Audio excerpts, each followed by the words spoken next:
because it can be adopted and used by any age group. As a result, they are using it is a form for exercise for health and promotion. Please enjoy the performance.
Okay, thank you for the wonderful performance. Let us give our appreciation for them. Can you guys give reaction in the Zoom meeting?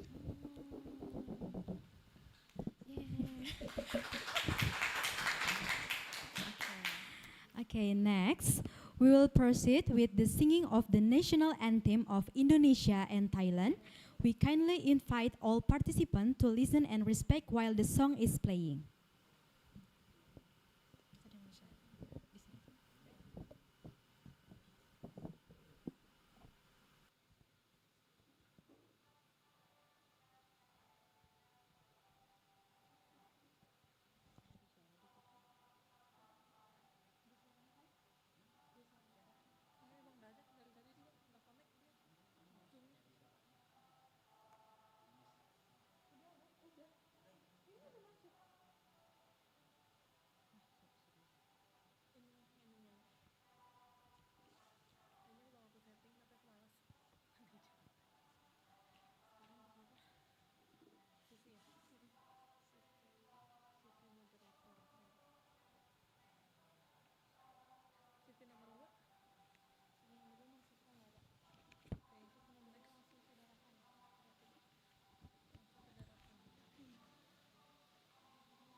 What a wonderful songs from both country, and thank you for paying attention. We will now continue with the welcoming remarks and official opening of this international webinar. First, we would like to invite Nurse FX Widiantoro, MS PhD, as Director of Universitas Santo Borromeus, to deliver the welcoming remarks and officially open today's webinar. For Mr. Widi, the floor is yours.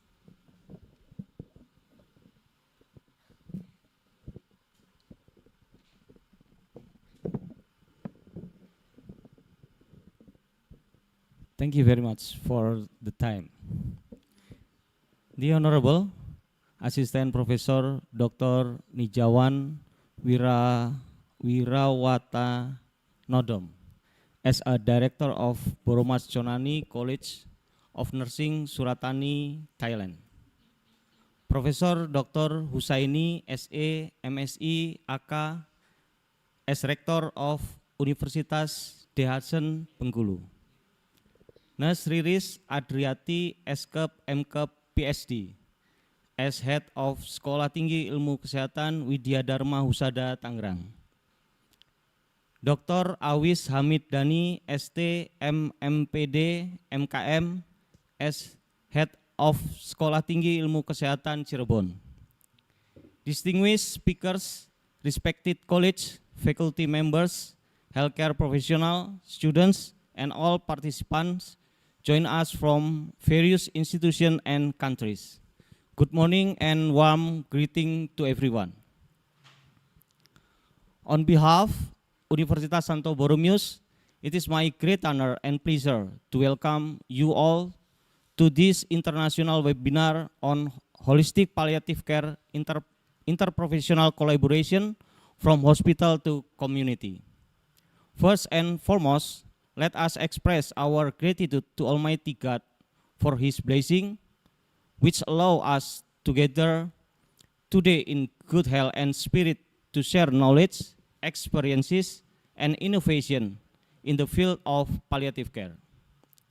I would like to extend my sincere appreciation to our distinguished guests, speakers, and institutional partners for their present and valuable contribution to this important academic forum. Your participation reflects our shared commitment to advancing healthcare education and improving the quality of care for patients and family facing life-limiting illness.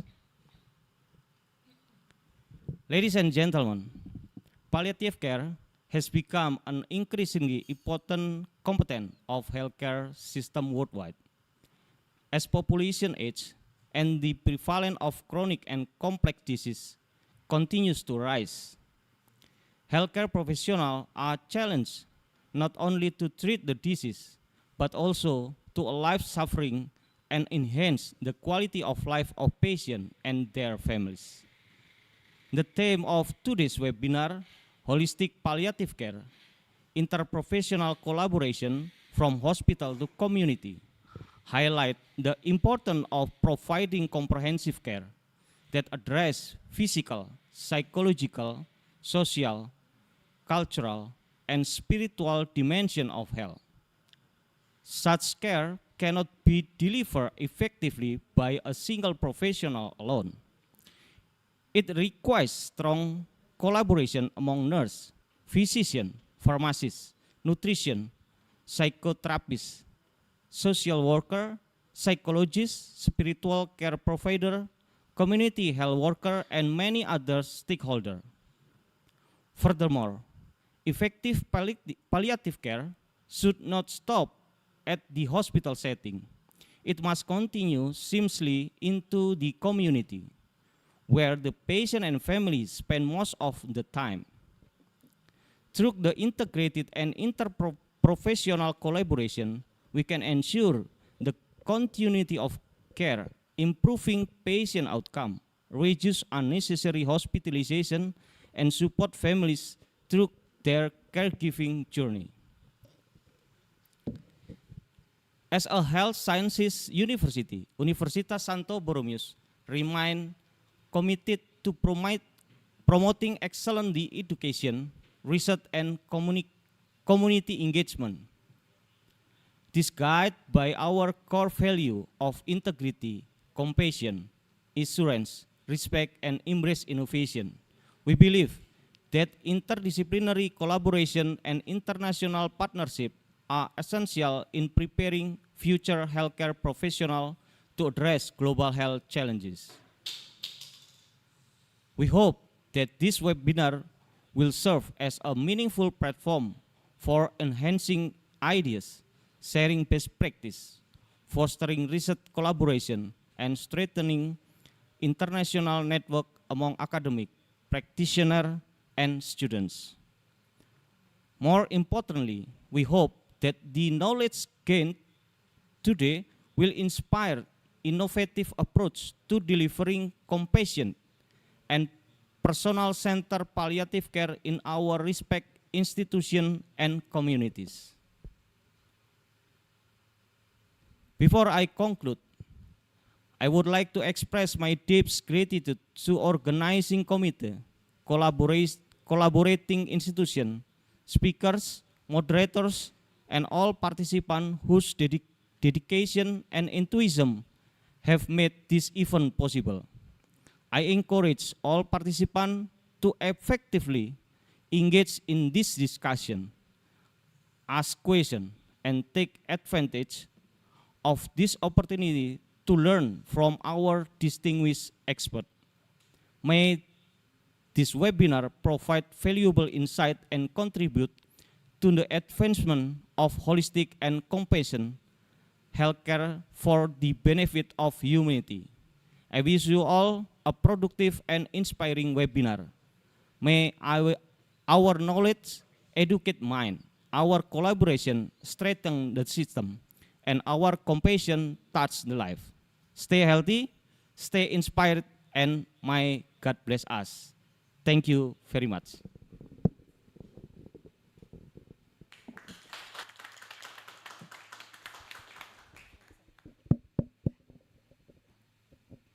Thank you very much, Mr. Widi, for the inspiring remarks.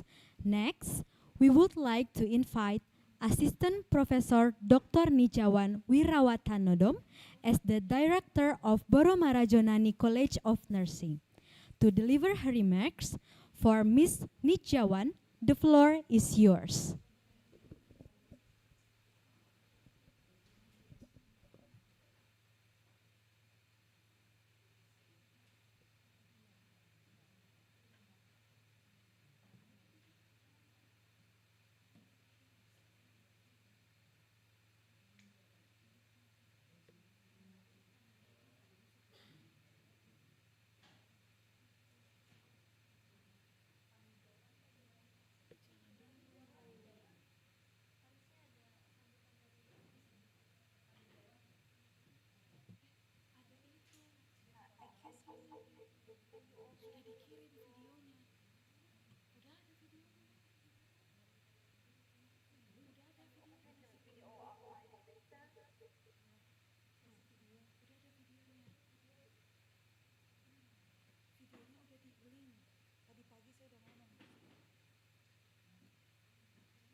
Okay.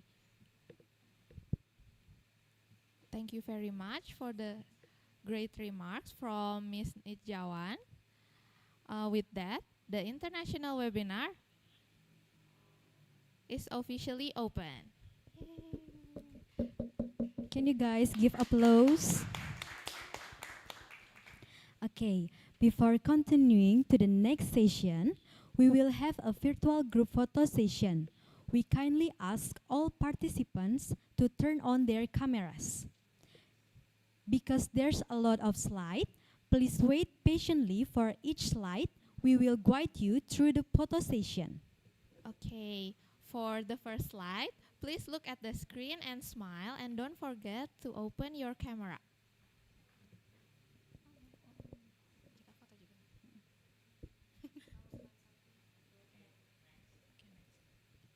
Still hold your smile.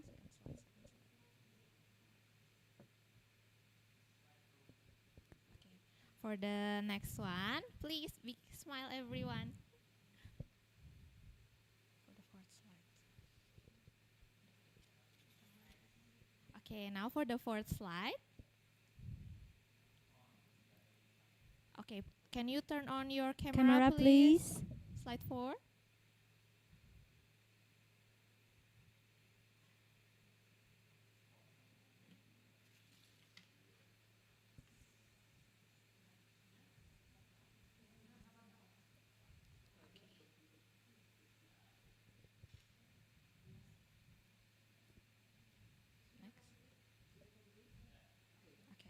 Okay. Okay, thank you everyone.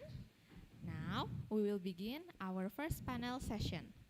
Allow me to introduce our moderator for this session, Nurse Florentina Dian Maharina, Magister of Nursing, who will guide us through today's discussion.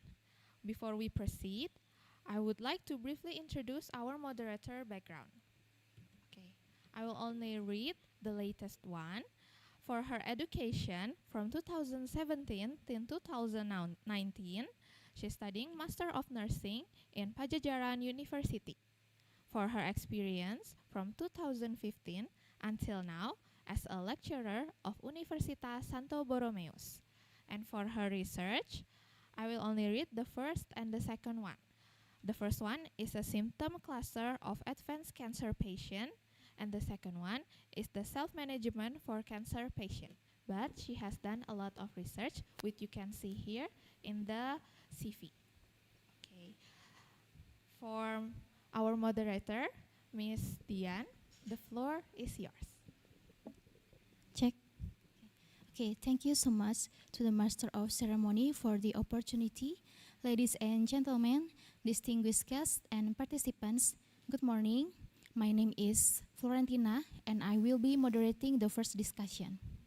For session 1, we have 4 speakers representing Universitas Santo Borromeus, BCN Suratani Thailand, and Stikes Cirebon.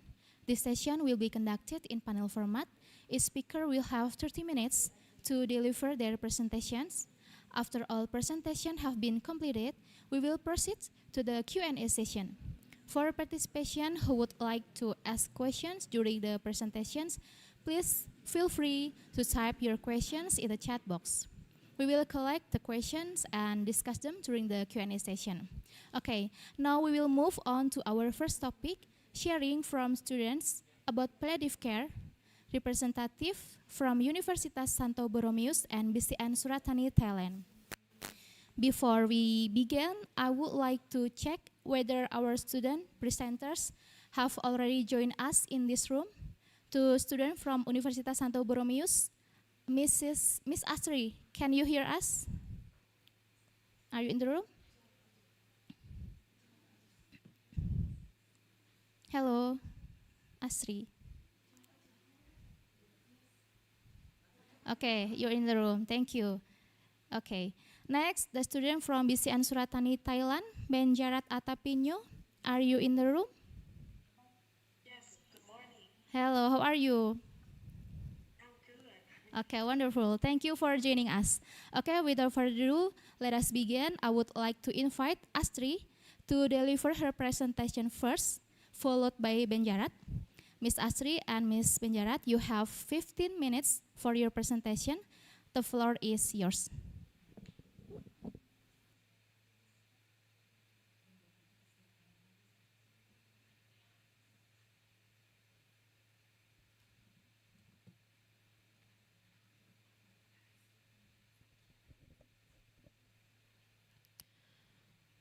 Good morning. Please allow me to apologize in advance if I did not pronounce any names correctly. The Honorable Assistant Professor Dr. Nijawan Wirawatthanadomas, Director of Baro Marajoni College of Nursing Suratani, Thailand.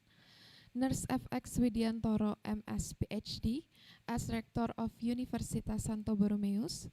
Professor Dr. Husaini, SEMSI AK, as Rector of Universitas De Hasan Bengkulu. Nurse Riris Andriati, SKEP MKEP PhD, as Head of Sekolah Tinggi Ilmu Kesehatan Widya Dharma Husada Tangerang. Dr. Awis Hamid Dani, STMMPD MKM, as Head of Sekolah Tinggi Ilmu Kesehatan Cirebon. All speaker and all participants. First of all, I would like to express my sincere gratitude for giving me the opportunity to be here today. My name is Astri Setiawan, and I am representative and alumna of the Professional Nursing Program with Tarasya Avila Prastuti and Andrea Salsabila Hartono Putri. It is truly an honor for me to share one of the most meaningful experiences during my clinical practice, which was serving patients in the palliative care unit. Among all the clinical rotation that I had, working in the palliative care unit was one of the most memorable and life-changing experiences. Today, I would like to share with you an overview of palliative care, my experiences during clinical practice, the challenges I encountered, and the valuable lessons I learned from this journey.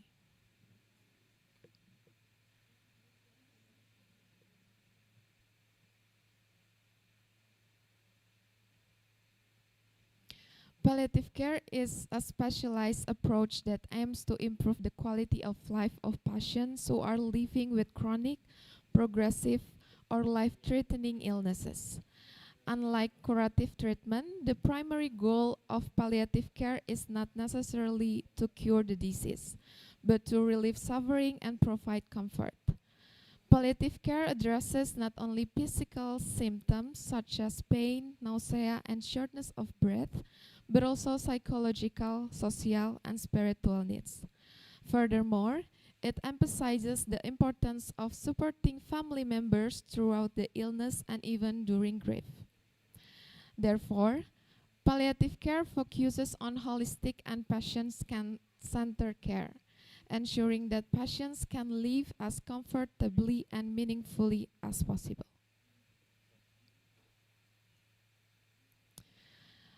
During my clinical practice, I had the opportunity to care for patients with various conditions, including advanced cancer and other chronic illnesses.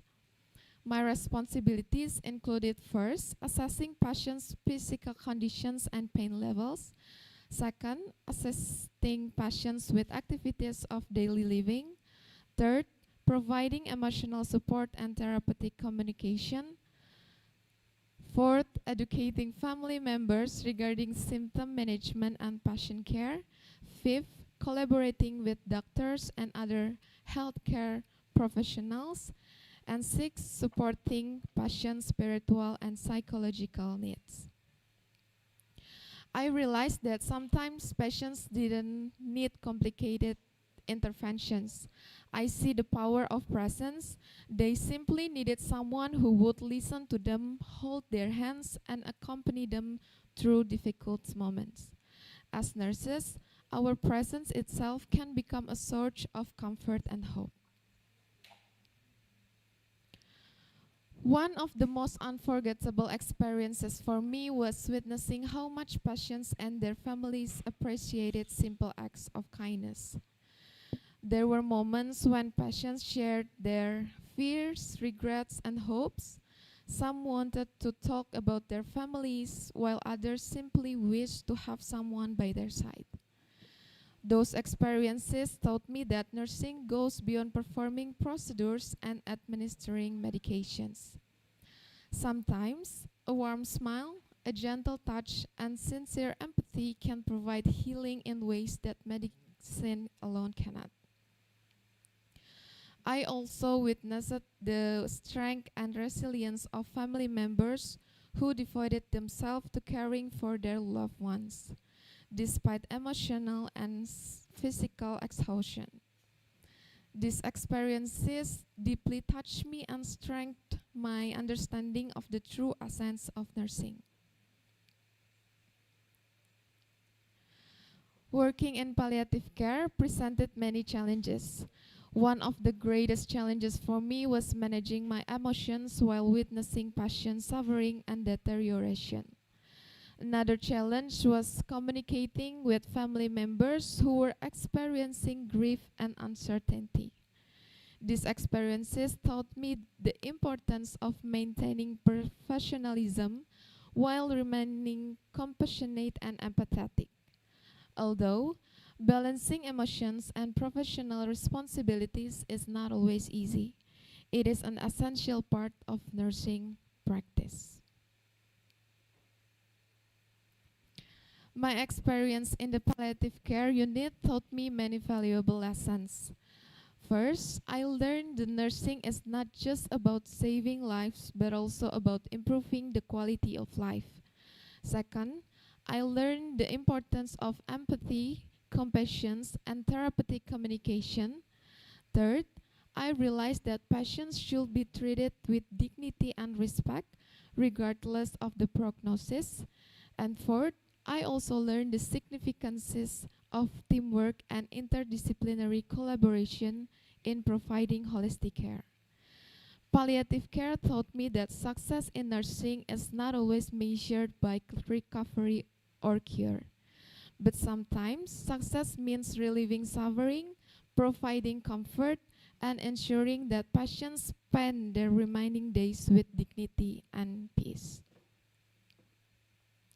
This is some picture of us during palliative care in Rumah Sakit Hasan Sadiqit Hospital. And in conclusions, my experience in the palliative care unit has been one of the meaningful and transformative experiences in my nursing journey. It has taught me that nursing is not merely a profession, but a calling to serve others with compassion, empathy, and dignity. As nurses, we may not always be able to cure, but we can always care.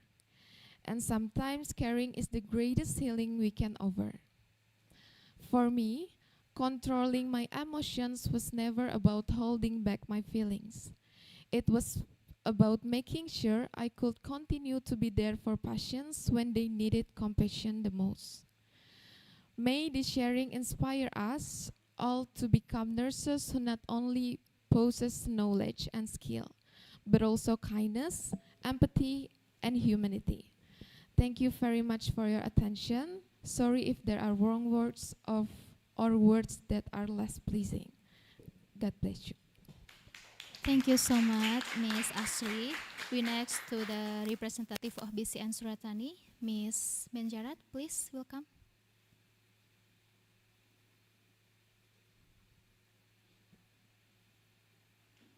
Good morning, distinguished guests, respected rector and director, esteemed faculty members, international college, and fellow students. Today, I would like to share a meaningful experience that taught me an important lesson about palliative care and the true role of nursing. During my clinical practice, I had the opportunity to care a patient with end-stage cholangiocarcinoma or bile cancer. By the time the cancer was diagnosed, the disease has already progressed significantly, and curative treatment was no longer possible. In addition to his illness, the patient also faced financial difficulties. He did not have enough resources to continue advanced treatment or undergo further surgery. discussions between the healthcare team, the patient and his family decided to focus on palliative care. At first, I felt sad for the patient. He was not only struggling with his life threatening disease, but also worrying about the financial burden on his family.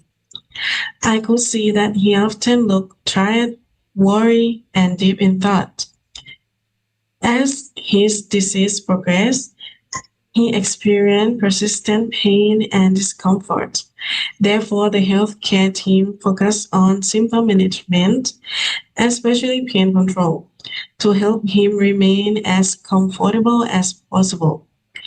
Nursing care includes administering pain medications, monitoring symptoms, providing comfort measures, and supporting his daily needs. However, the most valuable lesson I learned from this experience was not about medication or clinical procedures. It was about listening. One day I sat beside the patient and started a simple conversation. What began as a routine interaction gradually became a meaningful discussion. He shared stories about his life, his family, and the thing that mattered most to him. He talked about his worries, his regrets, and his concerns about what would happen to his loved ones after he was gone. At that moment, I realized that he did not need someone to solve all of his problems. He simply needed someone who was willing to listen. As a nursing student, I sometimes felt that I should always have the right words to comfort a patient. However, this experience taught me that being present and listening can be more powerful than giving advice.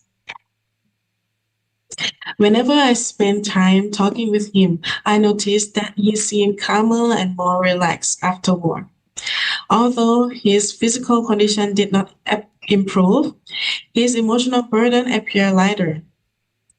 This showed me that caring for a patient involves much more than treating physical symptoms. Through this experience, I learned that palliative care is not about giving up. Instead, it is about improving quality of life, relieving suffering, and helping patients live with dignity during the final stage of life. I also learned that nursing is not only about curing disease. Sometimes the most meaningful care we can provide is our presence, our compassion, and our willingness to listening. Reflecting on this experience, I realized that success in healthcare is not always measured by recovery. Sometimes success means helping a patient feel comfortable, respected, and supporting during one of the most difficult periods of their life. This patient taught me the importance of empathy, active listening, and human connection. He reminded me that every patient has a story, and the story deserves to be heard. As a future nurse, I will carry this lesson with me. Although we may not be always be able to cure our patients, we can always provide comfort, dignity, and compassionate care.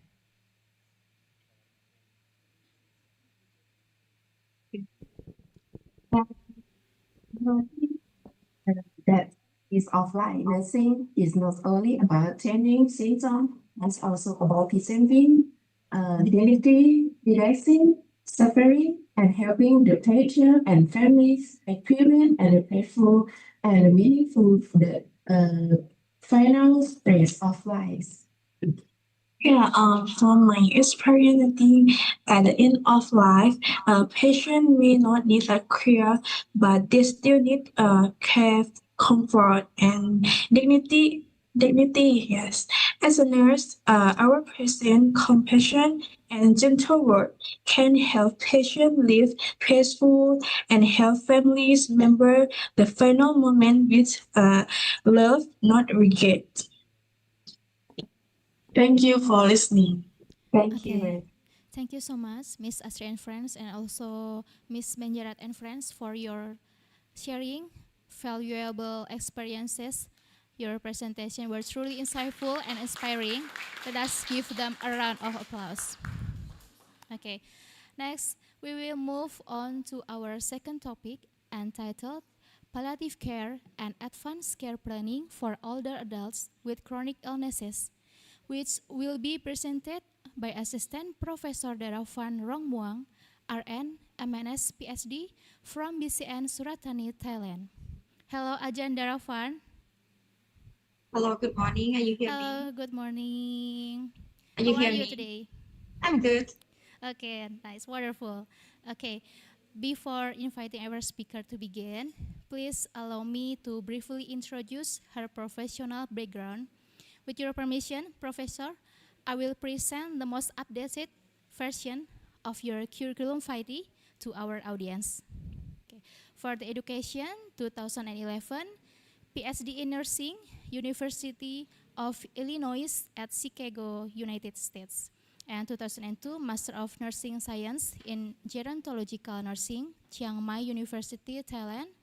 1997, Diploma of Nursing Science and Midwifery, Suratani Nursing College, Thailand.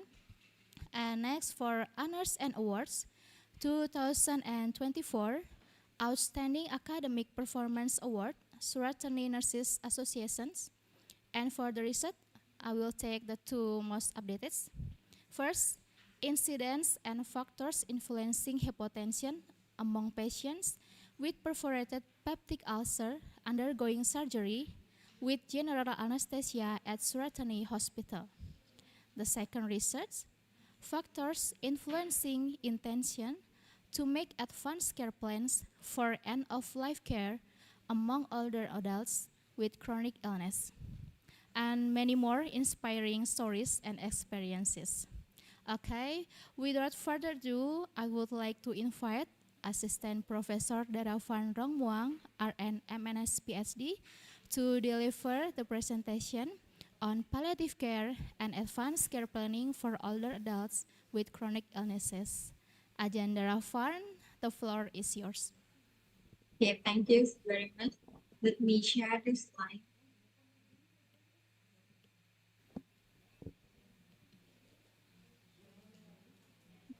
So,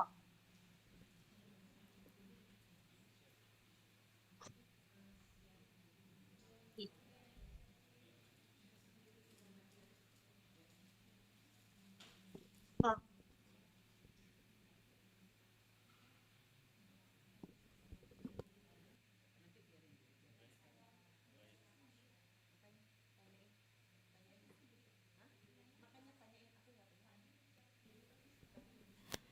Ajahn Daravan, do you want to share by yourself? yeah, yeah, I Okay. share myself. Okay. Wait a minute. Okay.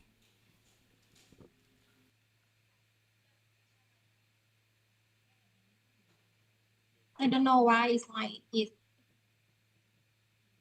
in the. Okay, Yes. Okay. okay. Good morning, everyone. Thank you for inviting me. It's like for giving the opportunity to share my experience and perceptions on palliative care in gerontology. Now, I would like to invite all of you to think about the palliative care in different ways, as not giving up, but at help older people with comfort, dignities, and choice, even during the seriousness. Let me begin with the simple questions. When you hear the words like palliative care, what comes to your mind? Say death, loss, or giving up. 15 years ago, when I first heard the palliative care, it's exactly that way. I believe it began is like when treatment had failed and the hope had disappeared. But after that, I worked with the older people family, healthcare profession, and nurse students, my understanding is changing. I learned that palliative care is not about abandoned hope. It is about changing what we hope for. When the care is no longer possible, the patient and family may still have hope for four important things. The first thing, that's comfort. I think that they want their loved one have relief from pain, breathlessness, anxieties, and the other distressing symptoms. The second one is dignities. We should respect the person value, choice, and identity is not focusing on the attending life. The third one is the family healing. As a healthcare providers, we should encourage the families like honest communication with the patients and forgiveness and meaningful time together. And last but not least, it's like a good place. Sometimes we think that hospital is the good place, but sometimes it's not. It's maybe home. We should finding the place that matter what the patient when safe and possible. I have three scenarios to share. It's like for my experience. The first one is the scenario that I remember, and it changed my thoughts about the palliative care. When I'm working at the CCU, and we found that the older woman is like admitted in the cardiac unit, and she has experienced repeated cardiac arrest, and later developed the kidney failures. The healthcare team providing the best treatment for her, but her condition is continuing to decline. During the family meeting, the physicians asked her family, has your mother ever told what she would matter most her if she became seriously ill? One of the children remembered that like her mother says that once my times come, I want to die at home.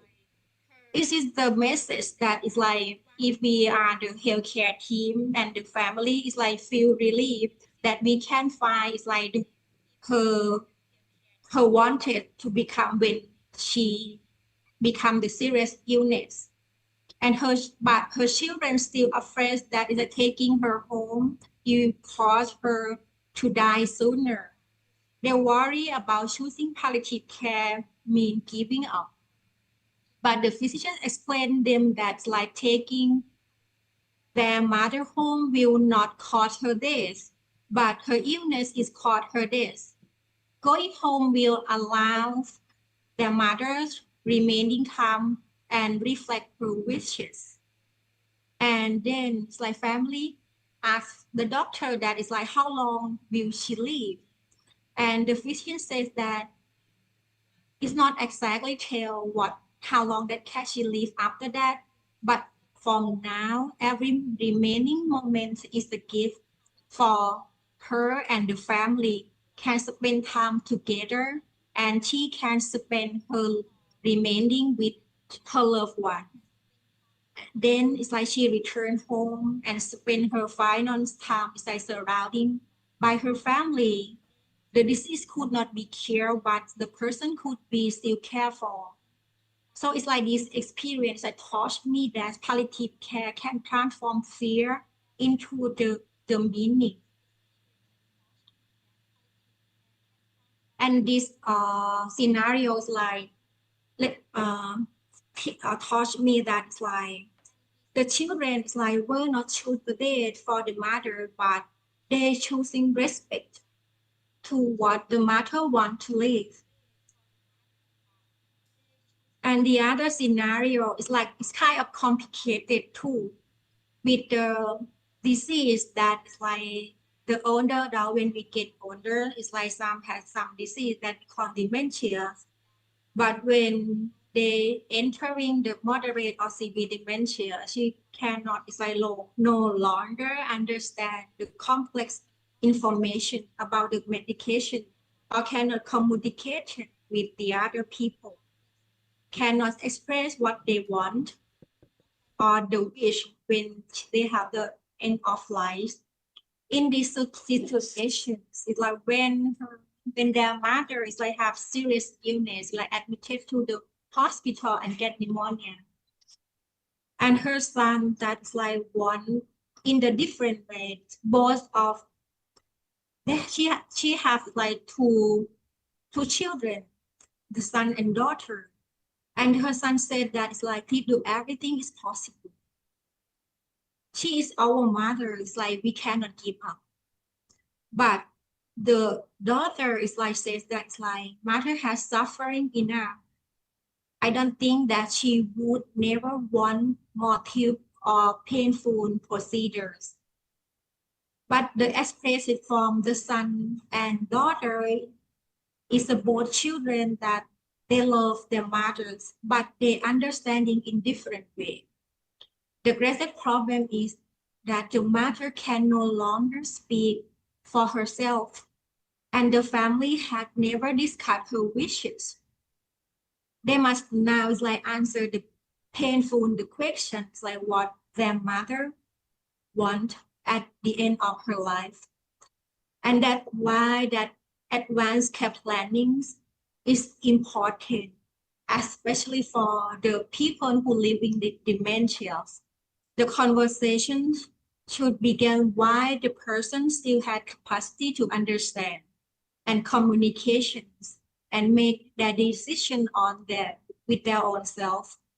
So advanced care planning is like that not remove the family from the decision making, but help the family decide what the greater confidence, less guilty, and greater respect for the older people values.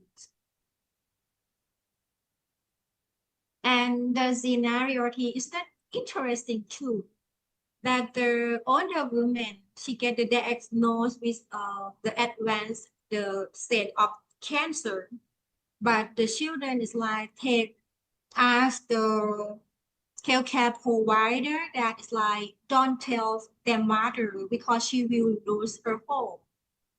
They believe that they are protecting her mothers, but however, it's like the mother is sense that something is wrong with her. And then she asked nurse, it's like, please tell her honestly, this is my body and my life. So this situation that is like, we learned that it's like the principle of the advanced care planning or the end of the life is the autonomy. If the person or the older person is like has decision making capacity, she had right to know it's like about her illness and decide what kind of care that she wants. And healthcare provider, we should respect the family concern too, but we can't ignore the patient request. So it's like we have to think about how much that information that we can give or delivery for the patients and finding the thing that the patient want in order to is like providing care and decision about her at the end of life. Sometimes truths that bring the sadness, but the secret may like away patient opportunity to choose, to prepare, and to complete unfinished matters. Even to spend her remaining time with the people she loves. So it's like at these situations, I learned that it's like love can support the patient decision, but we cannot say replace it. So it's like the scenario that is like in the scenario 3. So the family is like concerned that the older people may lose her hope and become depressed, and they protect her in order to get the message. But in the palliative care, it's like mean that it's like she should know it's like what happened with her, and she can like make decision herself because it's on the autonomies. So in Thailand, the situations of the palliative care is we recognize that individuals have right to prepare and they have the consent to sign the become the living wills and refuse of the treatment and not intended to prolong their life like if they want to. I think that now we have the electronic that every people that we are Thai, we can sign electronically. It's like it's connected to the ID numbers. And even you admitted to the hospital, they will see that it's like you have the what about your advanced care plan and you have the living will. So they made I call that it's like made it easy to manage when you is like at the end of life. However, it's like just only the document alone is not enough. So it's like in Thai, older adult, it's like they say that birth, aging, illness, and death is natural. So it's like during it's like the real crisis. Even the older adult, it's like she said that they accepted had her death. But in the real situation, the family is like still like make decisions on her life, and she from the older person is like decision to the children because some family they have experiences that I call like crisis driven fetal crisis. In Thai word we call กตัญญูเฉียบพลัน even when the older persons they have previous that is like do not let me suffer, but the children may suddenly say that like please do everything. That crisis make that decision that's like they come from love but mixed with fears, guilty and social expected, mainly the treatment that only older person would not have chosen.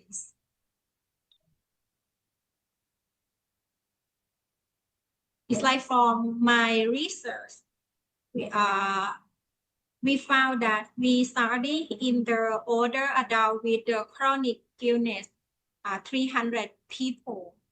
And we found that the intention to engage in advanced care planning was only at the moderate level.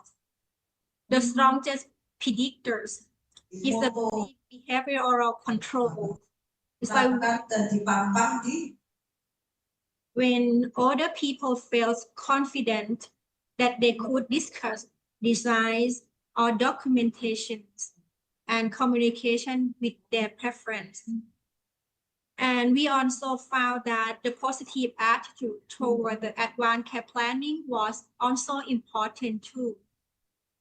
The interesting the result in our research, we found that family and social influences is not increasing the older adult intention to make the advanced care planning. So this suggests that the family involvement is not always the same as the patient empowerment in make the advanced care planning. So family can support the older person's voice, but sometimes they can also like unintentional designs the advanced care plan too. Because in Thailand, we have the belief that like talking about this is not the good thing. So it's like maybe it's like the children don't want that it's like the loved one that talk about this. And even it's like I think that healthcare professions like should be provided support that make the older people why and make them believe that they have right to express their wish. They have capable to make their decision on their life, and family and healthcare providers should listen to them. So would be changed that is like from our research that is like first that conversation should begin in earlier. And might learn that from the dementia, if they have the moderate or severe dementia, they should be like don't can communication and cannot express their want. So in my cognitive impairment, they still have the cognition. They can communication. So the advanced care planning should be it's like have be promote. It's like begin at it at the earliest when they're still healthy. We can start at the NCD clinics, at the genetic assessment clinics, or in the early stage of the disease. And the second one, we must move from disease centers to the person-centered care. It's like receiving, it's like the patient voice and listen what they want and what's like the thing that they want to be cared at the end of their life. And the third that like we must preparing the family before the crisis is happen. So we did not like facing with the situation that is like we cannot control. And finally is the take home message that is like have three things that let you think about. It's like the first one is the palliative care is not the absence of care. So we make the care in the different role. And the second one is like advanced care plan is not decision to die, but it's decision about how we wish to live and care for. And it can be changed even you write the advanced care planning, but even the crisis or the critical is like it can be changed too. And the third one is the greatest expression of gratitude. It not always to prolong life at any cost. Sometimes it's listen, respect, and allow the person we love to complete their life with their own way. So 15 years ago, from my experience, like about the palliative care, makes me think that only about death and hopeless and sadness. But today it made me think about negatives, autonomies, family, gratitude, and love. Because the good days is not begin at the final hour. So if you begin with the conversation very early, while they have time and listen. So we get the good days. Thank you very much. Thank you very much, Ajan Daravan, for your insightful and informative presentation. We truly appreciate the knowledge and experience you have shared with us today. Let us give her applause. Thank you. Thank you. And I would like to remind all of participants that you may now begin submitting your questions in the chat box. Okay, we move to the final topic of session 1. Topic 3 is about addressing the whole person, supporting psychosocial and spiritual wellness in palliative patients. Our speaker is Mrs. Sharifah Lubna, ASCAP Nurse Master of Palliative Care from Stikas Cirebon. Hello, my friend, Miss Lulu, how are you? I'm doing good, thank Okay, you. we meet again. Yes, Okay. Miss Flo.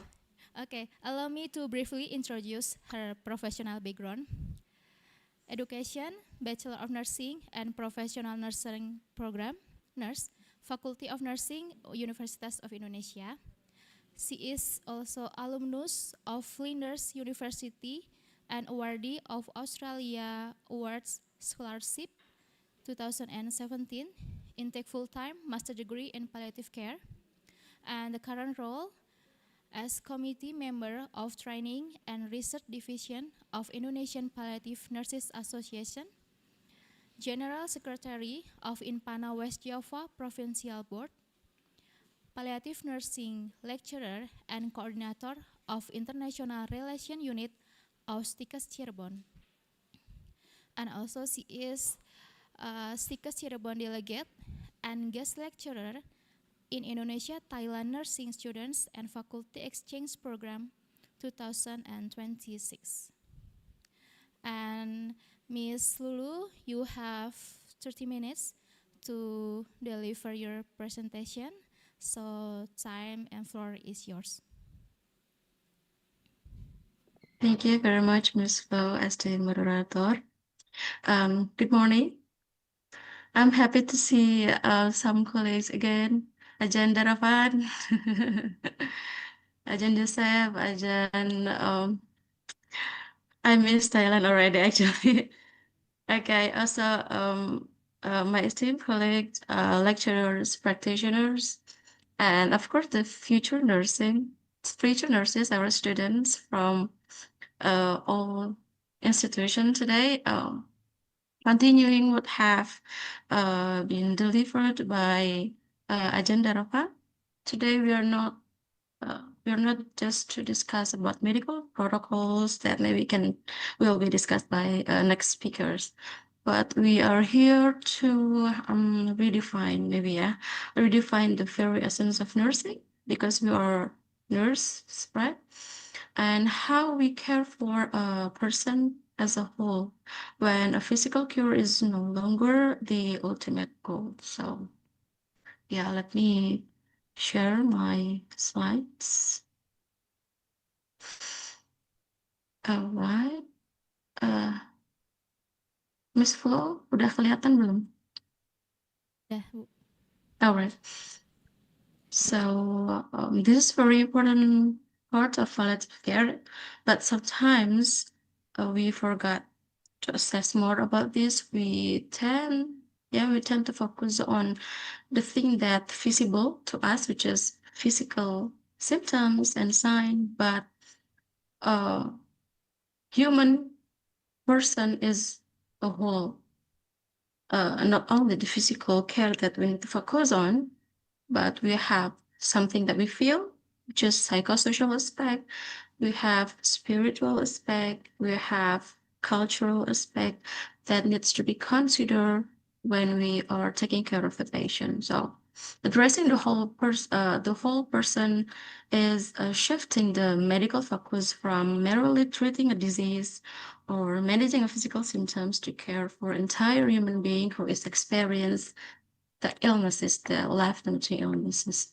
And I think it's very popular among us, the total pain concept, a framework by James Ashley Saunders initially, which recognized that a patient's suffering is a complex process of interconnecting aspects of the humans or our patients.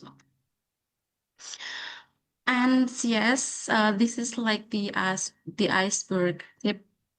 I can say the most visible one is, of course, the physical things like physical pain, right? Symptoms, headaches, nausea. We assess the pain scale. We can know the expressions because of the pain and etc. This is the easiest for us.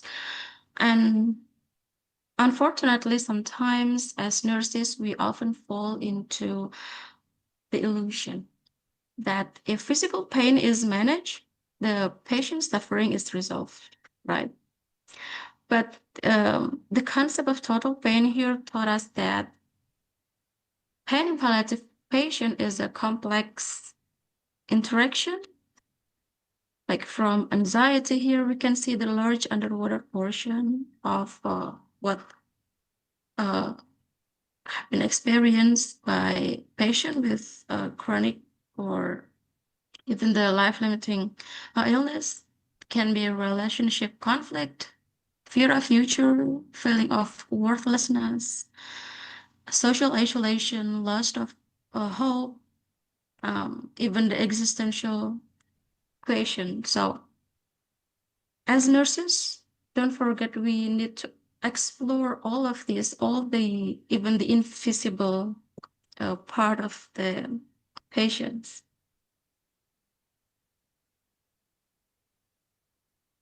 And the problem that may arise from the patient with life-limiting illness In the psychological and social consequences, it may fear of physical deterioration, fear of dying, fear of pain, suffering, losing of independence, the anger maybe to ourselves, to God, at what happened or what may have caused, sadness, approaching the end of life, feeling guilty, change in the sense of identity, loss of self-confidence, confusion, uncertainty of the future, and the illness may also impact on the patient's ability to perform everyday social tasks, right? So everyday errands like shopping, cleaning, cooking. They unable to perform social roles such as parenting, caring for sick or elderly relative, or maintaining paid employment. They may have financial problem, inability to perform social roles, and maybe they have difficulty even at home in accommodation because they need like changes or adaptation because of their altered physical needs and any other problem that can be faced by the patient and family members, even in the sexuality and their ability to feel attractive and experience intimacy. Yeah, may also be affected. The emotional relationship with the spouses, the husband and the um, wives can also be experienced by the patient. So here we need to remind ourselves that there is identity crisis may happen to our patient because loss of autonomy can lead to loss of identity and it can lead to the social death. So this paradox causes an intense internal conflicts. For example, as a father who used to provide care, everything for his family now has to be fed by the stranger, for example, by the nurse.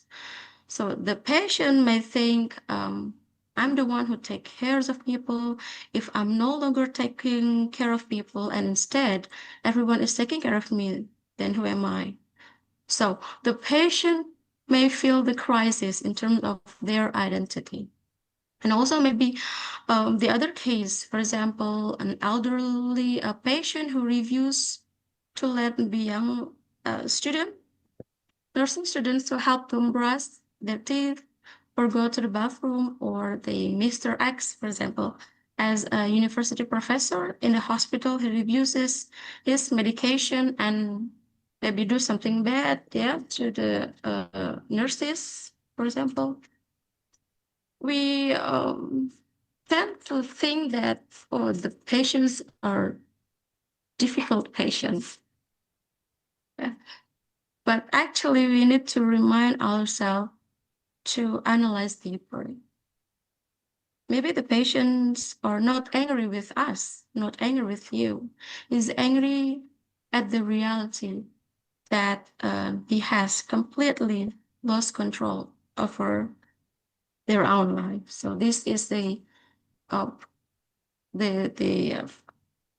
situation that we need to understand that every kinds of expression our patient have, for example, angry, we need to analyze deeper, uh, deeper, and try to understand more what our patients feel.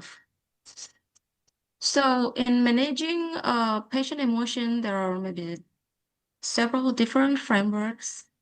For example, here, the nurse framework, maybe you have ever heard about this before. So when a person angry or have like negative response to us, first, we need to label the emotion. We name the emotion. We explicitly state the emotion we are observing. It sounds simple, right? But it's very powerful, actually, naming the emotion signals of the patient. So saying, for example, like, it sounds like you are feeling really frustrated today, or sounds like you are feeling really overwhelmed today. It's important to say. So we name, we understand, we respect our patient's feeling, and we try to understand, we legitimize the emotion. We we say it's very, for example, understandable. If I were you, maybe I can have the same reaction, for example.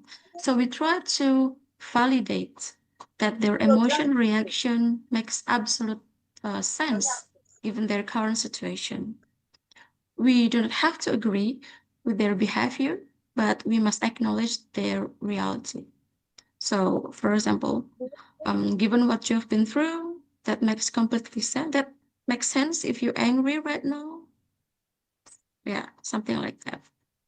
And we need to avoid saying like, I know exactly how you feel. For example, I really understand how you feel. It's very risky statement actually, because the palliative patient may find this dismissive, because no one truly knows their unique sufferings, even us, the nurses, right? And the R is respecting. We praise the patient, we actively look for a strength, positive trait, or an effort the patient has shown and praise them for it. So, for example, I want to say how much I respect your determination to stay as independent as possible. Or we can say, you have dealt with this incredibly difficult diagnosis with so much resilience, and respect your strength in facing this every day. And see that you are very strong enough to be, to survive until today, and etc. So we respect and praise the patient. And let's be supporting. Supporting, we assure, not the false hope, we assure that the patient is not alone. So saying something that comforting for our patient, like expressing the team alignment. We are here for you, not just to treat, but to support.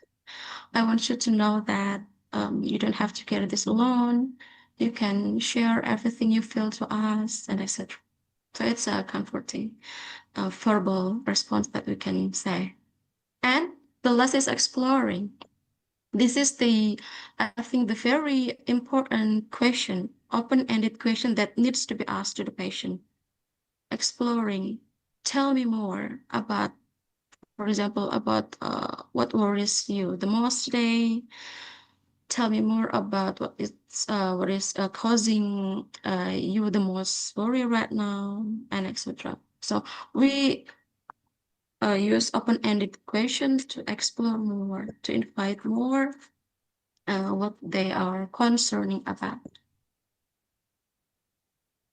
So the key is validation here.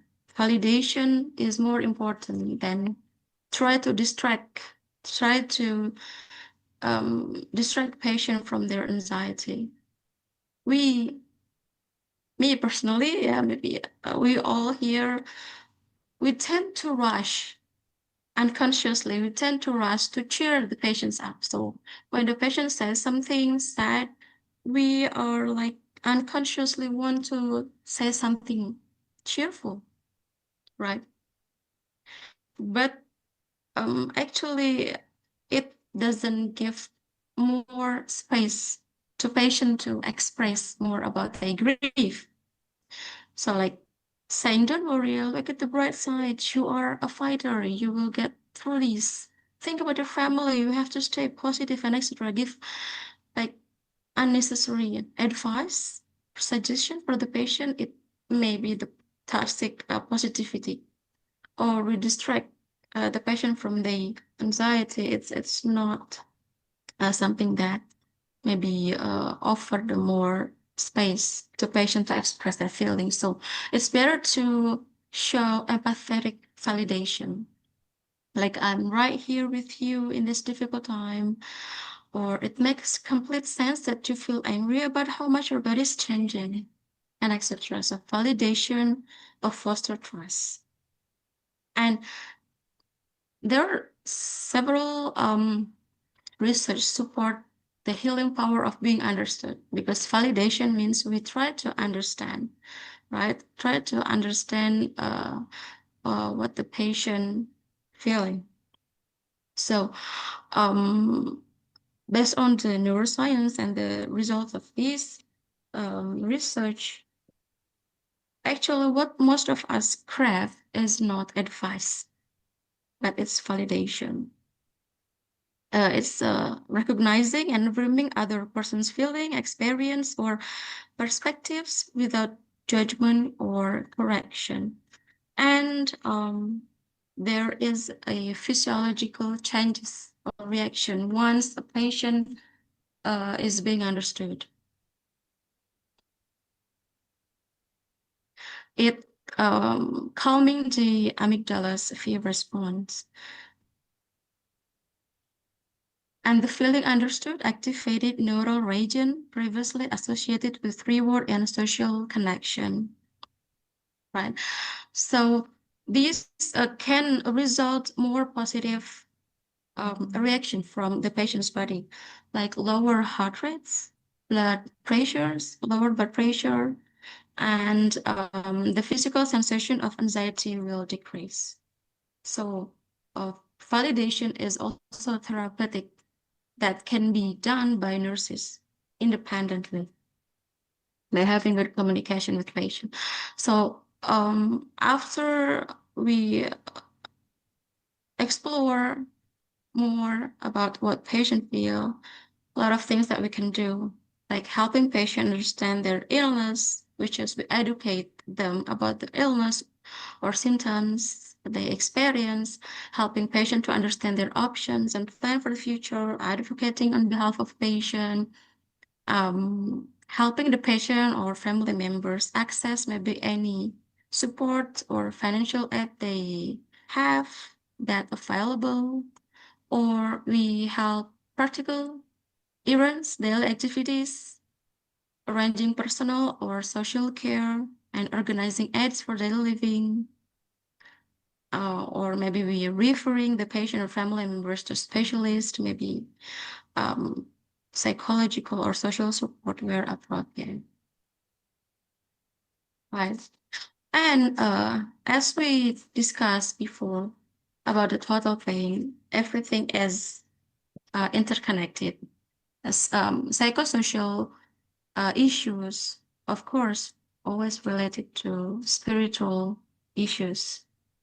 So here, maybe just remind that spirituality is like the wider or general terms, and the religion is like smaller circle under the spirituality.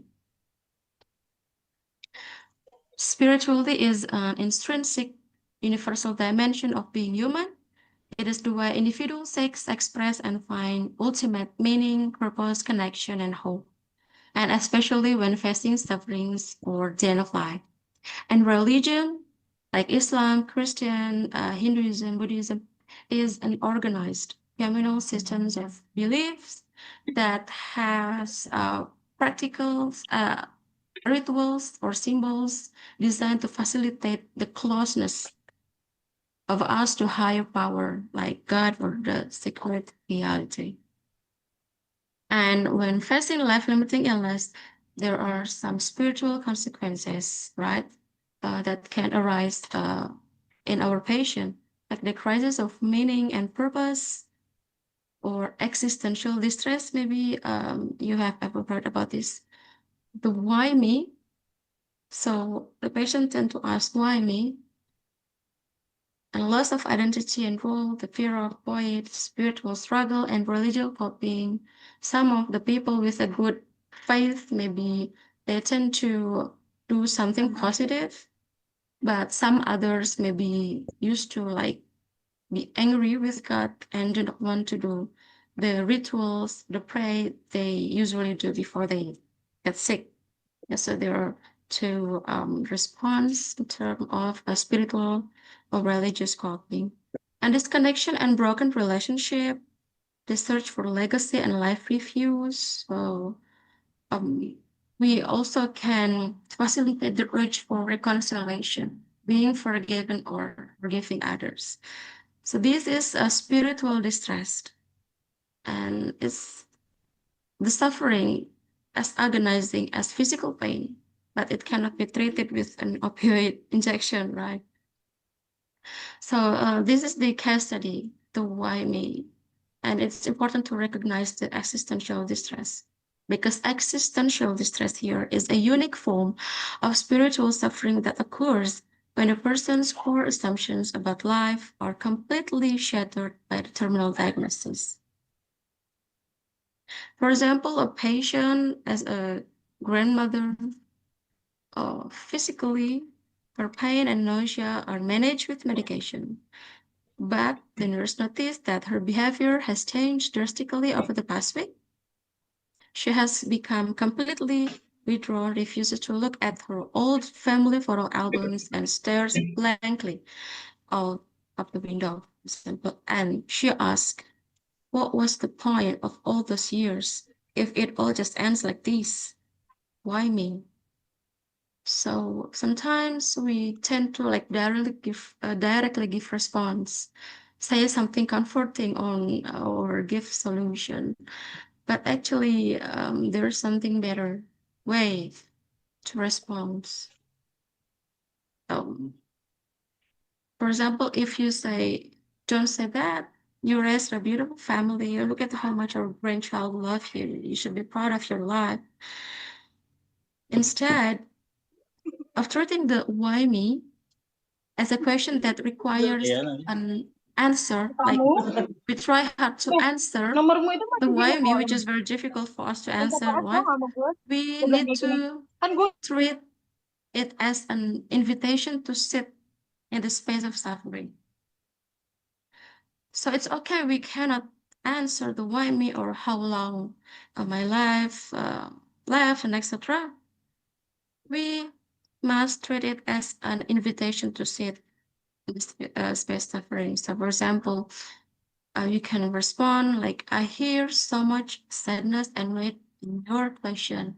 I don't know why this is happening to you, and I don't have an easy answer. So be honest, it's very okay to say to our patient that we don't have answer.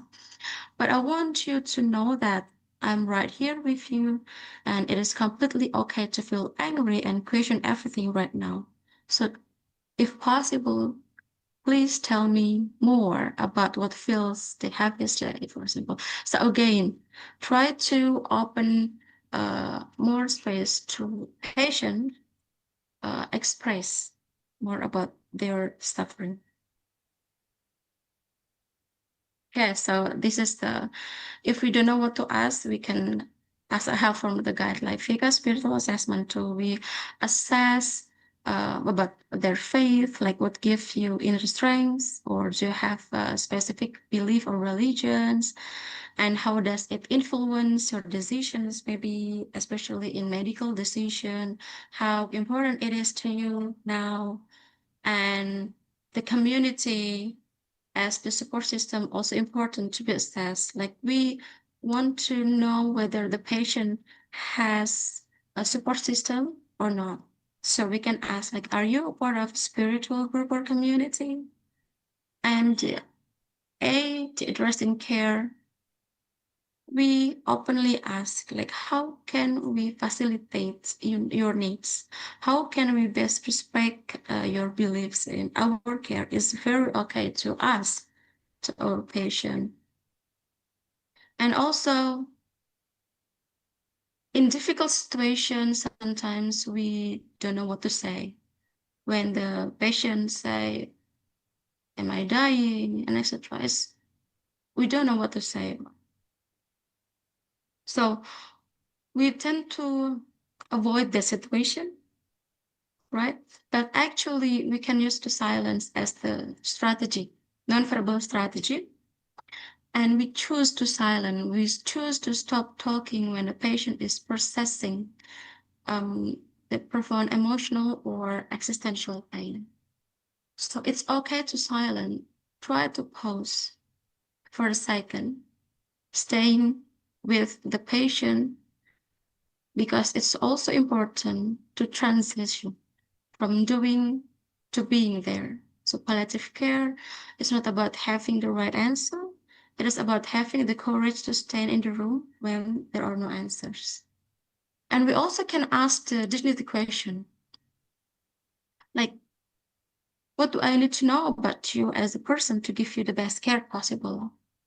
Atau in Indonesian language, kita bisa tanya, apa hal penting tentang diri Anda yang perlu kami ketahui agar kami bisa memberikan perawatan terbaik?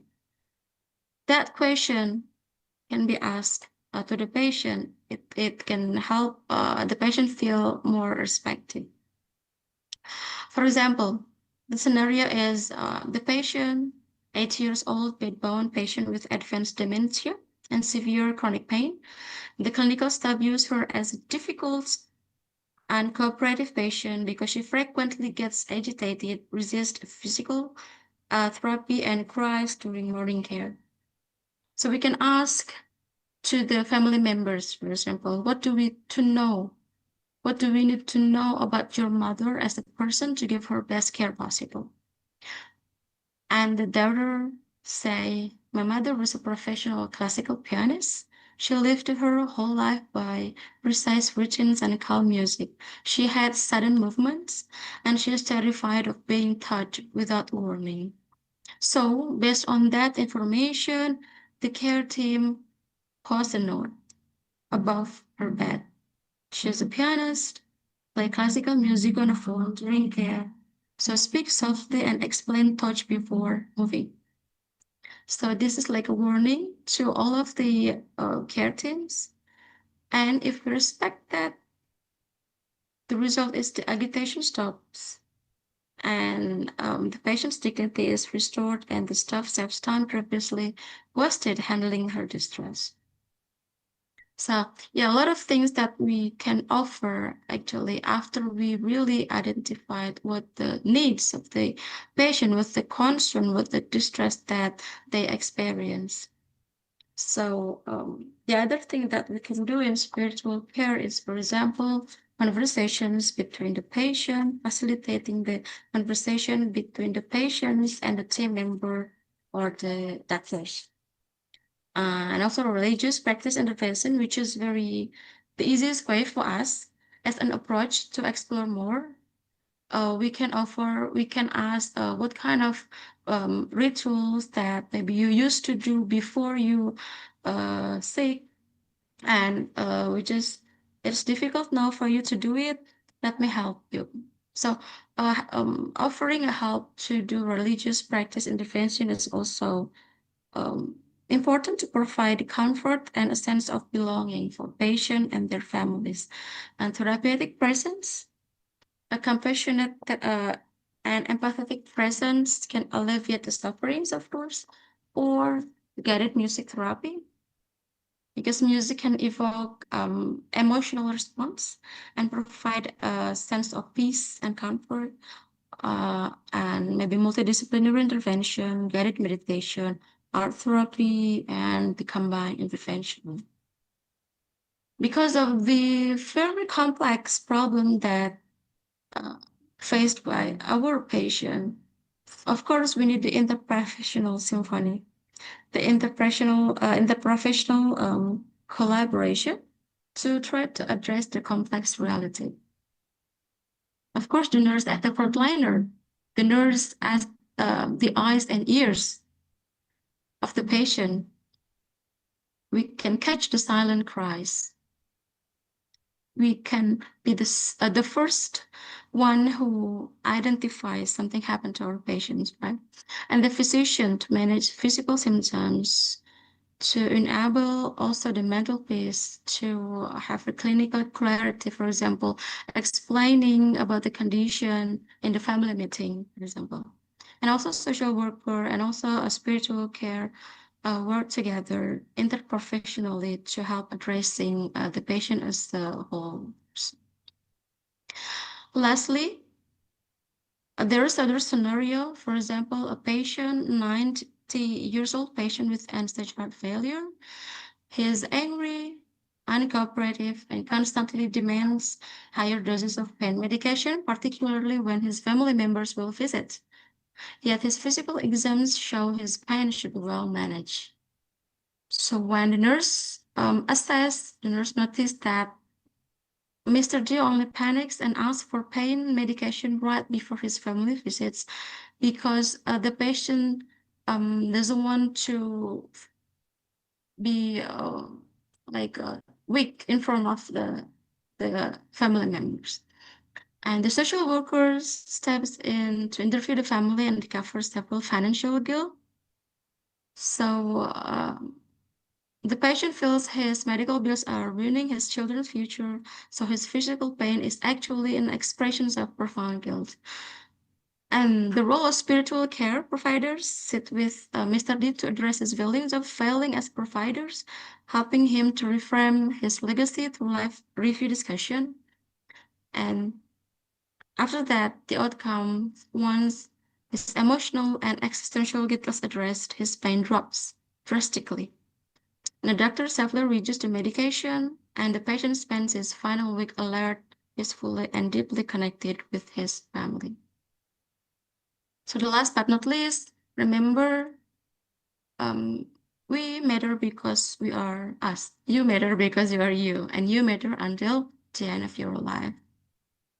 And the take-home message, we always have to remember that palliative care is more than symptom management. And the power of presence, it can be a clinical tool for us to do the therapeutic intervention for patient. And the unity in the symphony of care interprofessionally is very important because no single discipline can address the whole person alone.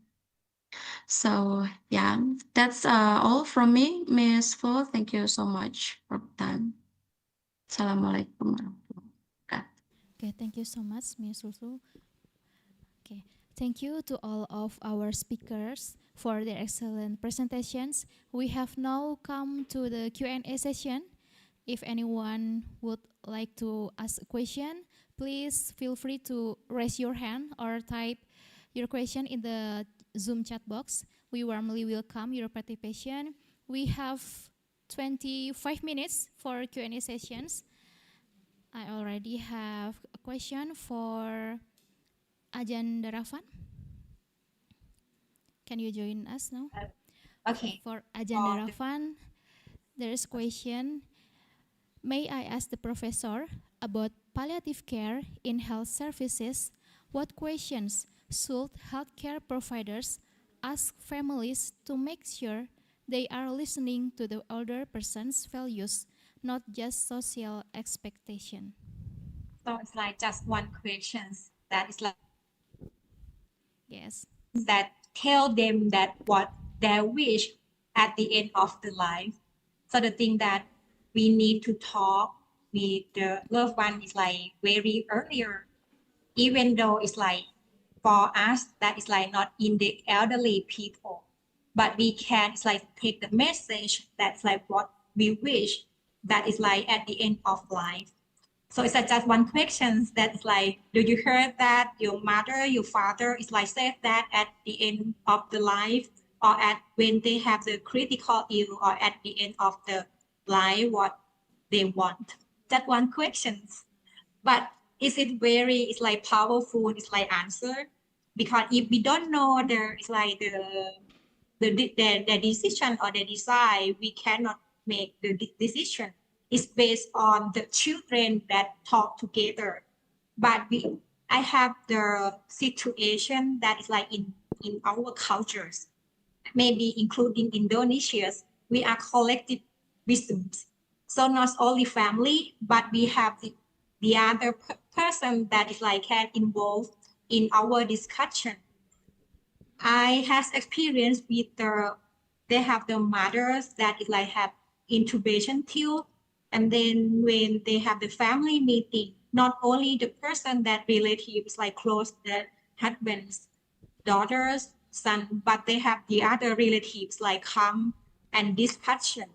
Some that the family is close, like son and husband, say that okay, they let them, it's like let the loved one that is like no more, it's like no more discomforts, but it's like everything that provide her to be is like not pain, no breathless. So it's like they provide. But the other that is like have the other relative said that okay, we need to once time that CPR. So it's like have very, it's like difficult to make decision. But don't only one that is like we hear the voice of the patients, what the message that they deliver to the family. So we have to adhere and it's like their decision. And one thing that not only is like we speak, but we have the documentations or the paper that we can sign. So it cannot make like the conflict anymore in the family. Okay, thank you so much, Ajahn Darafarn. How about mystery? Is it clear for the answer? If clear, you can give response or can type in the chat box. Okay. Yes, We enough. next. Thank you, Prof. Okay. We next to the second question for Mrs. Lulu from the students named Zahra Putri. May I ask about the nurse framework? Sorry, may I ask about many students feel the need to immediately comfort patients when they see them upset. What advice would you give to them? Practice validation rather than rushing to reassure or cheer patients up. Jadi banyak mahasiswa merasa bahwa pasien itu sedang terlihat sedih ataupun drop, mahasiswa langsung akan menghibur. Bagaimana caranya supaya validasi ini tetap terlaksana, begitu Bu Lulu. Okay, thank you for the question. Well, it's not only, happen to our students, right? Sometimes they happen to us, especially we tend to, every time other people tell something about their sadness or grieving, we tend to like give something, give solution, right? Yeah, it's normal actually, it's normal response. But as nurses, we need to practice to take pause. At first, to take pause. So, for example, when a patient says, I think I'm dying, I don't know the future of my children, I die, for example. And we don't know what to say at first. So it's okay to keep silent. It's okay to pause like maybe for several seconds. But the silence here is not the awkward things, like we don't know what to say or we want to escape from the situation. No, but we try to bear with the situation. We look at to the patient. We sit or stand, maybe sit in the same level of eye with patient. We drop our phone or everything that we hold at that time, just silent, and we see the patient's eye.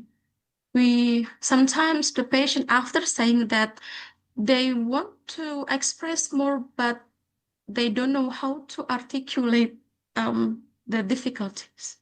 So it's time to facilitate more space, more time to say something. So we wait. Okay, we can practice to silent, to wait until further sentence articulated from the patient.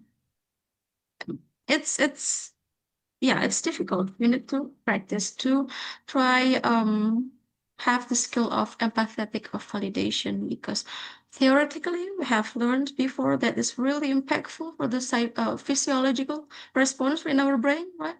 So yeah, that's the plan, for me personally, to practice to keep silence first and wait, and then try maybe to follow the nurse framework this way, to name, to label whatever the patient say. It's okay. Like, you look angry. I can see that you are confused. It's okay to say that, and then respect whatever the patient said and explore more. At the end of the nurse framework PE, explore is very like important question. Explore or tell me more. Tell me more. Tell me more. Whatever you feel, right? So don't to rush to give solution, but assess more, give more space to a patient to express. I think that's the way to practice. And after we hear, we get a lot of information from the patient. It's like, you know, we can know what to do. We can know what the patient needs after we have sufficient assessment. Yeah, so yeah, that's from me. I hope it can answer your question. Okay, thank you so much, Miss Lulu. Zara, is it clear for the answer? Clear? Yes, clear. Thank you, Miss. Okay, thank you. We next to the third question from Mrs. Tri Warningsi for Miss Lulu. May I ask about the nurse framework?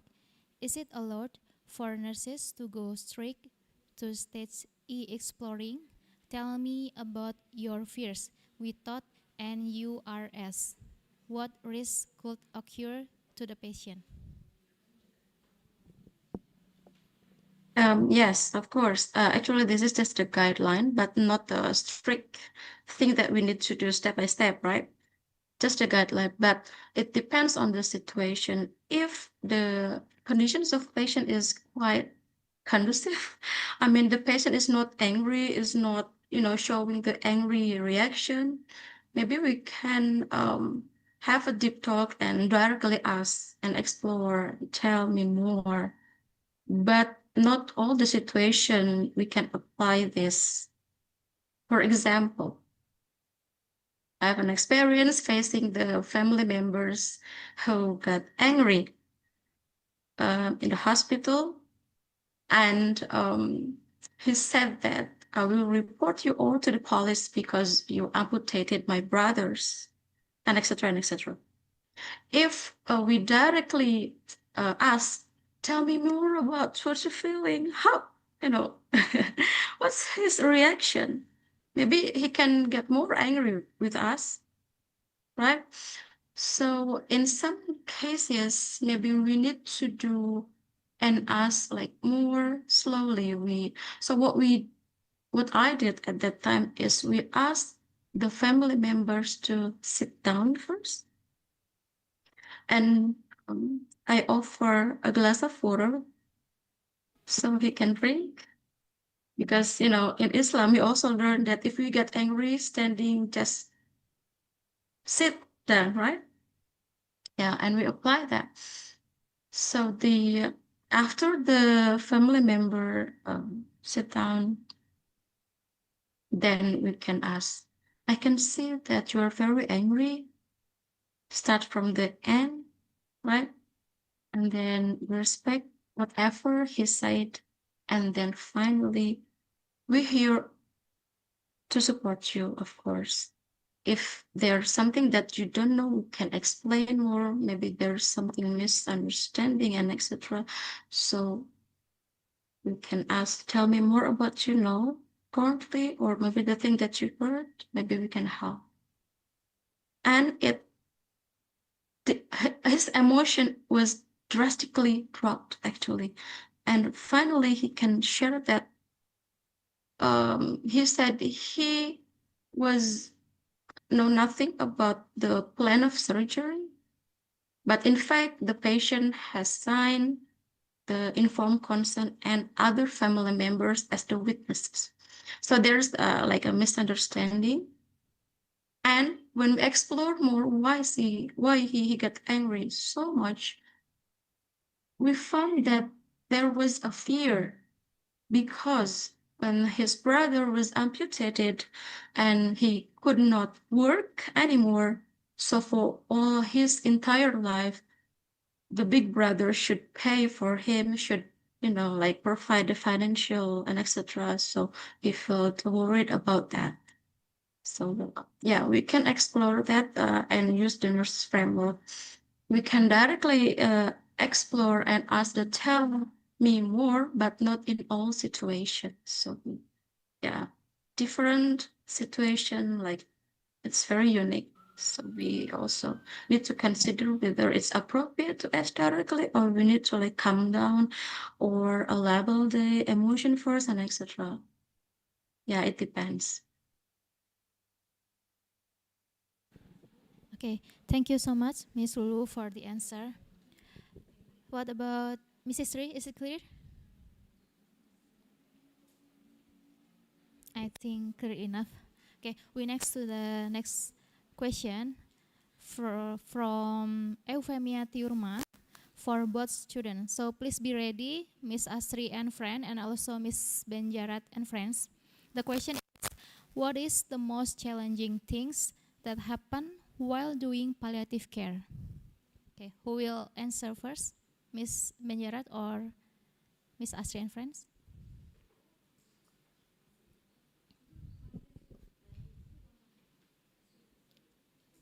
Miss Astri? Okay. And Miss Benjarat, please be ready to answer the question.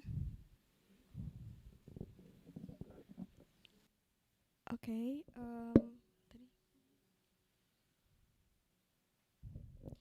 Okay. Thank you for the question, Euphemia. We think that the most challenging things that happen while doing palliative care is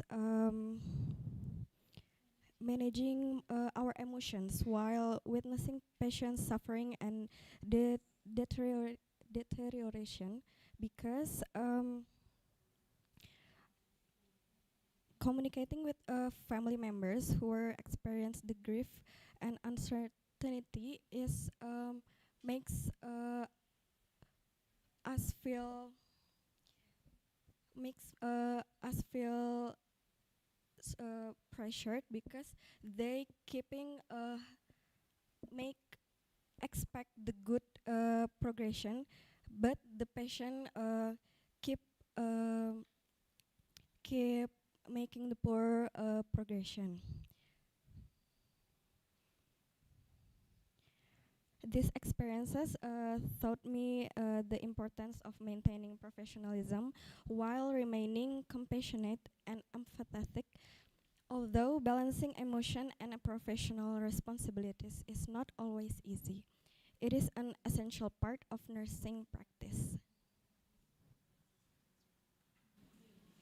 That's all from me. Thank you. Okay, thank you so much.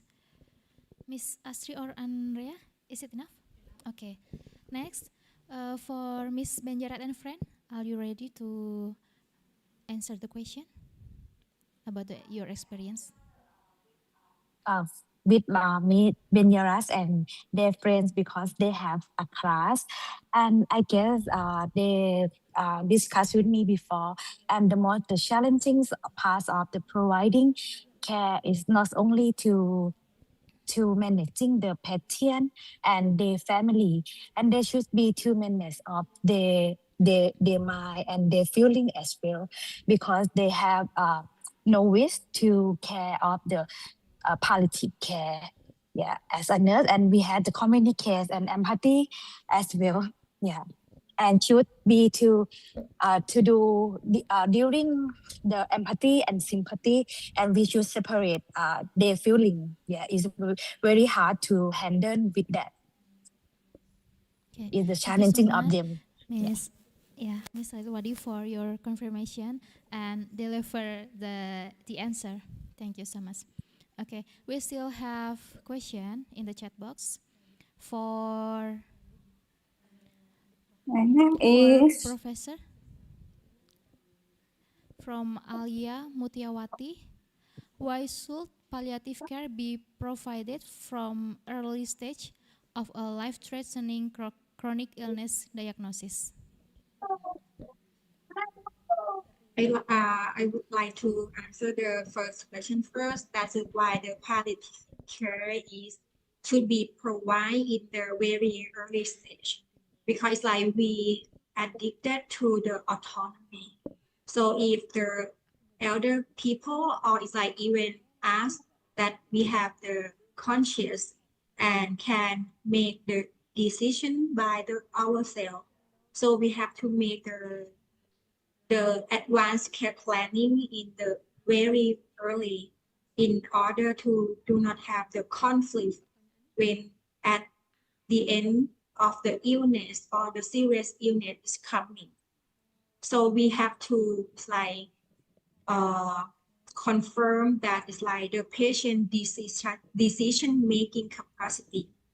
So it's the first thing that we have to do. So that's why we have to have the advanced care planning or the palliative care in very like the early stage at the end of life.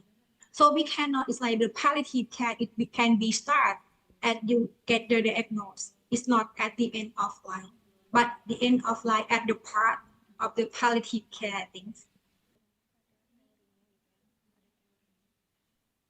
Okay, thank So you so much, the Ajahn other Daravan. the other question that I see that Yes. is like they ask that is how can healthcare provider effectively manage situation where the family wish direct like conflict with the state of the end of life preference in the older adult. So I think that it is the same thing that is like we have to confirm that is like what the patient is like make decision when they have the capacity to make their own is like own decision. So if they make it, that is like at the end of life, what they wish, no till, no CPR, the place of death is home. So we have to kind of clarify with the family that is like that is the wish of the patients.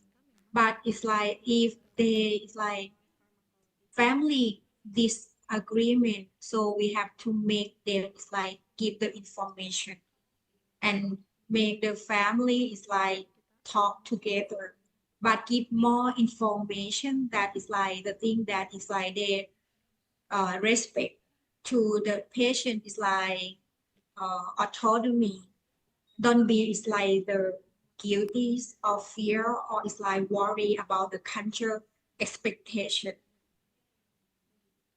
So that's why we have to like give them more information, and the thing that happen is the wish of the patient is the center.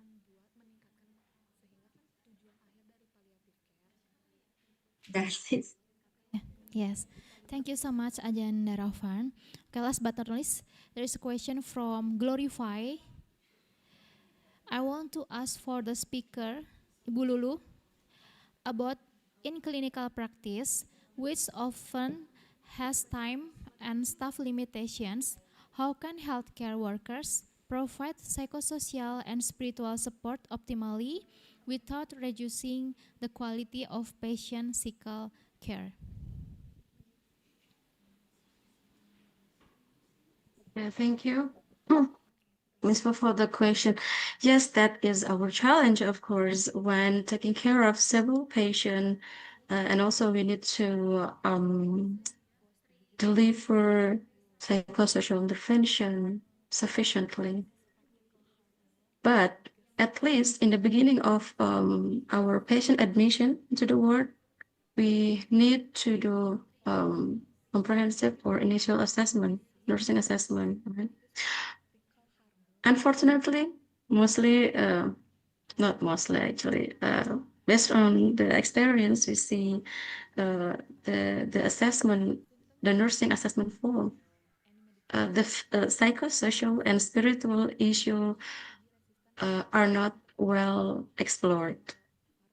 In Indonesia, yeah, maybe we can we only write maybe normal strip or something like that, so not really detailed. How can we address the problem if we cannot assess, if we cannot identify the problem. So at least the general nurse in the ward, at least we do every nursing assessment intervention using palliative care approach. Yeah, at least we can assess what's the problem. Is there any problem?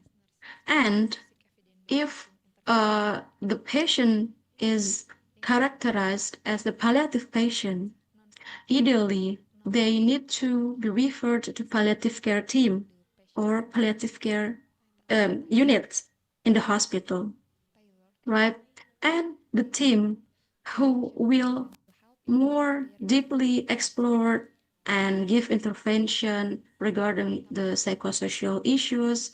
And yeah, of course, in collaboration with the general nurse in the ward and the maybe the PJP gitu ya, the GP of the doctors of the patient in the ward. They have interpersonal collaboration in addressing the problem, but the unit or the team who are really focused on like having more time to assess, to give intervention is the palliative care team units, right? Because the general nurse in the ward don't have time, maybe, right? But it's also important for us if we have maybe just a short period of time, have opportunity to sit beside a patient. It's very important to do it and to have a time contract. It's very okay. For example, we can after we do like routine vital signs monitor, for example, we ask like how does it feels to how about your sleep last night and etc. And we can ask about what they're feeling, and if we can offer, right, we can offer, the general nurse can offer like, I have 5 minutes here, if you have anything to say, feel free, I will listen to you. So it's okay to say the time contract to the patient, then the patient will respect that. And in the 5 minutes, we really listen to them. So that's one of the strategy that we can use in the limited time we have in the ward with the huge duty of taking care of patient, but at least we can do it to explore. And if the problem is out of our control, out of our capacity, we can discuss it in the team, right? And we can refer to the palliative care team or maybe to other professionals, for example, psychiatric or psychologist or um, spiritual expert on, yeah, depends on the problem that we assess in the limited time that we have, having conversation with the patient. I think that's the thing that we can do. Thank you, Mrs. Lulu, for the answer. Excuse Okay. me, could I add Okay. one thing that is Please. like, I would like to refer to slide when they have the conflict. It remind me that we have the process that we call family meeting. So at the place that is like we have the physicians, nurse, and palliative care team. If the patient they have the consciousness, we invite the patient too. But if and the family members, and then we talk together. The doctor will explain that it's like what the progression of the illness and the condition of the patients, and he will ask for the patient's like preference, like clearly that what they want, and explain that it's like the benefits and the thing that is like if the treatment will happen for each patient, and then ask the family that is like what thing that they concern, and we will have it's like the information, and then we make a plan. It's like alignment with the patient preference and the family concern. That the thing that we usually make when we have the palliative care. Okay, thank you, Ajan Daravan, for your ads. Okay, because the limited time, it will be the last question for us. Still from Mrs. Yosi Wijaya for the representative students. Maybe from Astri and friend, because Mrs. Benjarat and friend having a class. The question is, what was the biggest practical hurdle you faced when attempting to apply classroom theories about palliative care to a real-world hospital setting? Okay. Before thank you for the question, Mrs. Yosi. We think actually there's no significant differences between theory and the hospital practical, but we thought to manage the patient symptoms. In theory, symptoms can be controlled with the medication. However, in practice, sometimes a patient may be resistant or have a limited response to pharmacological treatment. Therefore, as nurses, we need to seek evidence-based nursing intervention, including appropriate non-pharmacological therapy tailored to the patient condition to help improve their quality of life. Maybe enough for me. Okay, thank you so much. Okay, I think this is the last of our discussion in session 1. I would like to thank very much to all of our speakers in session 1 for sharing their knowledge, experience, and valuable insights with us today. The presentation have been highly informative and beneficial for all participants. Before we conclude, I would like to highlight several key takeaways from this session. The first, palliative care is a holistic approach that aims to improve the quality of life of patients and their families.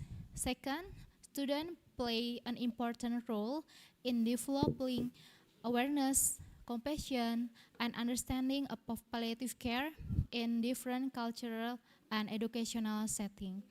Third, advanced care planning is essential in supporting older adults with chronic illnesses, ensuring that care aligns with patient values, preferences, and goals. And last, psychosocial and spiritual support are fundamental components of palliative care, helping patients and families cope with emotional, social, and spiritual challenges throughout the illness journey. Okay, this presentation have reminded us that effective palliative care is not only about treating symptoms, but also about caring for the whole person with dignity, compassion, and respect. On behalf of the organizing committee, I would like to express my sincere gratitude to all speakers and participants for making this session meaningful and engaging. I also apologize for any mistakes or shortcomings on my part during my role as moderator. With that, I would like to hand the session back to Master of Ceremony. Thank you very much, and over to Master of Ceremony. Okay. Thank you to our moderator, Ms. Dian, speakers, and participants for the insightful discussion. We will now continue with the certificate presentation and the door prize session. We would like to express our appreciation to our speakers and moderator for their valuable contribution. The committee will display the certificate on the virtual screen. Their certificates are given by Nurse Berlian Kando Sianipar, Bachelor of Nursing, Magister of Medicine, PhD, as the Dean of the Faculty of Health and Sciences from the Hasan University, Bengkulu. For Nurse Berlian Kando Sianipar, are you there?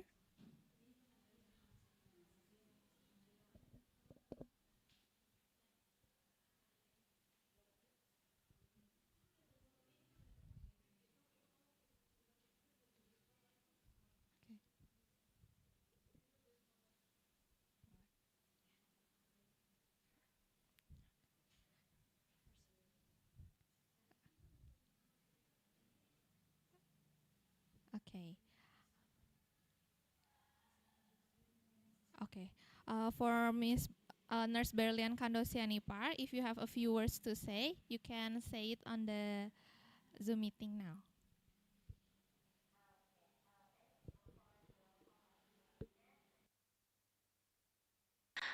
Associate Professor Daravang, Provinsi and Suratani, Thailand. Please accept the certificate of appreciation for your contribution this event. Thank you, Prof. Okay. Okay. The first certificate is given to Assistant Professor Darvan Romuang, Registered Nurse, Magister of Nurse Science, and PhD. Okay. The second certificate is given to Nurse Syarifah Lubna, Bachelor of Nursing and Master of Palliative Care. Let us give a round of applause.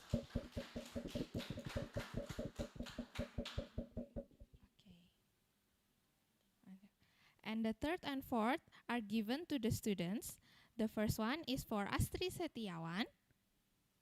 Okay, let us give a round of applause. And for the fourth one and the last one is for Benjarat Atapinyo. Okay, and the last one is given to our moderator for the first session, Nurse Florentina Dian Maharina, Magister of Nursing.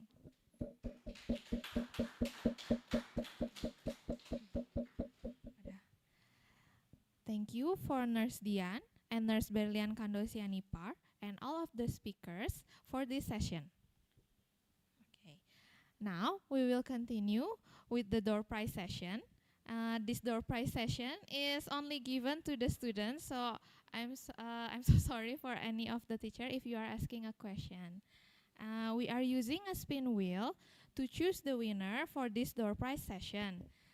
The name in the wheel are the person who asked in the Q&A session. There will be 3 winners. Okay. Please stay with us and check your names. If you are called, please react or respond and open your camera. Now, we will spin the wheel.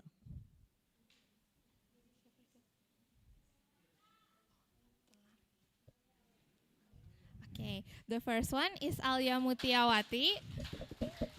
Are you here? If you are here, please open the camera and turn on your mic.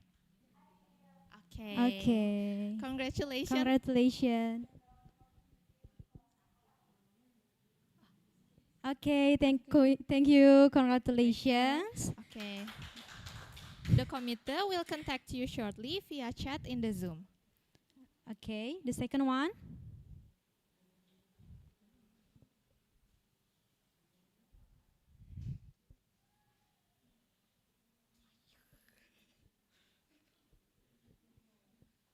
Okay, the second one is Zahra Putri. Zahra Putri, are you here? If you are here, please open the camera and turn on your mic. Okay, the committee will contact you shortly via chat in the Zoom. Okay, let's spin for the last winner.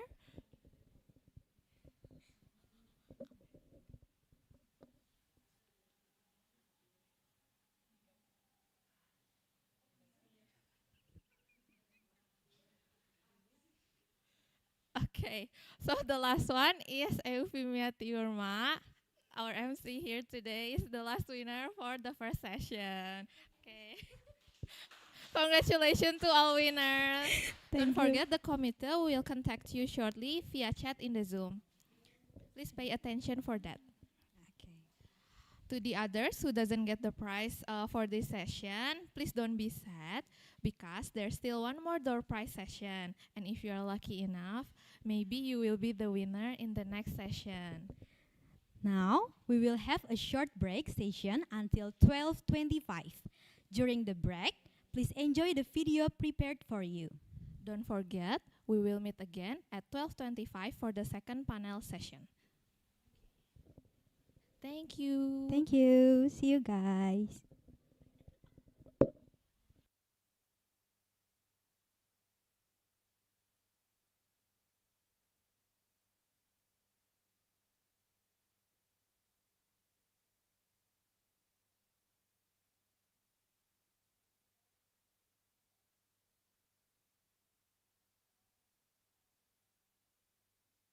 I just wanna feel alive. With you, I'm alive. With you, I'm alive. Fell in love, but it left me lonely. Tried to trust, but it burned me slowly.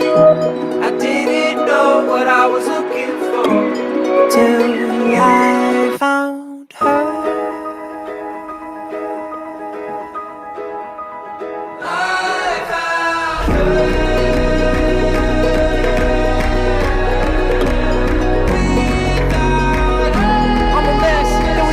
That love that made sense. I was stressed till I found her.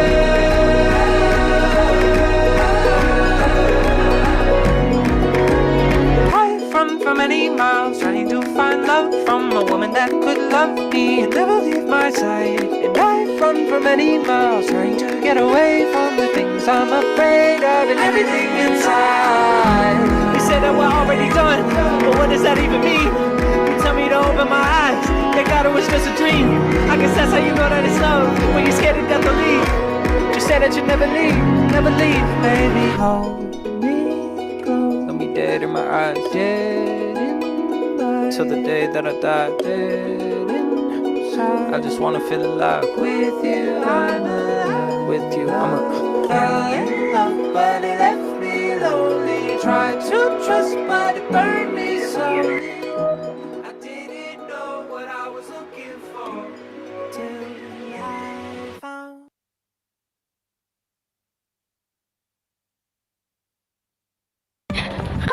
Kakak seragamnya bagus banget. Kakaknya kuliah di mana? Yang pastinya kita kuliah di Kampus Kesehatan Stikes Cirebon.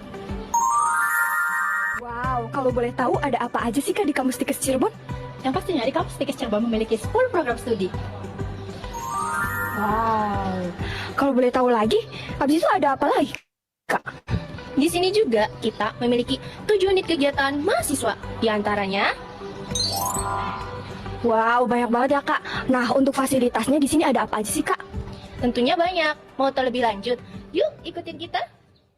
Halo teman-teman, selamat datang di Kampus Stikes Cirebon, kampus kesehatan yang dikenal dengan lingkungan belajarnya yang nyaman, lengkap, dan pastinya mendukung kalian untuk berkembang menjadi tenaga kesehatan yang profesional.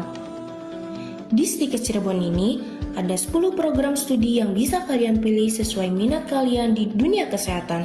Mulai dari program keperawatan, kebidanan, kesehatan masyarakat, radiologi, fisioterapi, dan lain sebagainya.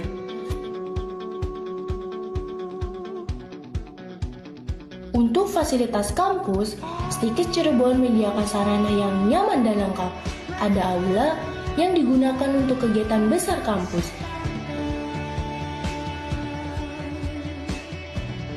Ada laboratorium yang mendukung praktikum tiap program studi. Di laboratorium ini, mahasiswa bisa melatih skill klinik, simulasi tindakan keperawatan, belajar menggunakan alat kesehatan, dan mempersiapkan diri sebelum turun langsung ke lapangan praktik. Di sini juga ada beberapa ruang kelas yang kondusif untuk belajar.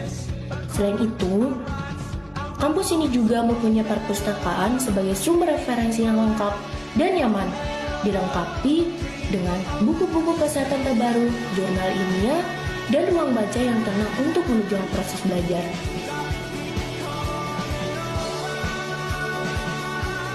Di Stikes Cirebon juga tersedia ruang referensi, yaitu ruang khusus yang disiapkan untuk menunjang kebutuhan akademik mahasiswa. Di dalamnya terdapat berbagai sumber ilmiah seperti jurnal nasional dan internasional, kumpulan karya tulis ilmiah, hingga skripsi dari kakak tingkat yang bisa dijadikan contoh maupun bahan ajar. Ruang ini dibuat senyaman mungkin agar mahasiswa bisa mencari referensi, memperdalam materi, dan mengembangkan penelitian dengan lebih mudah dan terarah. Dan pastinya di sini juga ada musola yang nyaman untuk beribadah.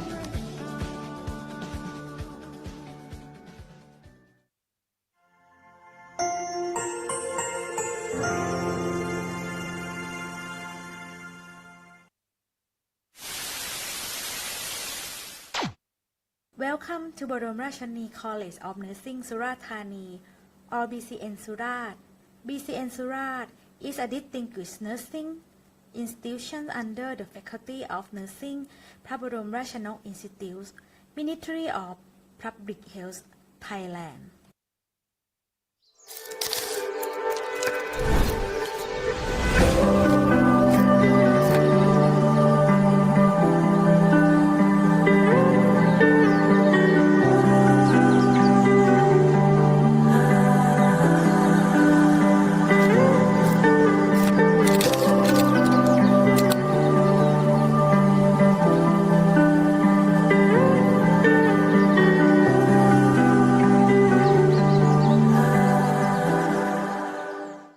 The college was established in 1970 as a nursing assistant school with the land generously donated by Kunyai Yok Thirawat. Over the years, the institution has continuously developed and expanded its educational provision. In 1980, it became Surathani College of Nursing, and in 1985 it was approved to offer nursing education at a level equivalent to a bachelor's degree. In 1994, His Majesty King Pumipon Atulyade the Great graciously bestowed the name Bromratchanani College of Nursing Surathani, together with the royal monogram Sawa, as the emblem of Bromratchanani Colleges of Nursing nationwide. A significant milestone was reached in 2019 when the Pabromrachana Institute Act came into effect, established the institute as a special higher education institute in health sciences. Since then, Pabromrachani College of Nursing Surathani has operated under Faculty of Nursing Pabromrachana Institute. At present, the college offers two academic programs, the Bachelor of Nursing Science program and the Practical Nursing Certificate program. The college is guided by its vision to be a leading international nursing college in producing nurses and serving as a learning organization and innovation hub for sustainable community well-being. Its philosophy, Wisdom for Community, reflects its strong commitment to academic excellence and social responsibility. The college fulfills its mission through 5 core areas: producing high-quality nursing graduates in accordance with international standards, conducting research and innovation in nursing and health, providing academic services for community well-being and global health, preserving arts, culture, and Thai wisdom, and ensuring effective governance toward becoming a high-performance organization. In the area of education, the college continually improves its curriculum to ensure relevance, modernity, and align with international standards. It is committed to developing graduates who are professionally competent, academically prepared, and able to provide compassionate, humanized, holistic care across the lifespan. To support student learning, the college provides modern classrooms, well-equipped nursing laboratories, simulation facilities, and access to a wide range of library and digital resources. Teaching and learning are designed to promote active learning and transformative learning, enabling students to develop critical thinking, clinical judgment, reflective practice, and lifelong learning skills. The college also places great importance on student development beyond the classroom. Through curricular and extracurricular activities, students are encouraged to develop leadership, teamwork, responsibility, and a strong sense of service.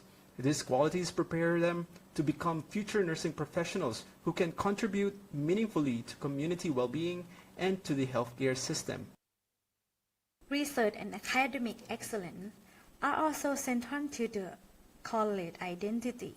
Faculty members are actively supported in producing scholar work and innovations that meet national and international standards.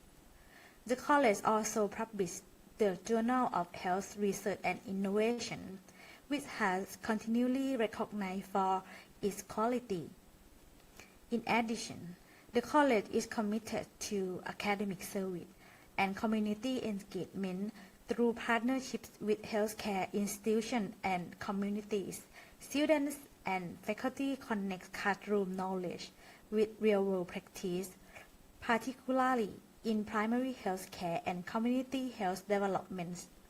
The college also promotes international collaboration through academic exchanges with overseas institutions. Ethics and moral development are another important foundation of the college.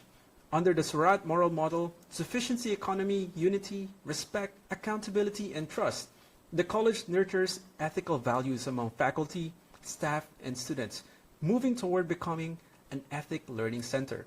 Bromratchanani College of Nursing, Surathani also values the preservation of Thai arts, culture, and local wisdom. Students and faculty are encouraged to participate in cultural activities and community-based learning, fostering appreciation for Thai identity alongside professional growth.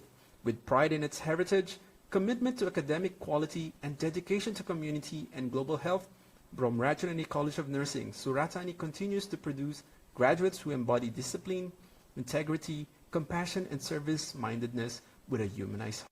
Currently, the director of the college is Assistant Professor Dr. Nijawan Weerawatanodom.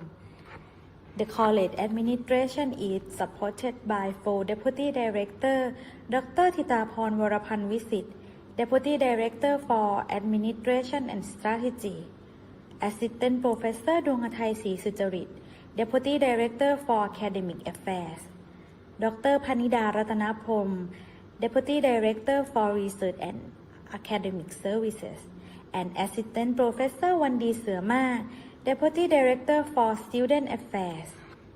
Thank you very much.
membara bagi generasi penerus bangsa untuk memajukan dan mengisi masa depan yang jaya harus terus dijaga.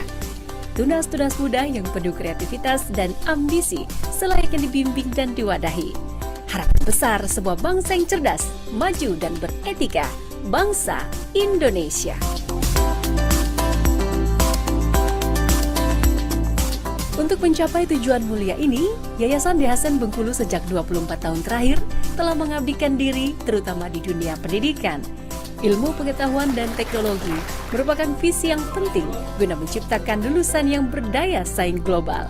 Yayasan Dehasen Bengkulu terus berinovasi dalam pengembangan ilmu pengetahuan serta berkontribusi penuh bagi pembangunan negeri Indonesia. Saat ini, 3 lembaga pendidikan milik Yayasan Dehasen Bengkulu telah mencetak ribuan lulusan yang berkualitas dan mampu bersaing di era global. Kegiatan pendidikan di Yayasan Dehasen Bengkulu dilaksanakan di atas tanah seluas 35 hektar dengan bangunan seluas 5 hektar. Untuk menunjang tempat tinggal mahasiswa, di tanah ini nantinya juga akan dibangun rusunawa bagi mahasiswa.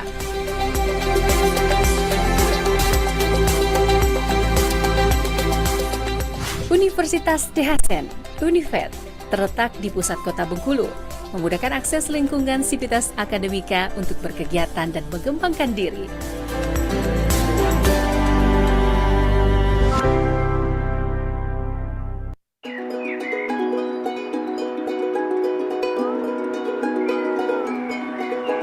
Hold me close, let me dead in my eyes, till the day that I die. I just wanna feel alive. With you, I'm alive. Fell in love, but it left me lonely. Tried to trust, but it burned me slowly. I didn't know what I was looking for till I found her. I found her.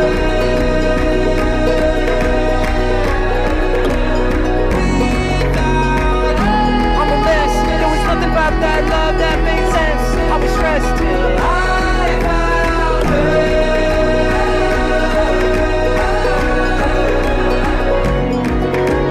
I've run for many miles trying to find love from a woman that could love me and never leave my side. And I've run for many miles trying to get away from the things I'm afraid of and everything inside. They say that we're already done, but what does that even mean? Tell me to open my eyes, they got it was just a dream. I guess that's how you know that it's love, when you're scared to death to leave. You said that you'd never leave, baby. Hold me close, let me dead in my eyes, dead inside. Till the day that I die, dead inside. I just wanna feel alive. With you, I'm alive. With you, I'm alive. Fell in love, but it left me lonely. Tried to trust, but it burned me slowly.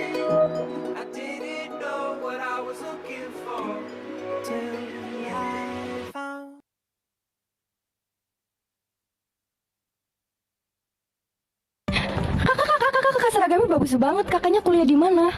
Yang pastinya kita kuliah di Kampus Kesehatan Stikes Cirebon. Wow, kalau boleh tahu ada apa aja sih Kak di Kampus Stikes Cirebon? Yang pastinya di Kampus Stikes Cirebon memiliki 10 program studi.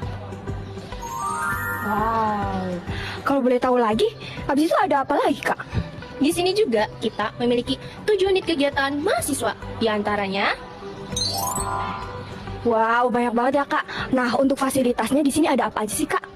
Tentunya banyak. Mau tahu lebih lanjut? Yuk, ikutin kita. Halo teman-teman, selamat datang di Kampus Stikes Cirebon, kampus kesehatan yang dikenal dengan lingkungan belajarnya yang nyaman, lengkap, dan pastinya mendukung kalian untuk berkembang menjadi tenaga kesehatan yang profesional. Di Stikes Cirebon ini, ada 10 program studi yang bisa kalian pilih sesuai minat kalian di dunia kesehatan. Mulai dari program keperawatan, kebidanan, kesehatan masyarakat, radiologi, fisioterapi, dan lain sebagainya.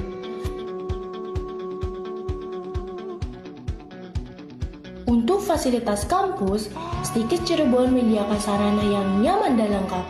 Ada aula yang digunakan untuk kegiatan besar kampus.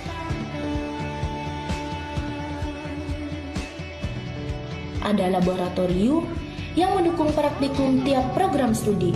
Di laboratorium ini, mahasiswa bisa melatih skill klinik, simulasi tindakan keperawatan, belajar menggunakan alat kesehatan, dan mempersiapkan diri sebelum turun langsung ke lapangan praktik. Di sini juga ada beberapa ruang kelas yang kondusif untuk belajar. Selain itu, kampus ini juga mempunyai perpustakaan sebagai sumber referensi yang lengkap dan nyaman, dilengkapi dengan buku-buku kesehatan terbaru, jurnal ilmiah, dan ruang baca yang tenang untuk menunjang proses belajar.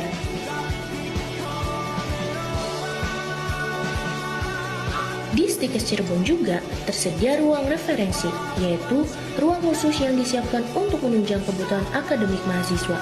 Di dalamnya terdapat berbagai sumber ilmiah seperti jurnal nasional dan internasional, kumpulan karya tulis ilmiah, hingga skripsi dari kakak tingkat yang bisa dijadikan contoh maupun bahan ajar. Ruang ini dibuat senyaman mungkin agar mahasiswa bisa mencari referensi, memperdalam materi, dan mengembangkan penelitian dengan lebih mudah dan terarah. Dan pastinya di sini juga ada musola yang nyaman untuk beribadah.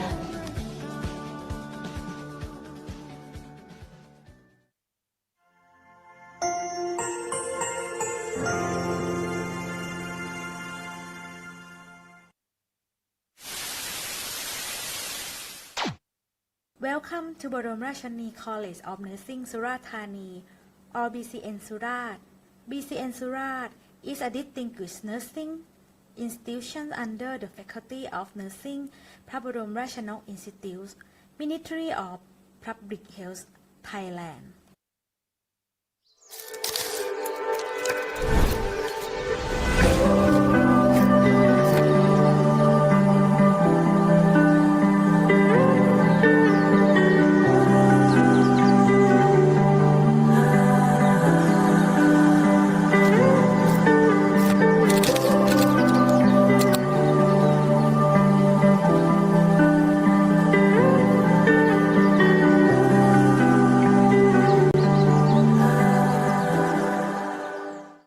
The college was established in 1970 as a nursing assistant school with the land generously donated by Kunyai Yok Thirawat.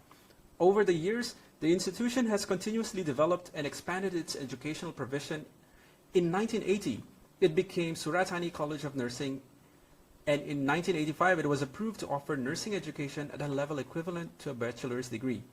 In 1994, His Majesty King Bhumibol Adulyadej the Great graciously bestowed the name Bromrachanani College of Nursing Surat Thani, together with a royal monogram Sawa, as the emblem of Bromrachanani Colleges of Nursing nationwide.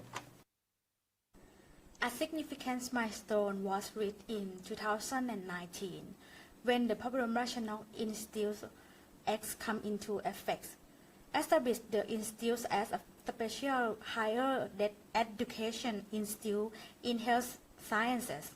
Since then, Bodom Rashani College of Nursing Surat Thani has operated under Faculty of Nursing Bodom Rashani Institute.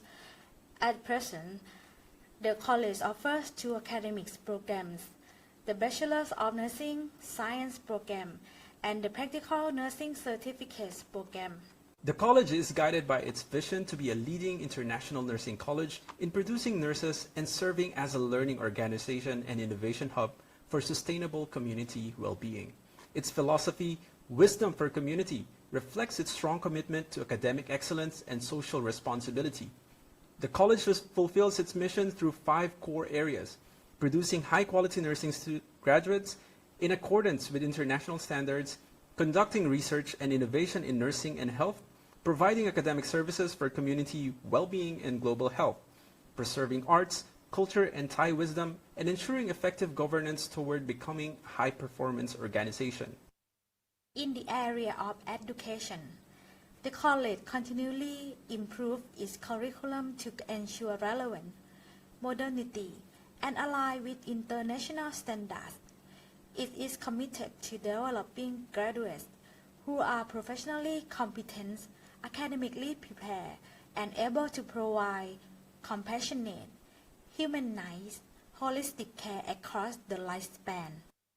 To support student learning, the college provides modern classrooms, well-equipped nursing laboratories, simulation facilities, and access to a wide range of library and digital resources. Teaching and learning are designed to promote active learning and transformative learning, enabling students to develop critical thinking, clinical judgment, reflective practice, and lifelong learning skills. The college also places great importance on student development beyond the classroom. Through curricular and extracurricular activities, students are encouraged to develop leadership, teamwork, responsibility, and a strong sense of service. These qualities prepare them to become future nursing professionals who can contribute meaningfully to community well-being and to the healthcare system. Research and academic excellence are also central to the college identity. Faculty members are actively supported in producing scholar work and innovations that meet national and international standards. The college also published the Journal of Health Research and Innovation, which has continually recognized for its quality. In addition, the college is committed to academic service and community engagement through partnerships with healthcare institutions and communities. Students and faculty connect classroom knowledge with real-world practice, particularly in primary health care and community health developments. The college also promotes international collaboration through academic exchanges with overseas institutions. Ethics and moral development are another important foundation of the college. Under the Surat moral model, sufficiency economy, unity, respect, accountability, and trust, the college nurtures ethical values among faculty, staff, and students, moving toward becoming an ethic learning center. Bromrachanani College of Nursing, Surat Thani also values the preservation of Thai arts, culture, and local wisdom. Students and faculty are encouraged to participate in cultural activities and community-based learning, fostering appreciation for Thai identity alongside professional growth. With pride in its heritage, commitment to academic quality, and dedication to community and global health, Bromrachanani College of Nursing, Surat Thani continues to produce graduates who embody discipline, integrity, compassion, and service-mindedness with a humanized heart. Currently, the director of the college is Assistant Professor Dr. Nijawan Weerawattanodom. The college administration is supported by 4 Deputy Director, Dr. Thitaphorn Warapan Visit, Deputy Director for Administration and Strategy, Assistant Professor Dwanghathai Sri Sucharit, Deputy Director for Academic Affairs, Dr. Panida Ratanaprom, Deputy Director for Research and Academic Services, and Assistant Professor Wandi Seuma, Deputy Director for Student Affairs. Thank you very much.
Suara bagi generasi penerus bangsa untuk memajukan dan mengisi masa depan yang jaya harus terus dijaga.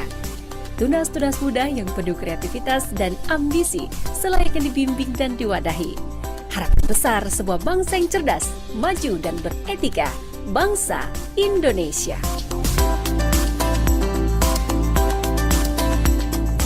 Untuk mencapai tujuan mulia ini, Yayasan Dehasen Bengkulu sejak 24 tahun terakhir telah mengabdikan diri terutama di dunia pendidikan. Ilmu pengetahuan dan teknologi merupakan visi yang penting guna menciptakan lulusan yang berdaya saing global. Yayasan Dehasen Bengkulu terus berinovasi dalam pengembangan ilmu pengetahuan serta berkontribusi penuh bagi pembangunan negeri Indonesia. Saat ini, 3 lembaga pendidikan milik Yayasan Dehasen Bengkulu telah mencetak ribuan lulusan yang berkualitas dan mampu bersaing di era global. Kegiatan pendidikan di Yayasan Dehasen Bengkulu dilaksanakan di atas tanah seluas 35 hektar dengan bangunan seluas 5 hektar. Untuk menunjang tempat tinggal mahasiswa, di tanah ini nantinya juga akan dibangun rusunawa bagi mahasiswa.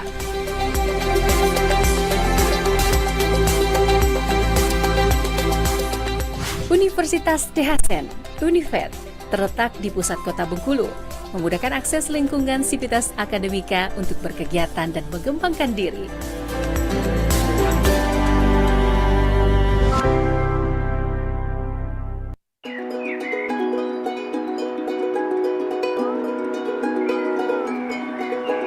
Hold me close, let me dead in my eyes, till the day that I die. I just wanna feel alive. With you, I'm alive. Fell in love, but it left me lonely. Tried to trust, but it burned me slowly. I didn't know what I was looking for till I found her. I found her.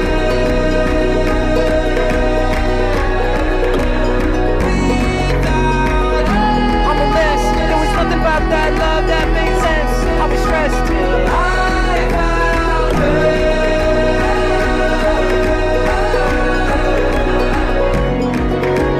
I've run for many miles trying to find love from a woman that could love me and never leave my side. And I've run for many miles trying to get away from the things I'm afraid of and everything inside. You say that we're already done, but what does that even mean? Tell me to open my eyes, they got it was just a dream. I guess that's how you know that it's love, when you're scared to death to leave. You said that you'd never leave, baby. Hold me close, let me dead in my eyes, dead inside. Till the day that I die, dead inside. I just wanna feel alive. With you, I'm alive. With you, I'm alive. Fell in love, but it left me lonely. Tried to trust, but it burned me slowly.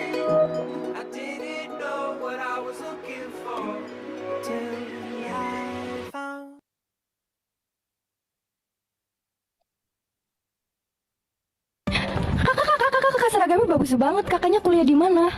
Yang pastinya kita kuliah di Kampus Kesehatan Stikes Cirebon. Wow, kalau boleh tahu ada apa aja sih Kak di Kampus Stikes Cirebon? Yang pasti di Kampus Stikes Cirebon memiliki 10 program studi. Wow, kalau boleh tahu lagi, habis itu ada apa lagi Kak? Di sini juga kita memiliki 7 unit kegiatan mahasiswa, di antaranya wow, banyak banget ya Kak. Nah, untuk fasilitasnya di sini ada apa aja sih Kak? Tentunya banyak. Mau tahu lebih lanjut? Yuk, ikutin kita. Halo teman-teman, selamat datang di Kampus Stikes Cirebon, kampus kesehatan yang dikenal dengan lingkungan belajarnya yang nyaman, lengkap, dan pastinya mendukung kalian untuk berkembang menjadi tenaga kesehatan yang profesional. Di Stikes Cirebon ini, ada 10 program studi yang bisa kalian pilih sesuai minat kalian di dunia kesehatan.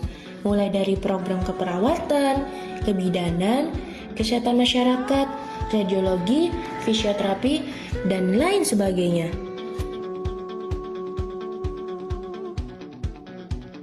Untuk fasilitas kampus, Stikes Cirebon menyediakan sarana yang nyaman dan lengkap.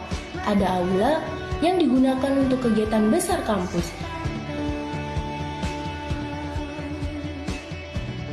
Ada laboratorium yang mendukung praktikum tiap program studi. Di laboratorium ini, mahasiswa bisa melatih skill klinik, simulasi tindakan keperawatan, belajar menggunakan alat kesehatan, dan mempersiapkan diri sebelum turun langsung ke lapangan praktik.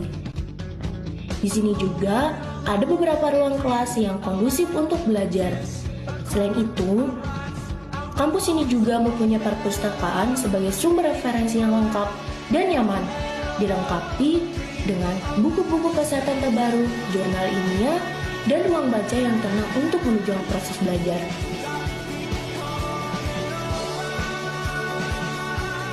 Di Stikes Cirebon juga tersedia ruang referensi, yaitu ruang khusus yang disiapkan untuk menunjang kebutuhan akademik mahasiswa.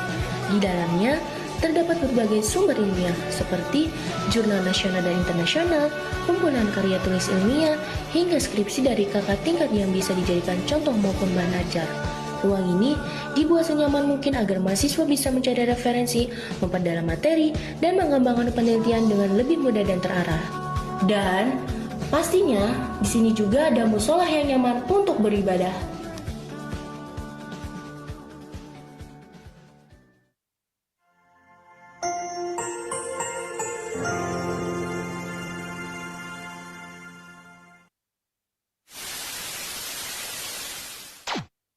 Welcome to Bodom Rashani College of Nursing Surat Thani, or BCN Surat.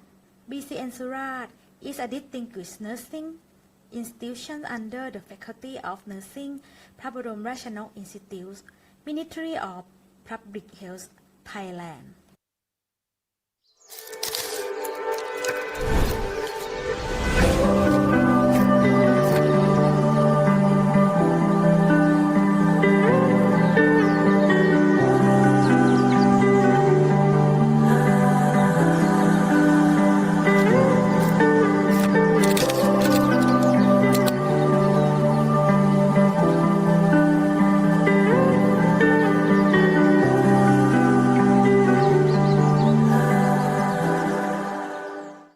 The college was established in 1970 as a nursing assistant school with the land generously donated by Kunyai Yok Thirawat. Over the years, the institution has continuously developed and expanded its educational provision. In 1980, it became Surat Thani College of Nursing, and in 1985, it was approved to offer nursing education at a level equivalent to a bachelor's degree.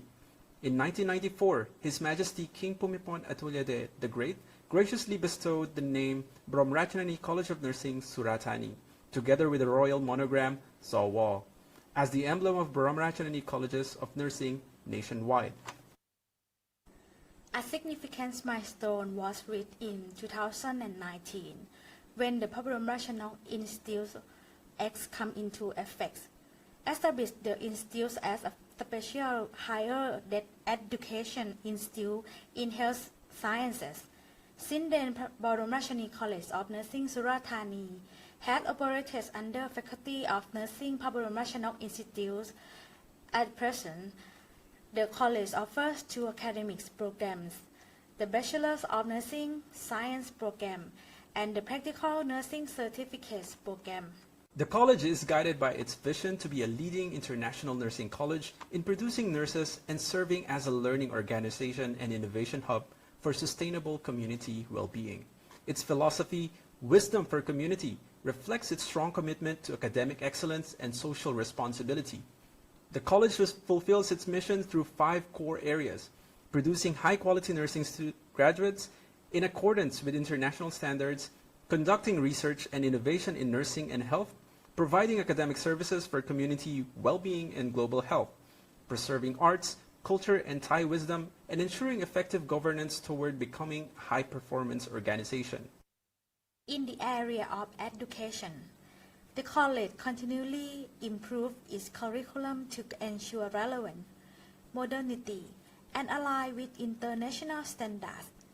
It is committed to developing graduates who are professionally competent, academically prepared, and able to provide compassionate, humanized, holistic care across the lifespan. To support student learning, the college provides modern classrooms, well-equipped nursing laboratories, simulation facilities, and access to a wide range of library and digital resources. Teaching and learning are designed to promote active learning and transformative learning, enabling students to develop critical thinking, clinical judgment, reflective practice, and lifelong learning skills. The college also places great importance on student development beyond the classroom. Through curricular and extracurricular activities, students are encouraged to develop leadership, teamwork, responsibility, and a strong sense of service. These qualities prepare them to become future nursing professionals who can contribute meaningfully to community well-being and to the healthcare system. Research and academic excellence are also central to the college identity. Faculty members are actively supported in producing scholar work and innovations that meet national and international standards. The college also published the Journal of Health Research and Innovation, which has continually recognized for its quality. In addition, the college is committed to academic service and community engagement through partnerships with healthcare institutions and communities.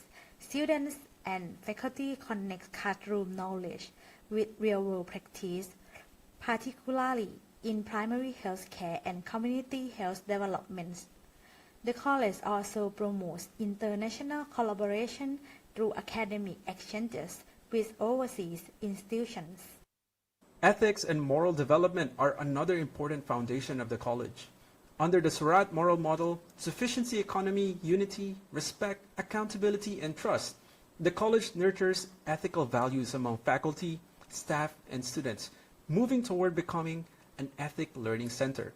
Bromrachanani College of Nursing, Surat Thani also values the preservation of Thai arts, culture, and local wisdom.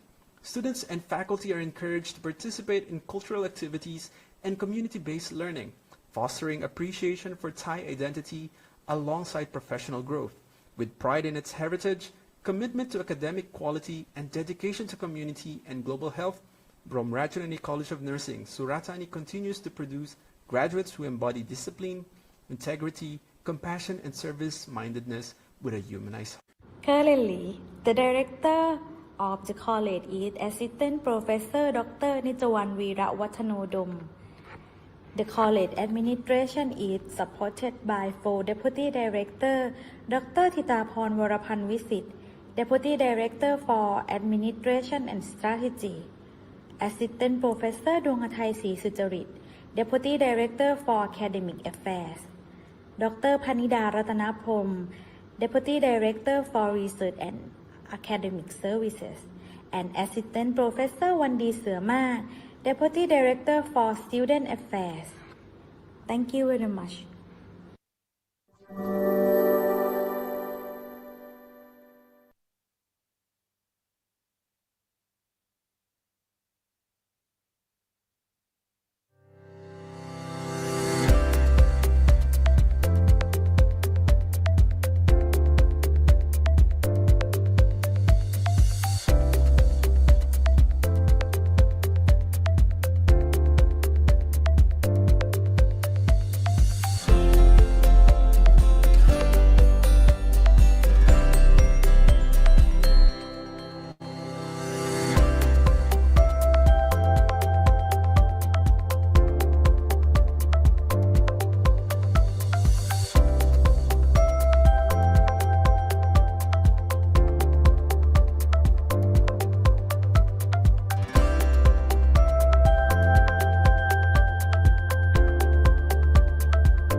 bagi generasi penerus bangsa untuk memajukan dan mengisi masa depan yang jaya harus terus dijaga.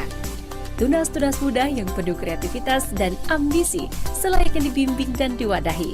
Harapan besar sebuah bangsa yang cerdas, maju dan beretika, bangsa Indonesia.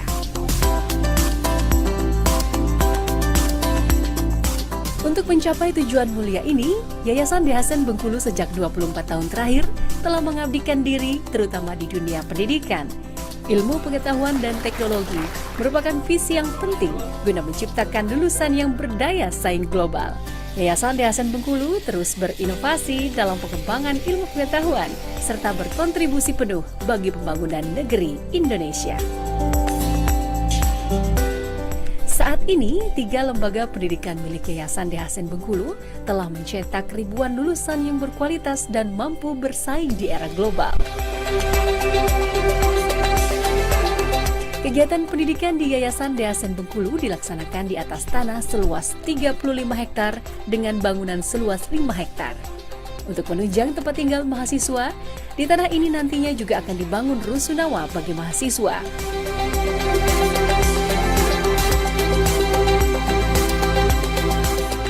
Universitas Dehasen, Unifed, terletak di pusat kota Bengkulu, memudahkan akses lingkungan sivitas akademika untuk berkegiatan dan mengembangkan diri.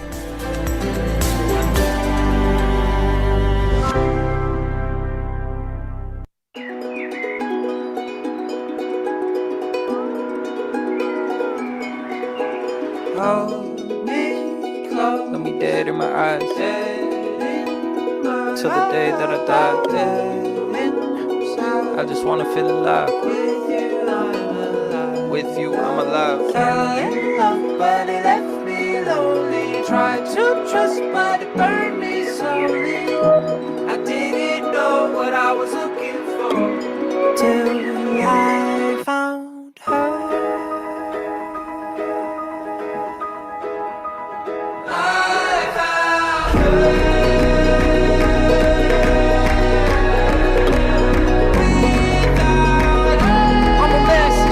About that love that made sense. I was stressed till I found her.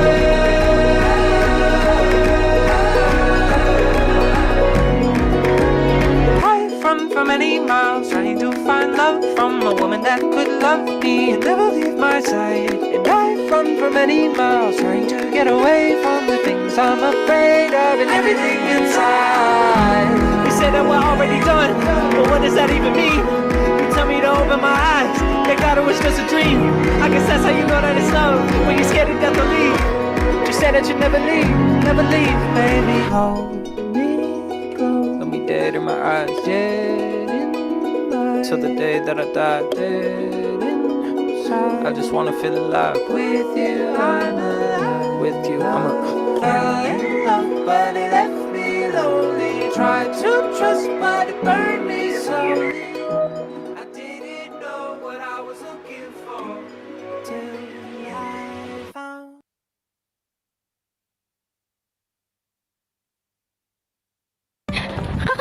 Kakak seragamnya bagus banget. Kakaknya kuliah di mana? Yang pastinya kita kuliah di Kampus Kesehatan Stikes Cirebon. Wow, kalau boleh tahu ada apa aja sih Kak di Kampus Stikes Cirebon? Yang pastinya di Kampus Stikes Cirebon memiliki 10 program studi. Wow, kalau boleh tahu lagi, habis itu ada apa lagi Kak? Di sini juga kita memiliki 7 unit kegiatan mahasiswa. Di antaranya, wow, banyak banget ya Kak. Nah, untuk fasilitasnya di sini ada apa aja sih Kak? tentunya banyak. Mau tahu lebih lanjut? Yuk ikutin kita. Halo teman-teman, selamat datang di Kampus Stikes Cirebon, kampus kesehatan yang dikenal dengan lingkungan belajarnya yang nyaman, lengkap, dan pastinya mendukung kalian untuk berkembang menjadi tenaga kesehatan yang profesional. Di Stikes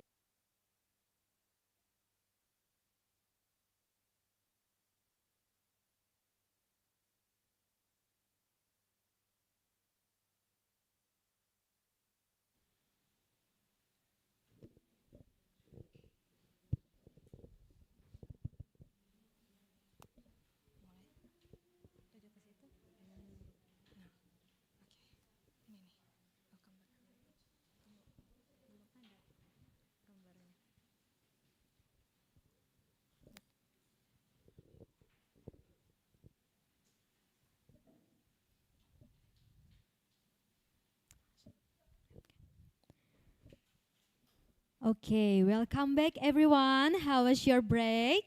How is your lunch? Is it good? Do you still have energy for the second panel session? You can give a reaction in the Zoom.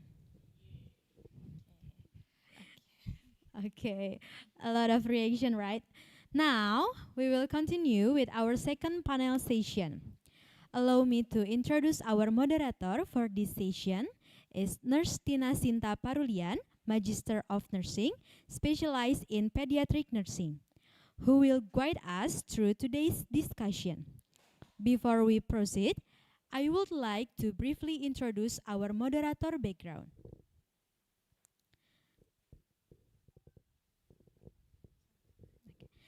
Dedicated nursing professional with extensive experience in pediatric nursing, nursing education, community health, and health research, holding advanced academic qualification in pediatric nursing and currently pursuing doctoral studies in nursing. Committed to evidence-based practice, healthcare innovation, and improving child and community health outcomes through education, research, and professional practice. I will only read the latest one for her education and research activities. For her education, from 2025 until now, she is studying Doctor of Philosophy or PhD in Nursing in Faculty of Nursing Universitas Indonesia.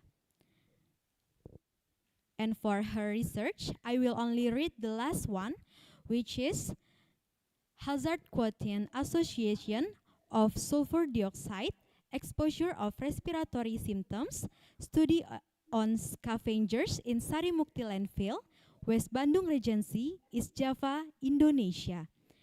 She has done a lot of research, as you can see in this CV. For moderator, Miss Tina, the floor is yours. Thank you for MC.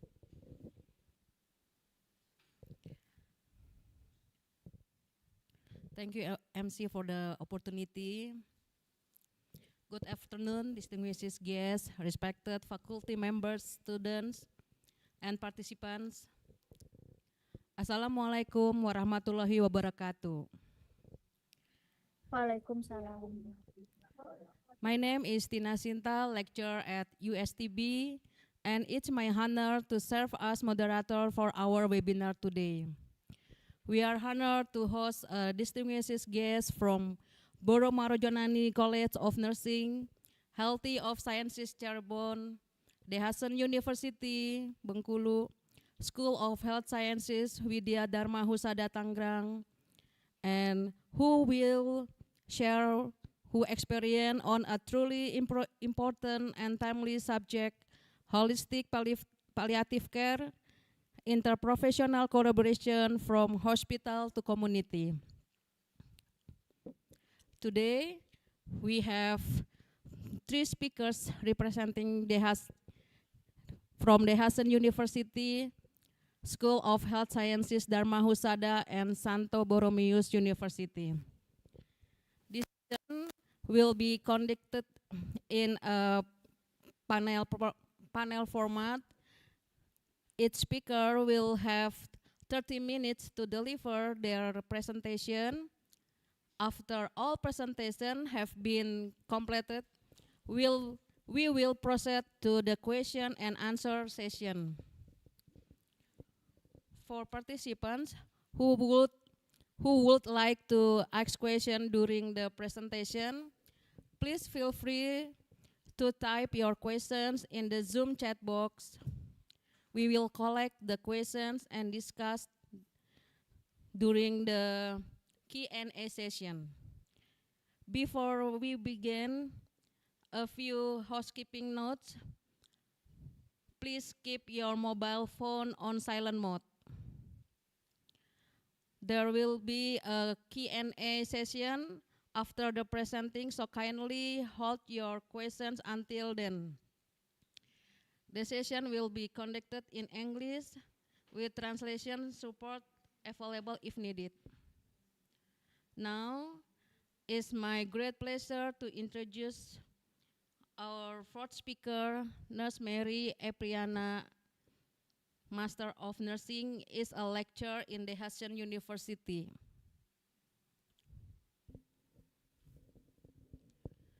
Without further ado, please join me in welcoming Nurse Mary Epriana is delivered to presenting Nurse Mary Epriana. The floor is yours.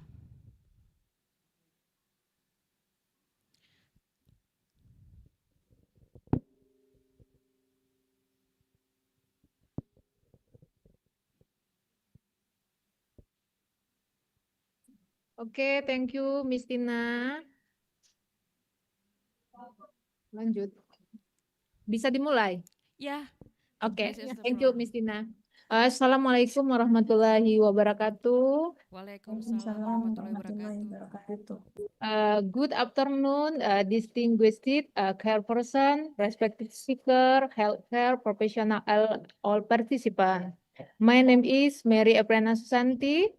I'm lecturer the Faculty of Health Science the Hasan University, Bengkulu, Indonesia. It is great honor and privilege for me to be here today and share our evidence-based nursing inovasi title to Webinar International. Implementasi of Respira Bundle, Respira Evidence-Based Support Program for Improved Respiratory Adaptation to Optimize Oxygen Need the Children with Pneumonia and Evidence-Based Nursing Innovation. This is presentasi I will discuss the background, implementasi process, and outcome of the Respira Bundle is integrated nursing intervention designed to improve respiratory adaptation and optimize organisasi in children with pneumonia. Kayaknya ya. Gela-gela. Mana ya awak tuh, Joy?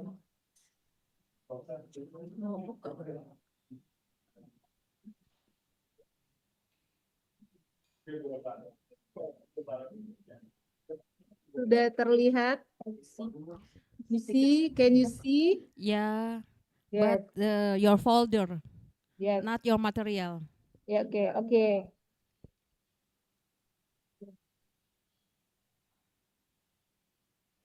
Implementasi of Respira Bundle, Respirasi Evidence-Based Support Program for Improving Respiratory Adaptation to Optimize Oxygenated Need in Children with Pneumonia and Evidence-Based Nursing. Excuse me, Miss Mary. Yes? Yeah, I think, may I help you to share your material? Oh, yes. Okay, because please share screen. Because we just saw your folder, not your material, not your PPT. Ya, silakan. Okay, Miss. Yeah, wait a moment, please. Video ya.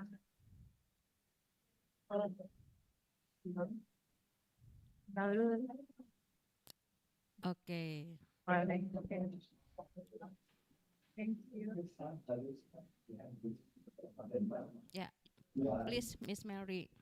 Oke, Mrs. Mary and a presentasi and implementasi of Respira Bundle, respiratory evidence-based support program for improving respiratory adaptation to optimize oxygenation need in children with pneumonia and evidence-based nursing innovation. Next. On this slide, we can see that pneumonia remains a major global health challenging and continues to be leading infectious causes a death among children under 5 years to event. According to UNICEF, in 2025, pneumonia cases more than 700,000. death among children under 3 year worldwide.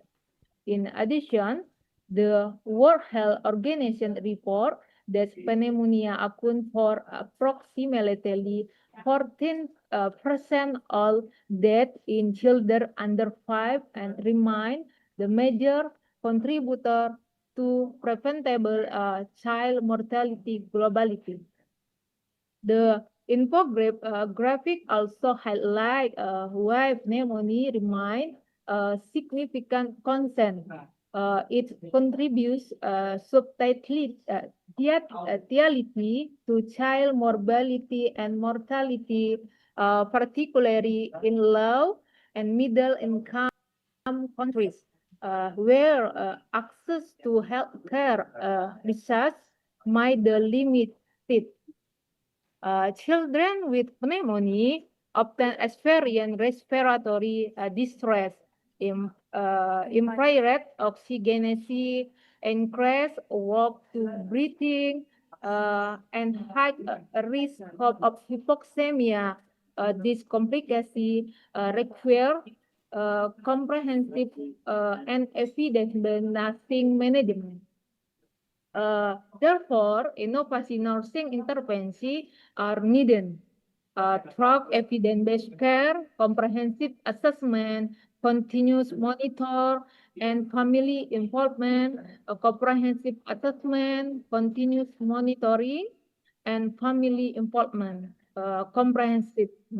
We can improve respiratory adaptation, optimize oxygenation, ultimate create a better clinical outcome for children with pneumonia.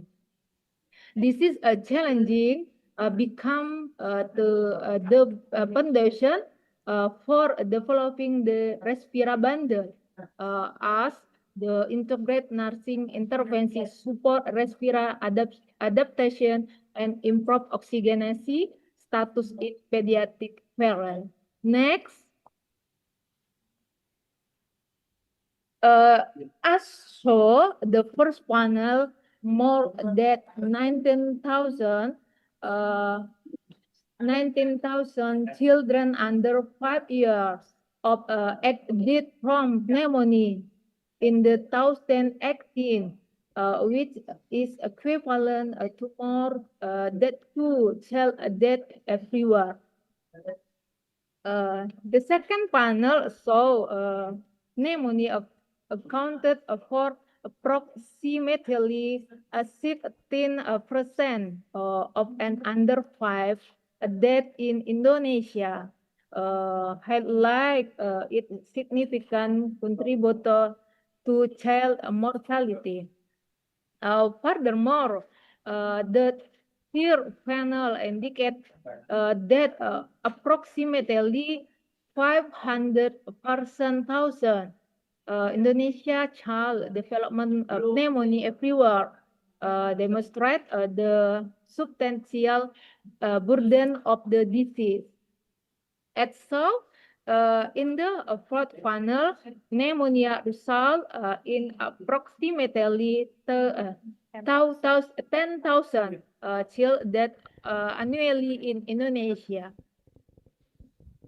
This finding clearly demonstrate the pneumonia remain a major challenge pediatric healthcare and continues affect thousands of Indonesia children each year.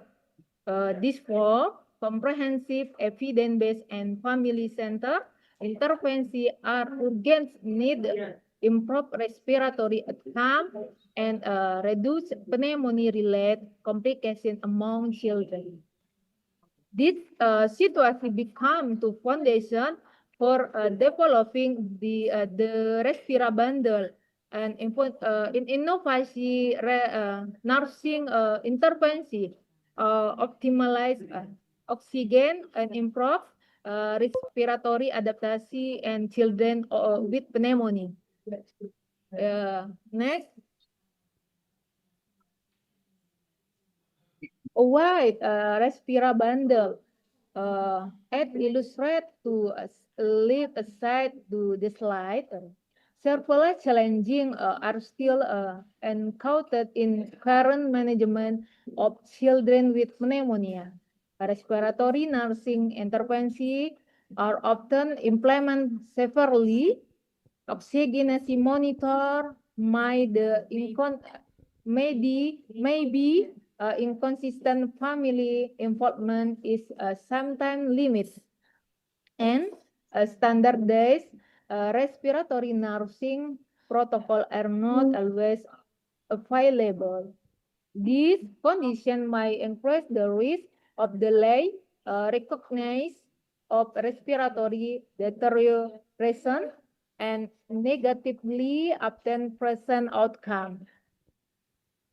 To address this challenging, this is a need for innovative nursing approach. This is a comprehensive evidence-based family center standardized SGZ implement in clinical practice. Therefore, we developed the Respira bundle, integrate nursing intervention design, improve respiratory adaptation, optimize oxygenation, children with pneumonia. And so, the right side to the slide, Respira bundle combine evidence-based respiratory care, active family participant, continuous monitoring, standardized nursing intervention into single comprehensive package. This integrate approach respiratory bundle aim to enhance oxygen, reduce respiratory distress, prevent complications, and ultimate improve clinical outcome among children with pneumonia. In the word, Respira bundle is merely collection of nursing intervention about structure and systematic approach, the delivering high quality respiratory nursing care. Next,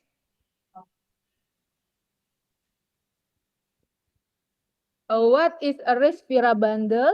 A Respira bundle consists the 7 great component the work together support respiratory function, improve patient outcome.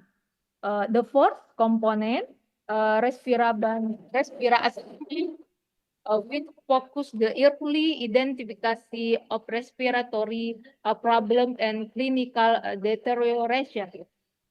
The second component, elevation position, which focus the early.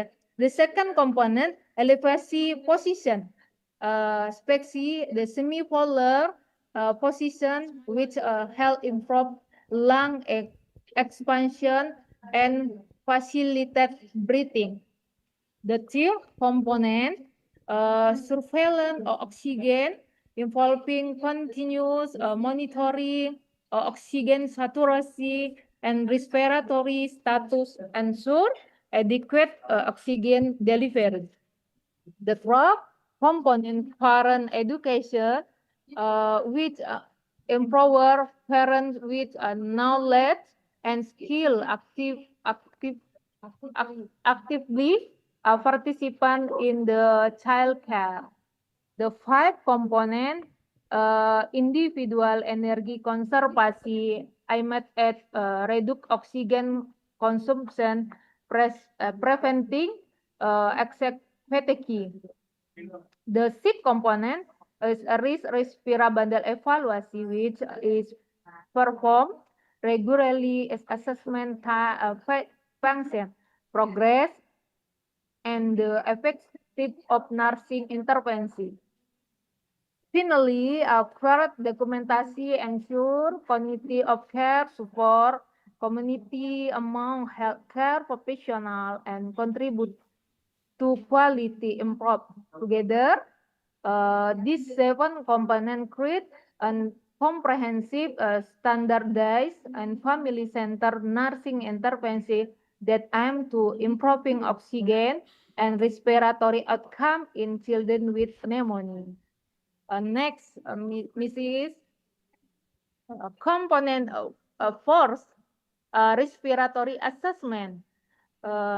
This component focus the early identification of respiratory problem and oxygenation disturbance in children with pneumonia. This assessment include respiratory rate, oxygenation saturasi, breathing sound, and chest respiration, nasal flaring, level continuous consciousness. Stroke, a comprehensive assessment, a nursing recognized sign of respiratory deterioration and early stage in timely intervention. Early detection is essential to prevent complications, improve patient safety, and optimize respiratory outcome. Next.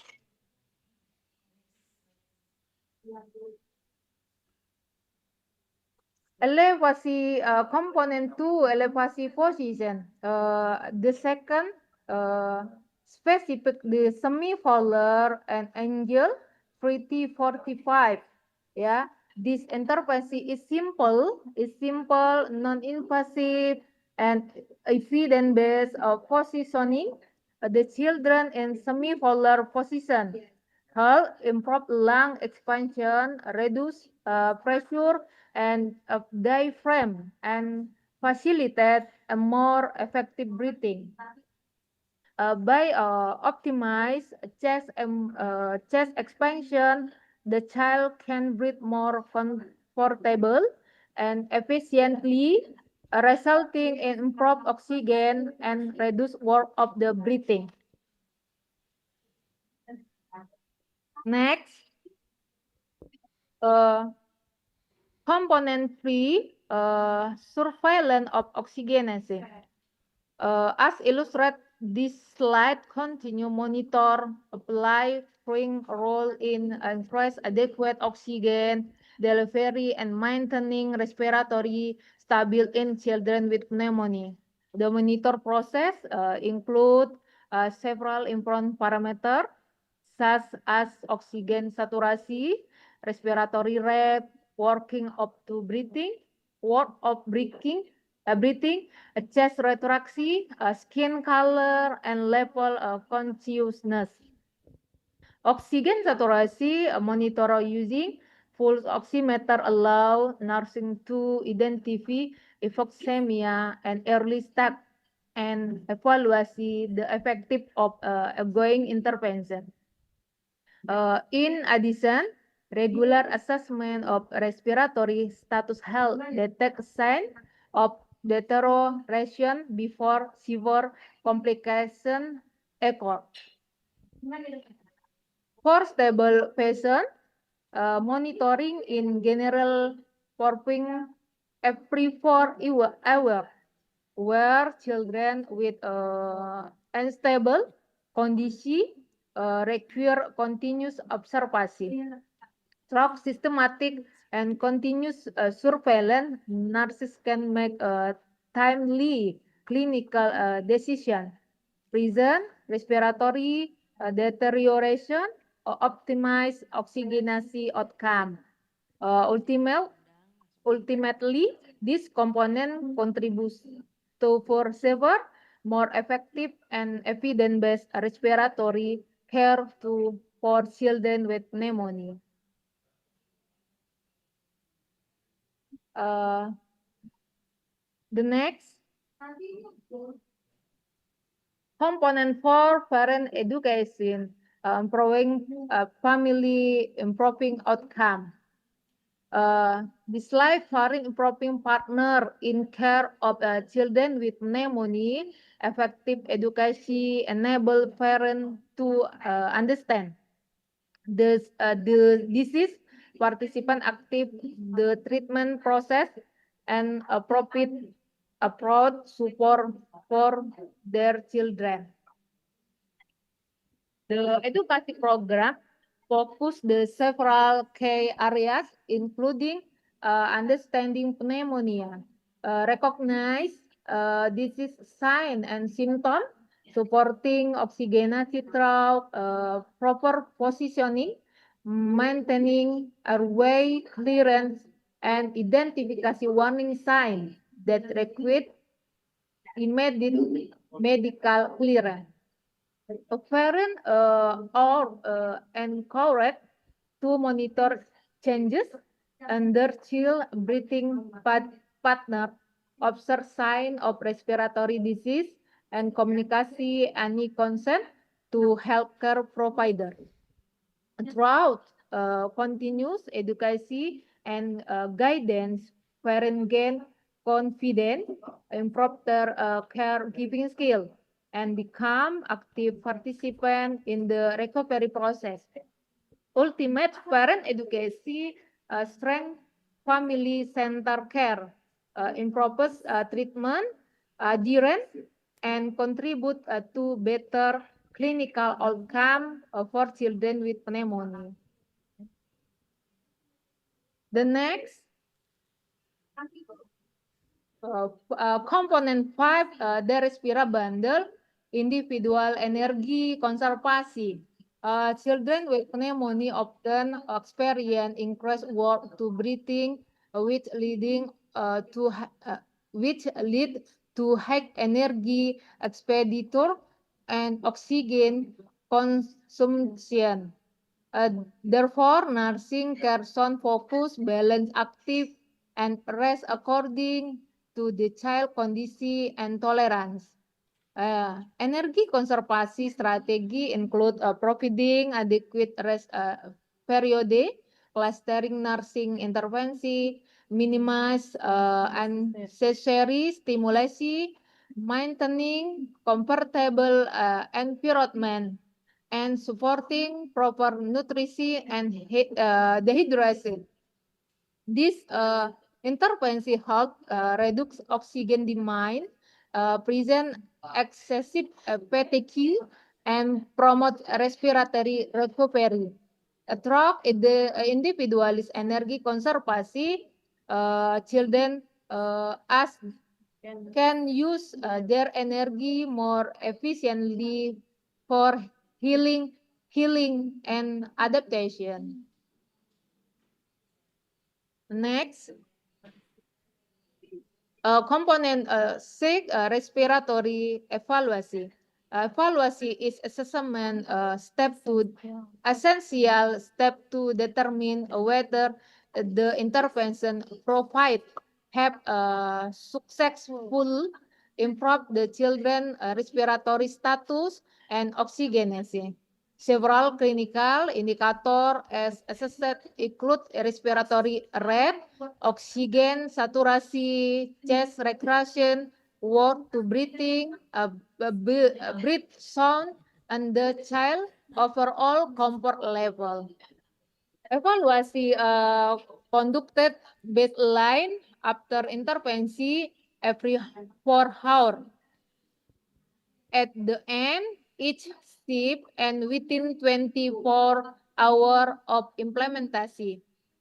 By comparing the function condition over time, nurses can identify improvement, detect potential deterioration, and adjust the plan of care when necessary.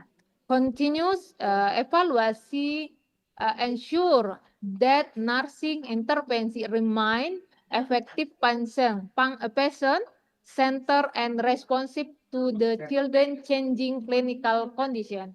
Ultimate, Respira evaluasi help active better oxygen, improve respiratory adaptation of optical clinical outcome. And next, the seventh and finally component, the Respira bundle is accurate documentation. Documentation is essential part of nursing care because it ensure continuity and accountability and effective communication among healthcare professionals.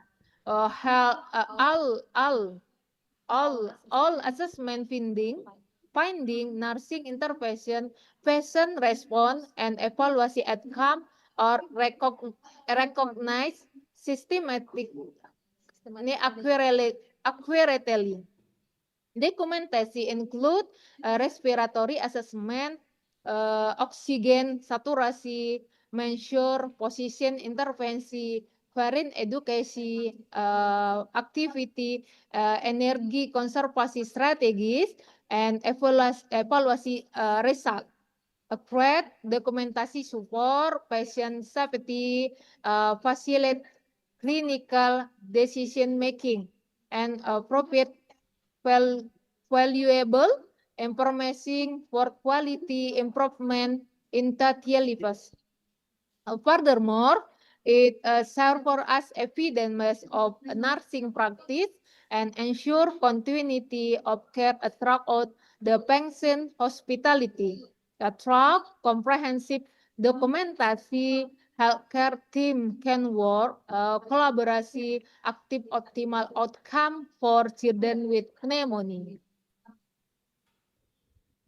The next outcome of before the present childhood pneumonia common experience, respiratory distress, increased respiratory rate, low oxygen saturation, chest recturacy, and increased work of the breathing.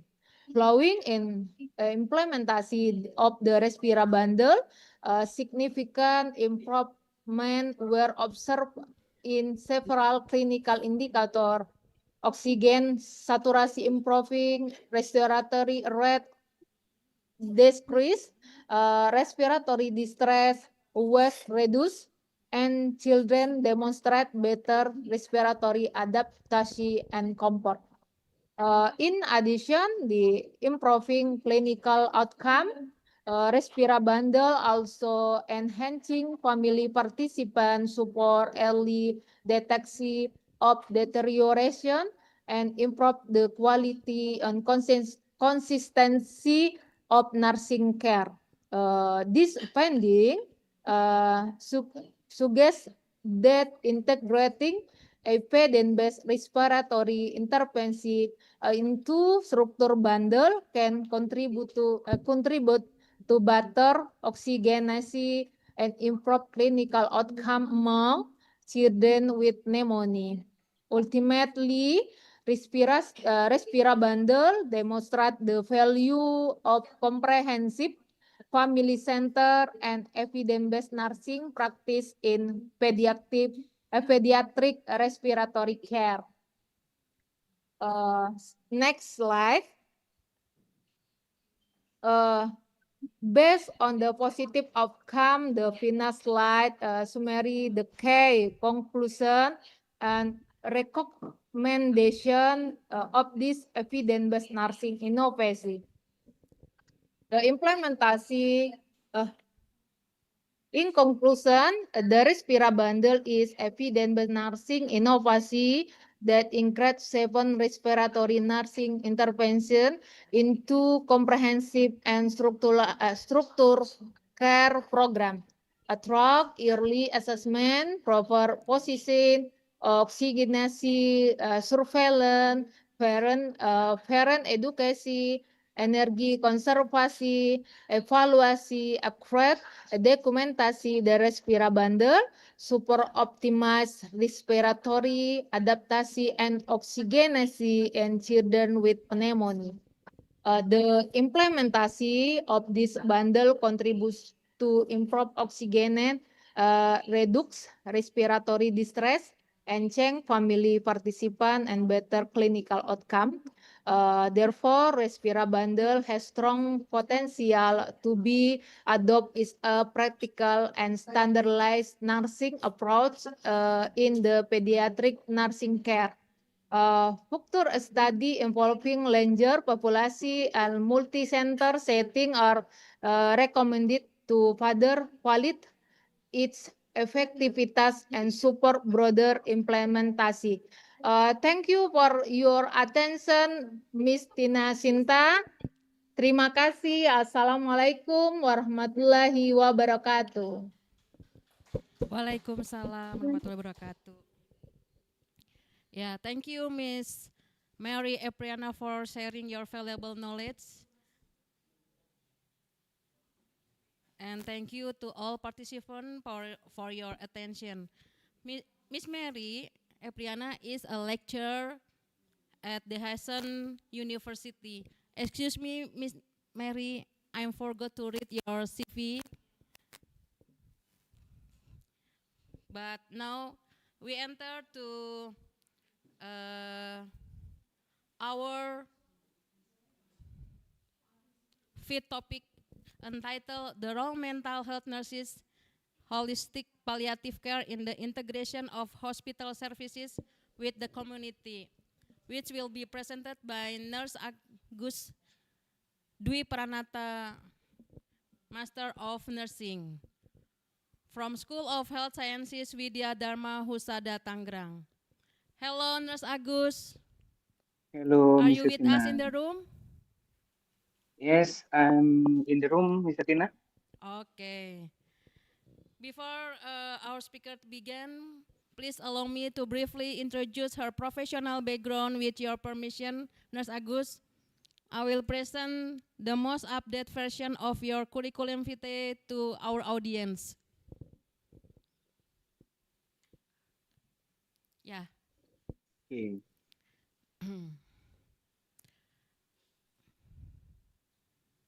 This is your CV. Yes.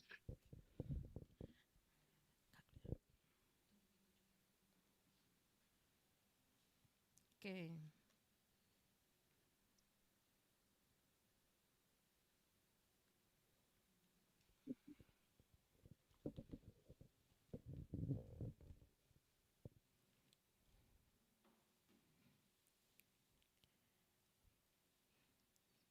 Nurse Agus is Yes, a Miss Tina. lecturer, School of Health Sciences, Widya Husada, Tangerang, and many publications like books, the first psychiatric nursing book, the second textbook of mental health and psychosocial nursing, and many article journal, your achievement, and the last is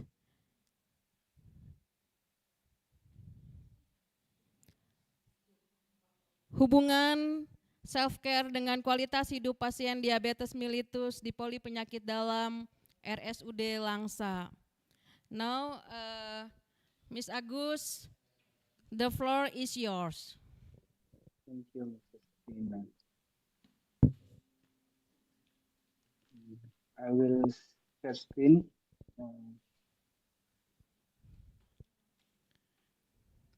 Do you need our help to share screen? Oh, oh, I need this screen my PPT, my PowerPoint, Miss Tina. Share screen. Uh,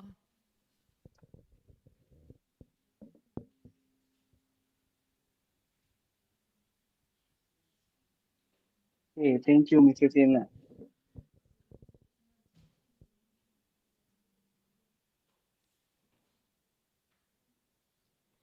I will start, Miss Tina. yes, you can. Thank you, Miss Tina, moderator Miss Tina, who has invited me to present the material on this occasion. Good afternoon, my honorable to assistant Prof. Dr. Miswan Wirawan Thomas, Director of Brodoma Rajonani College of Nursing Suratani, Thailand.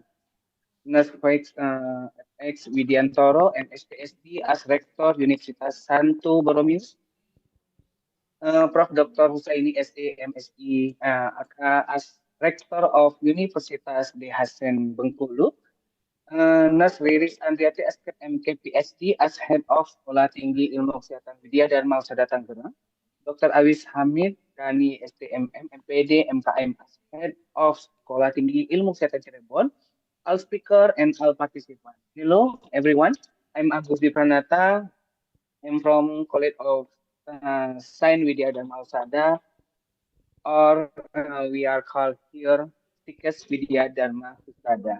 I want to um, explain about the issue mental health care. The topic, the holistic role of psychiatric mental nursing in palliative care, blending hospital and community continuity of care. Next. Okay. We are now the rising number of non-communicable disease in Indonesian adoptly impact patient not only physical but also physiological. According the data from the Discovery 2025, accumulation data on reported disease, hypertension, diabetes, mellitus, acute respiratory infection, gastritis, and diarrhea uh, as top five most prevalent condition. Well, palliative care generally focus on the physical issues, patient physiological, existential, and spiritual distress during service delivery still require significant attention from healthcare professionals, particularly nurse. Okay. Uh, okay. Communicable disease have been recorded as the primary driver of global mortality and morbidity. However, a significant epidemiology shift has occurred with non-communicable disease, now accounting for the substantial burden of this case. Consequently, patients face not only physical manifestation but also subsequent psychological distress, which frequency exacerbate their overall clinical prognosis. From the data in slide, in my slide, this bar chart illustration the distribution and prevalence of various health conditions categories across both mental and physical health in mind domain based on data compiled from Research Osiris 2025. The dataset compiles seven district health conditions: depression, suicidal behavior, cancer, diabetes mellitus, chronic kidney disease, hypertension, and cardio disease. So the data is very high from uh, incident depression, uh, 5,023 cases, and suicidal behavior, 1,034 cases. Relative to chronic physical condition suggests a critical need to evaluate the physiological tool with this patient uh, with this patient population. In the clinical literature, high rate of mental health disorders are frequently comorbid with chronic illness such as diabetes, chronic kidney disease, and cardiovascular disease, often compounding for prognosis outcome. From this bar or chart, we can see it. Their data suffering of depression and social behavior has the highest data. However, for such study, that this number occur in patients with chronic disease. Next. Okay, everyone, we can see the pyramid, level of intervention of care. Red line is uh, my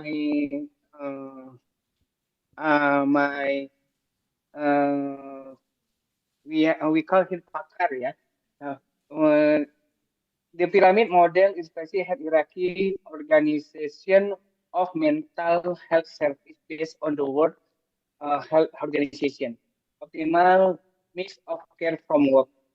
The diagram or the relationship between six distinct tier of the health intervention plus referencing and with three primary variable like a frequency of need, ya, terus and economic cost and quality or quantity of service need.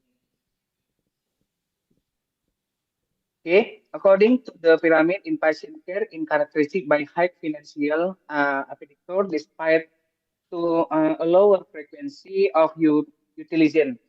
Primarily because chronic disease management is administered by healthcare professionals. And firstly, home-based care and habit lower costs and family assumes caregiver responsibility post education. However, the volume the uh, frequency need for patient remain too high. This is ultimately contributing to caregiver burnout and passing the critical need for nursing professional to assess family readiness before transitioning patient to home care. Okay, next. Okay. Uh, the role of mental health nursing in hospital setting. Okay, we can see counselor, case management, educator. We are start at nursing as counselor. We are required to conduct crisis intervention for patient physiological well-being, nursing identification, physiological crisis in patient with chronic disease illness. After diagnosis, some common crisis intervention include providing support to nurse and families by listening to complex and identification the level anxiety and denial experienced by patient. And next, nursing as case manager, uh, as coordinator in patient care, showing the development of care, facilitation, patient-centered care, and identification physiological problems such as burnout in treatment. And the last, nurse as spiritual and existential compassion complement. It encompasses guiding patient and family through meaning-making process, coping mechanism, and holistic adaptation to chronic or life-altering medical reality. Next. Okay, the role of psychiatric nursing in community. We have general have three role: palliative care, health nursing care at home, intervention community-based, and family support. Uh, Number one, palliative care, health nursing care at home. The appetite delimits the specialist domain of home-based psychiatric palliative. This involves delivery target mental health intervention to patient experiment and experience serve. And number two, intervention community-based. We are highlight broad spectrum community-based intervention. This domain encompasses primary and secondary preventive care, localized crisis resolution, and the last family support. The foundation tier underscore family support and as essential component of community psychiatric nursing. Next. Okay, this is our session about physiological resiliency of end-stage cancer client in cope with their illness. It is phenomenological study. The result through phenomenological study analysis. We have we get segmentings where identification that's represent from the physiological resiliency they experience in passing their terminal condition. Uh, there are number one is accepting the condition as a form uh, of destiny, and number two, social support as a sort of hope, and the three, spirituality as a sort of inner strength. Number four, finding new meaning in suffering. Number five, fear or death management through life reflection. And the last, hope for the meaningful event. In study, research identification mental research, yeah, identification mental health issue related to palliative care. The majority of participant initiative feel alone fear that after they receive support and care in the hospital and continuity at home, participants state they need to strength to accept their condition and see their family strongly from them. Okay, next. Okay, this ethical clearance from this study. Okay, next. Okay, okay. Thank you very much for attention. Yeah, I will now hand the session back to moderator. Please, Mr. Tina. Thank you. Thank you very much, Mr. Agus, for your insightful and informative presentation. We truly Thank you. appreciate the knowledge and experience you have shared with us today. Thank you. Let us give her another round of applause. Now we will move on to our sixth topic entitled Pain and Symptom Management Among Adult Patients During Palliative Care. Before inviting our speaker to begin, please allow me to briefly introduce her professional background. With your permission, Ms. Monica Saptindingsi, I will present the most updated version of your curriculum vitae to our audience. Ms. Monica Saptindingsi is a lecturer at University Santo Borromeus.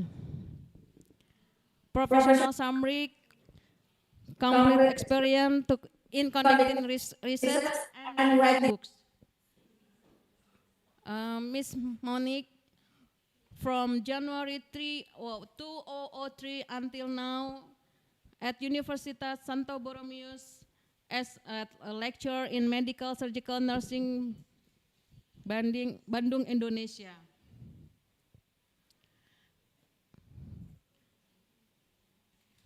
Our speaker, Miss Monique, are you here?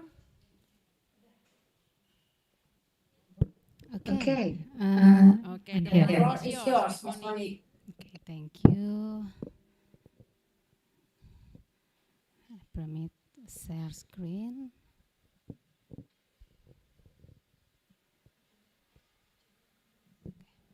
Okay, good afternoon, everyone.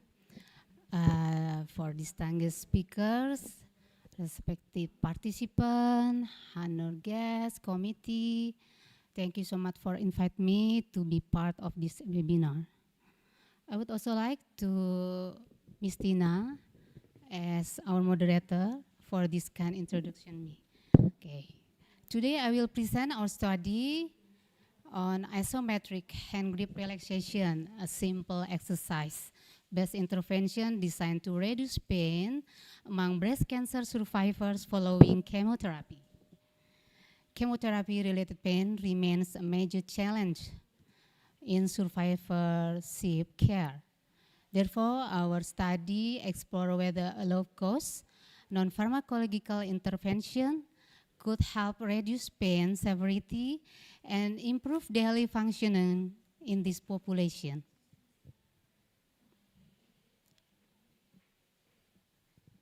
Oh, sorry. Okay.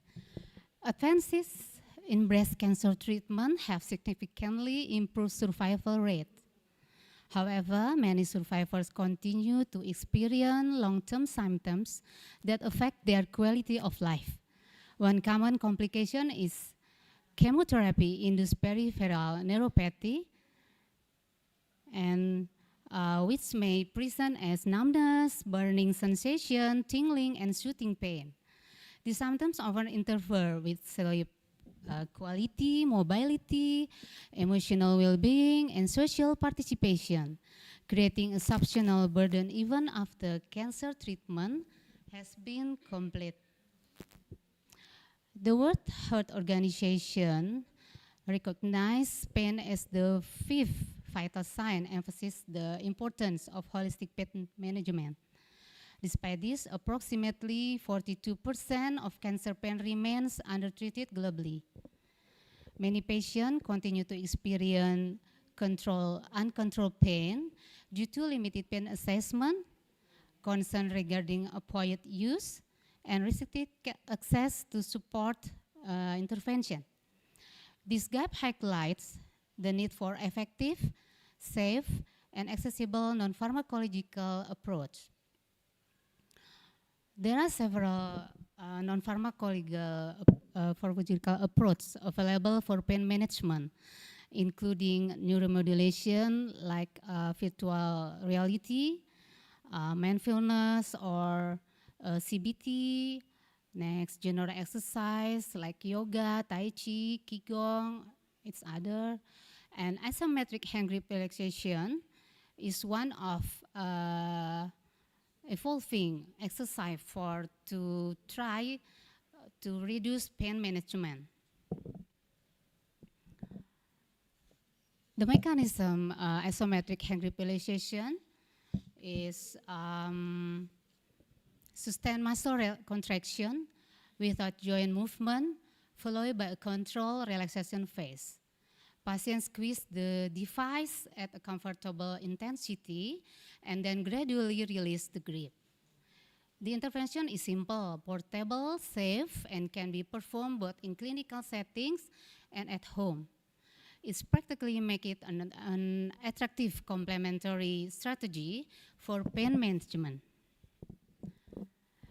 The potential benefit of isometric hand grip relaxation can be explained through several physiological mechanisms.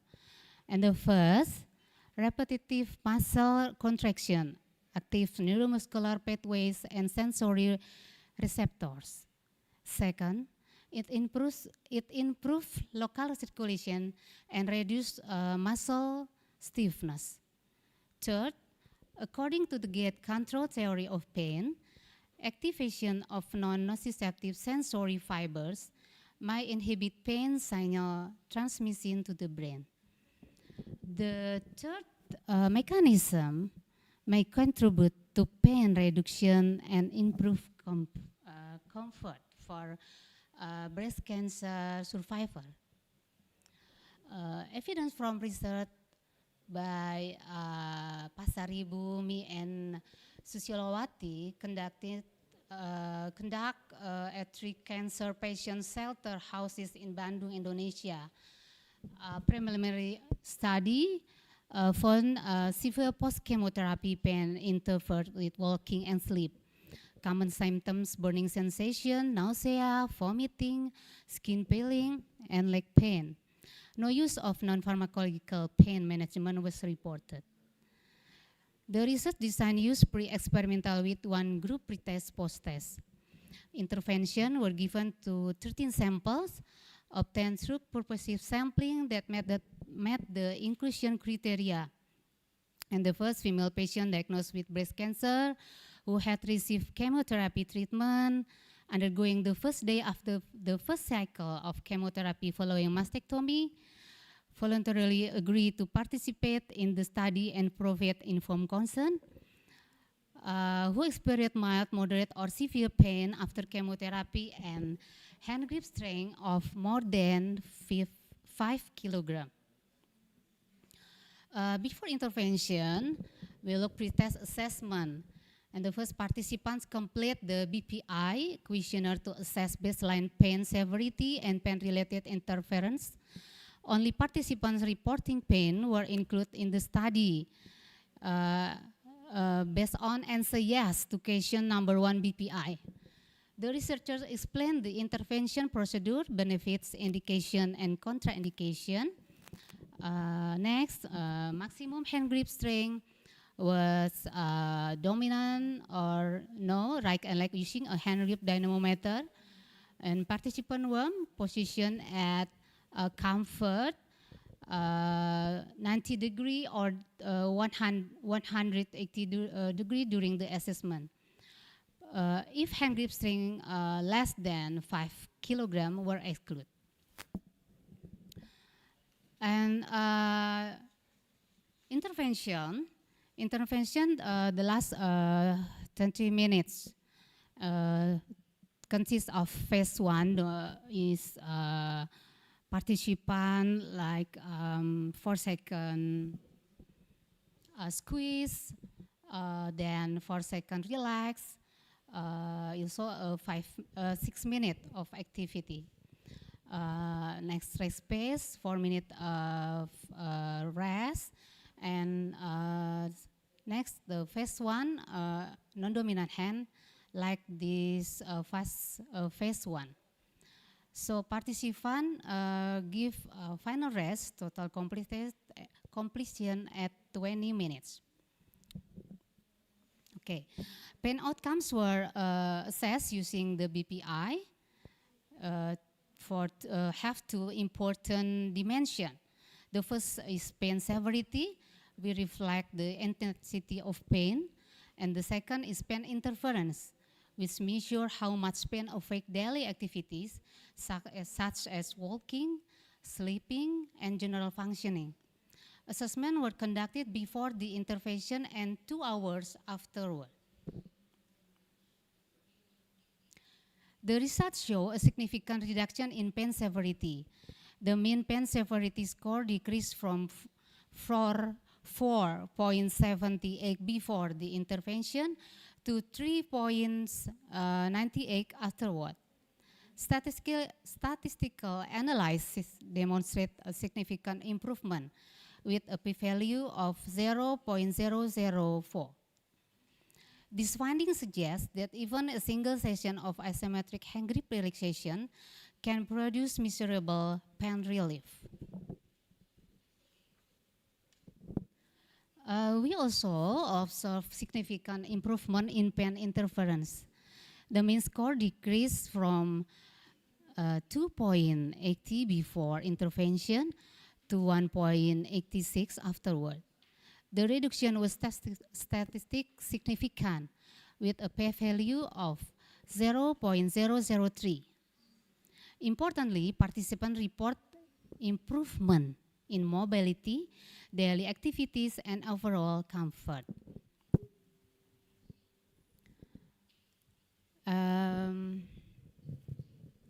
Isometric hand grip relaxation offers benefits beyond simple pain reduction.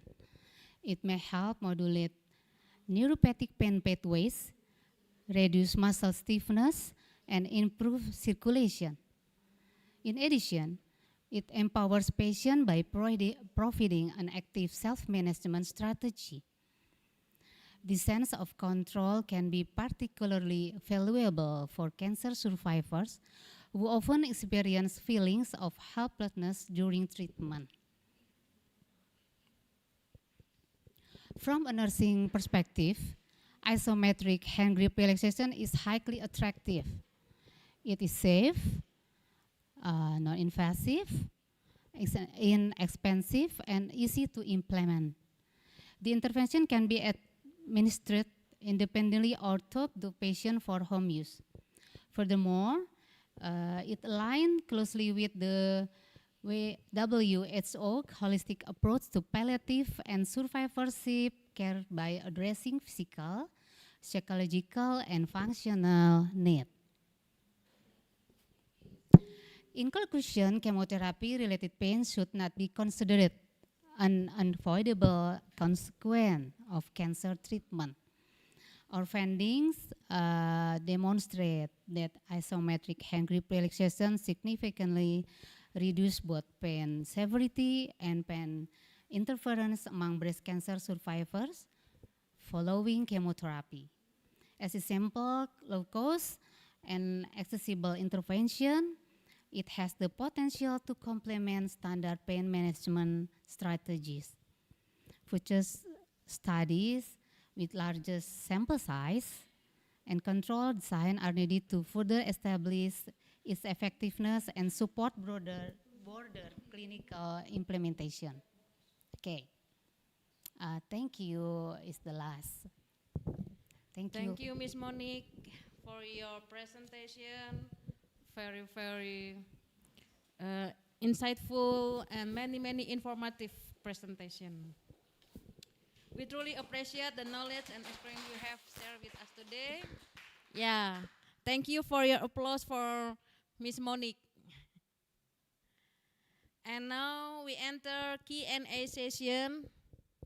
Uh, Thank you to all of our speakers of their excellent presentations. We have now come to the question and answer session. If anyone would like to ask question, please feel free to raise your hand or type your question in the Zoom chat box. We warmly welcome your participant.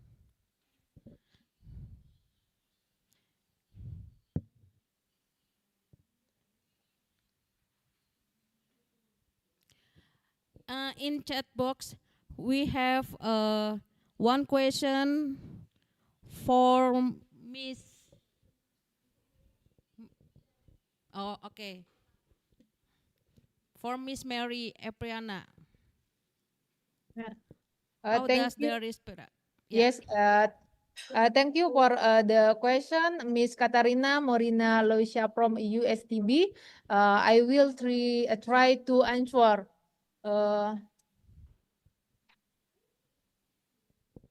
Respira Bundle is a narcissist lead intervention that support interdisciplinary collaboration, the assessment and monitoring, finding or communicate to doctor and other healthcare professional to promote early detection of clinical deterioration, timely intervention, family involvement, and coordinate care for children with pneumonia. Thank you. Thank you, Miss Mary, for the answer. How about Miss Karina? Katarina, is it okay for you?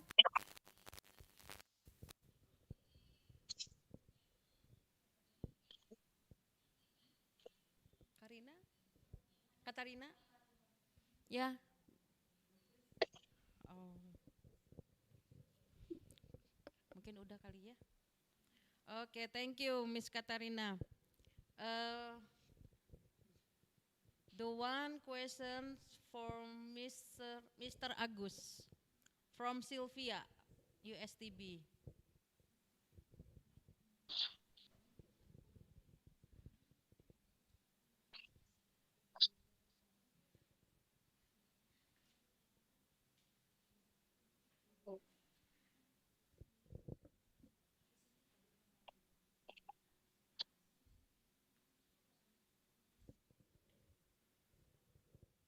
Please, Mr. Agus.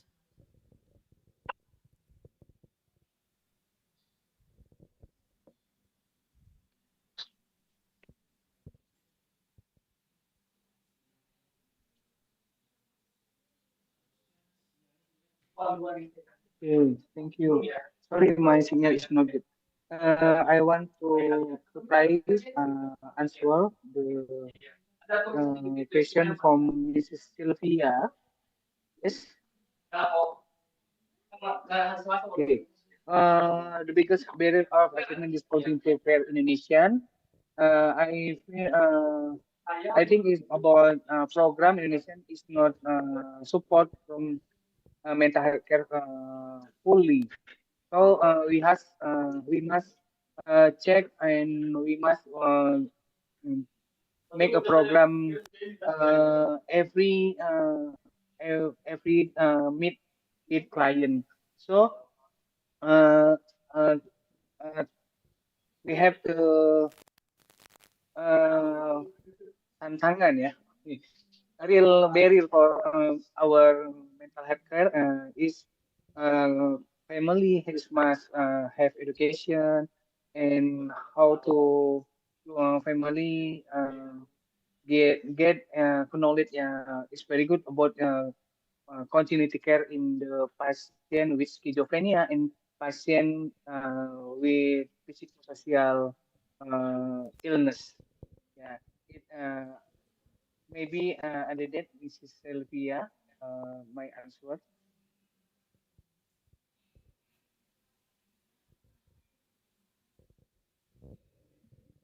Miss Sylvia. Thank you, sir. Okay, thank you. Thank you, Mr. Agus. And one question for Miss Monica from Margareta Flora Yoshiko.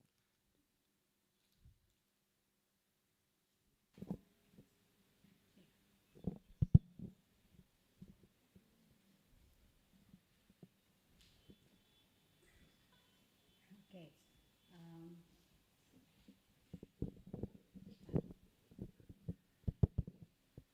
Sudah ini belum ya? Sudah. Nah. Okay, thank you for challenge question from Flora. Ya?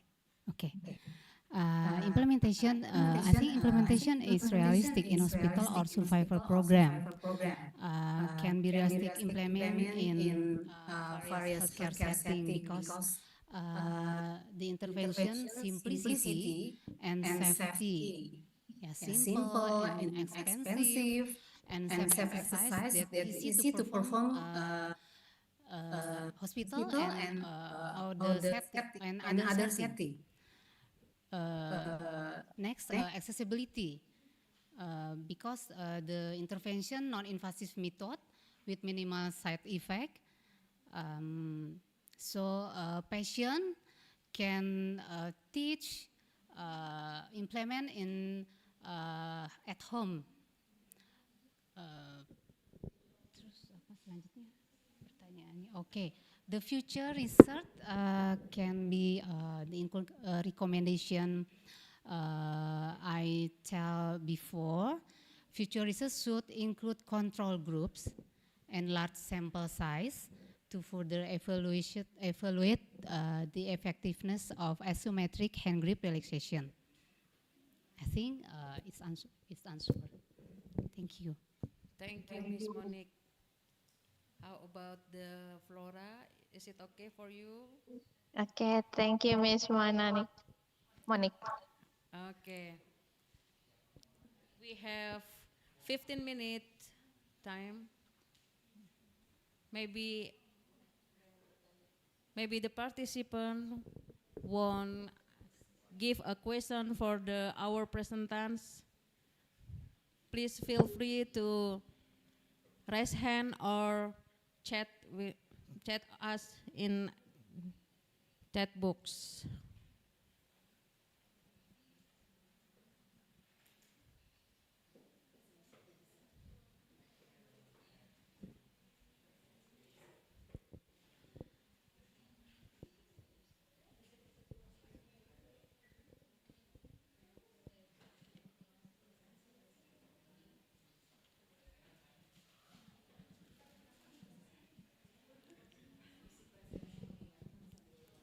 Yeah, I will remind you to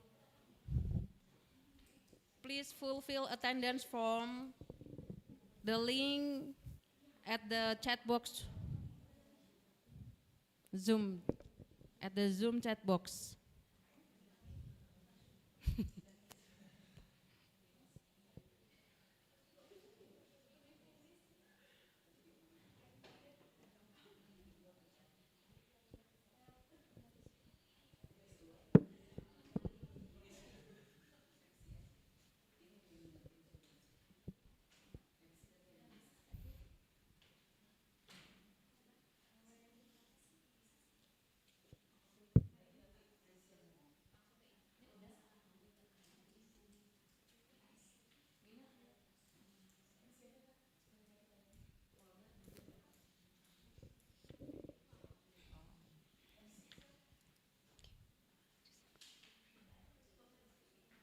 For all the participants, if you want give a question for our presenters, you have time about 10 minutes.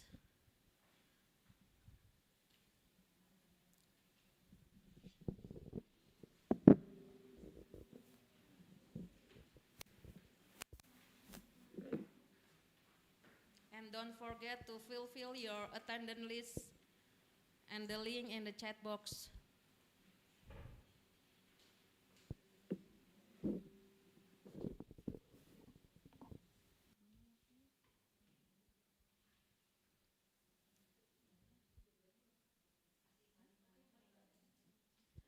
Okay, I think that's enough our discussion, and I will give thank you very much to all of our speakers in session 2 for sharing your knowledge, experience, valuable insight with us today.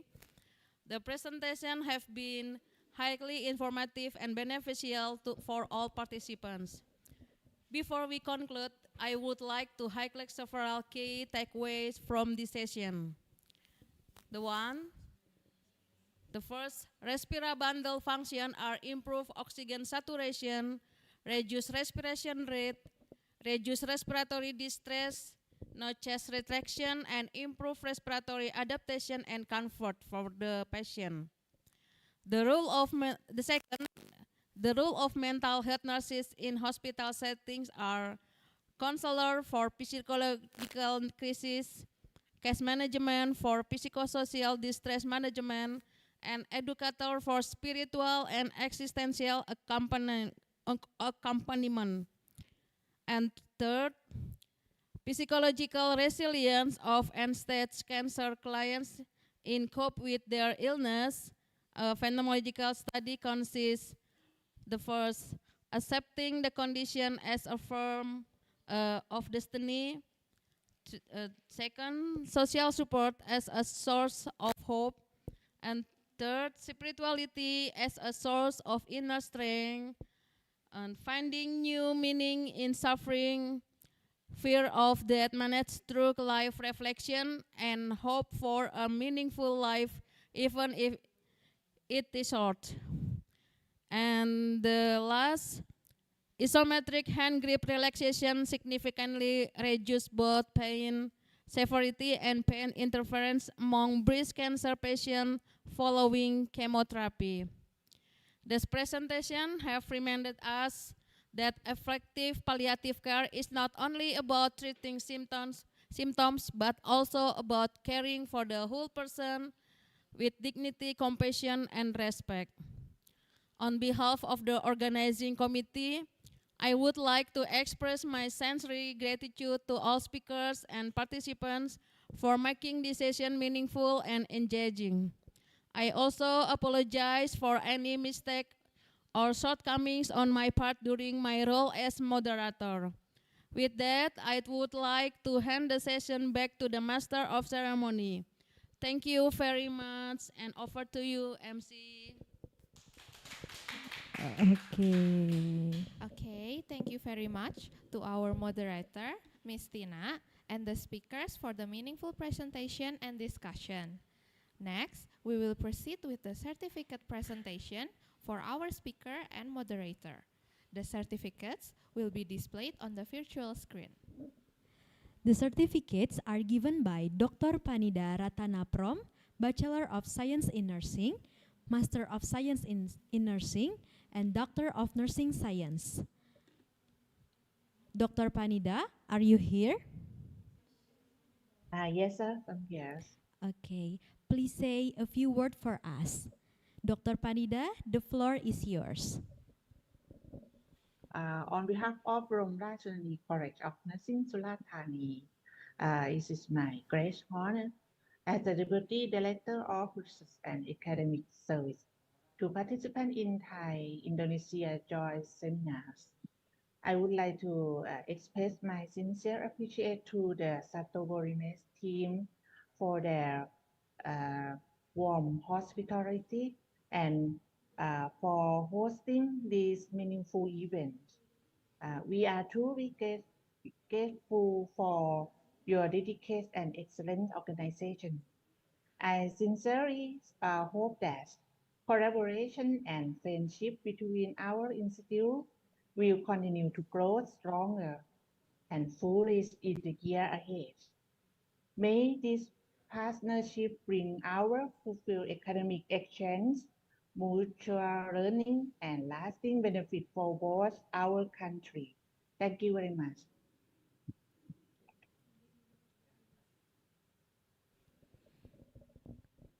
Okay, thank you, Dr. Panida. Now, we will start with the first certificate.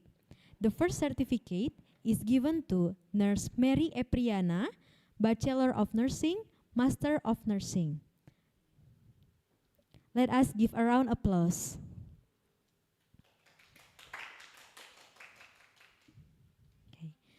Okay, the second certificate is given to Nurse Agus Dwi Pranata, Bachelor of Nursing, Master of Nursing. Give a round of applause.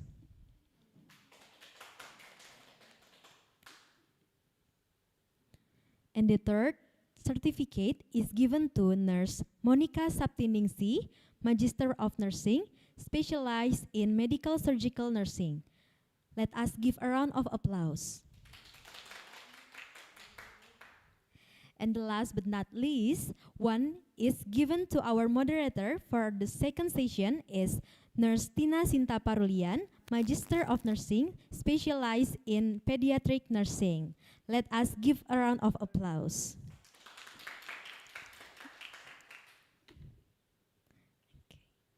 Okay, thank you for Dr. Panida and Miss Tina and all the speakers for this session. Okay. Now we will continue with the door prize session. Because it's the same as the first session, the door prize is only given to the students who ask in the Q&A session. Because there's only 3% who ask in the Q&A session, so we will not be using the spin wheel mechanism like the first session. So congratulations to the first winner is Katarina Morina. If you are here, please open the camera and turn on your mic.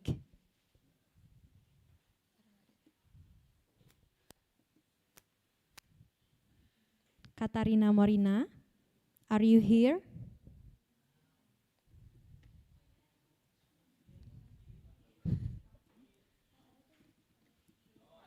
Oh, okay. Thank you. The committee will contact you shortly via chat in the Zoom. Thank you. Okay, for the second winner is Sylvia. Sylvia, are you here in the Zoom? Okay, the committee will contact you shortly, yeah, Sylvia. Okay, and the last one is Margareta Flora Yosiko is our MC again. Okay, Margareta, the committee will contact you shortly via chat maybe. Okay, congratulations to all winners. Let us give applause. Okay. Okay, before we close today's event, I would like to inform you again to don't forget to complete the attendance and feedback form. The link is on the chat in the Zoom. Please complete it because after completing the attendance link, your certificate will automatically send via your email.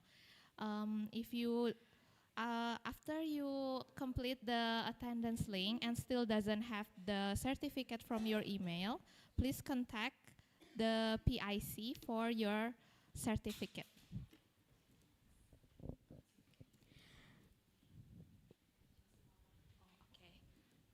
The duration to get your certificate is after 3 days. Contacting the PIC is about 1 week. 1 week. 1 week.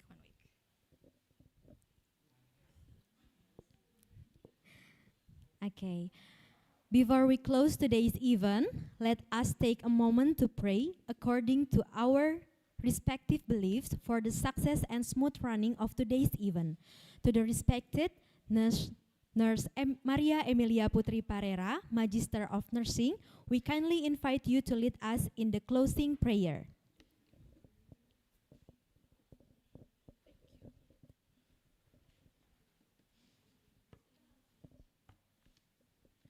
Good afternoon, everybody. I will lead the prayer with the Catholic religion. In the name of the Father, and of the Son, and of the Holy Spirit. Amen. Almighty God, our gracious Father, we thank you for the abundant blessing you have bestowed upon us, enabling us to successfully complete this webinar. Lord, we have learned many things new day for our future in the nursing field, especially in caring for patients with palliative care. Lord, may all our activities benefit those in need and be a manifestation of your hand in caring for others. Protect us in our future activity so that you grant us all the health and happiness that come from you. We offer all this prayer to you through the intercession of Jesus our Lord. Amen.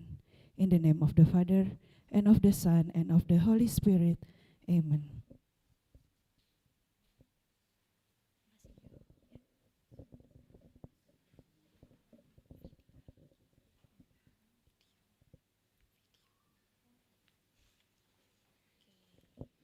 Okay, thank you very much, Nurse Maria Emilia Putri Parera, Magister of Nursing, for leading the closing prayer. Okay, we would like to thank all speakers, moderators, participants, and committees, and all institutions involved for making this international webinar a success.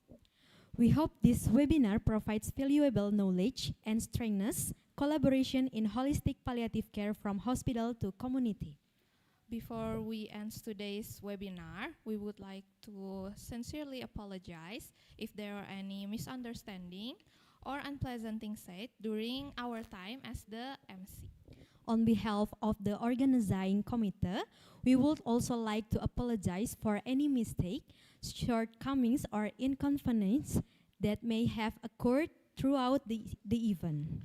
Okay, before we part, we have a lovely poem to close today's webinar, or you may call it pantun. Yes. Okay. Pergi ke taman melihat bunga. The sky is bright, the days feel new. Sampai jumpa teman semua. See you again, I will miss you. I am Margareta Flora Yasiko. And I am Evemia Tirma Manik.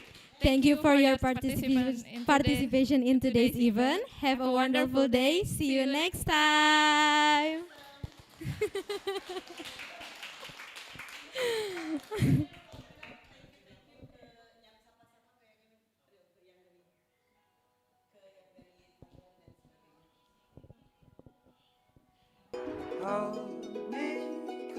Thank you for our attendance, our leaders, teacher and student. Thank you so much from the Hansen Bengkulu, Stikes Cirebon, Stikes Widya Dharma Husada, and Boromarajoneni Suratani, Thailand. Thank you so much to join the webinar. We all thankful for the webinar is completely successfully, and let's meet again in another activity or program. Thank you.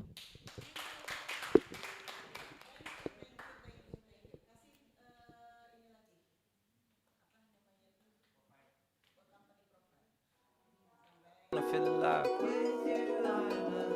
With you, I'm alive. Fell in love, but it left me lonely. Tried to trust, but it burned me slowly. I didn't know what I was looking for till I found her.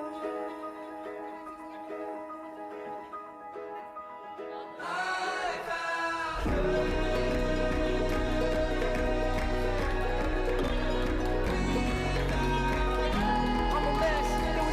That love that made sense. I was stressed till I found her.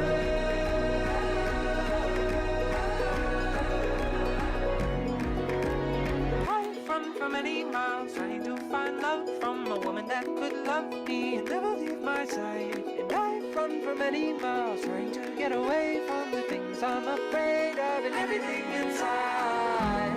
They say that we're already done, but what does that even mean? Tell me to open my eyes. They got it was just a dream. I guess that's how you know that it's love. When you're scared to death to leave. You said that you'd never leave, baby. Hold me close. Let me dead in my eyes, dead in till the day that I die. Dead inside. I just wanna feel alive. With you, I'm alive. With you, I'm alive. Fell in love, but it left me lonely. Tried to trust, but it burned me slowly.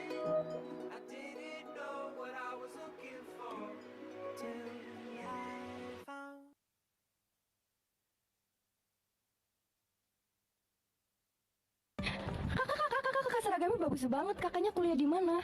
Yang pastinya kita kuliah di Kampus Kesehatan Stikes Cirebon. Wow, kalau boleh tahu ada apa aja sih Kak di kampus Tikes Cirebon? Yang pastinya di kampus Tikes Cirebon memiliki 10 program studi. Wow, kalau boleh tahu lagi, habis itu ada apa lagi Kak? Di sini juga kita memiliki 7 unit kegiatan mahasiswa. Di antaranya, wow, banyak banget ya Kak. Nah, untuk fasilitasnya di sini ada apa aja sih Kak? tentunya banyak. Mau tahu lebih lanjut? Yuk ikutin kita. Halo teman-teman, selamat datang di kampus Tikes Cirebon, kampus kesehatan yang dikenal dengan lingkungan belajarnya yang nyaman, lengkap, dan pastinya mendukung kalian untuk berkembang menjadi tenaga kesehatan yang profesional.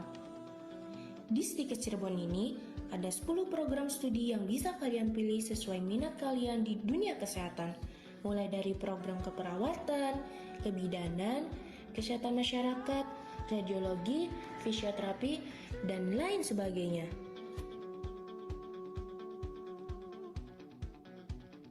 Untuk fasilitas kampus, Tikes Cirebon menyediakan sarana yang nyaman dan lengkap.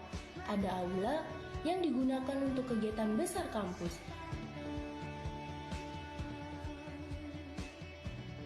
Ada laboratorium yang mendukung praktikum tiap program studi. Di laboratorium ini, mahasiswa bisa melatih skill klinik, simulasi tindakan keperawatan, belajar menggunakan alat kesehatan, dan mempersiapkan diri sebelum turun langsung ke lapangan praktik. Di sini juga ada beberapa ruang kelas yang kondusif untuk belajar. Selain itu, kampus ini juga mempunyai perpustakaan sebagai sumber referensi yang lengkap dan nyaman, dilengkapi dengan buku-buku kesehatan terbaru, jurnal ilmiah, dan ruang baca yang tenang untuk menunjang proses belajar.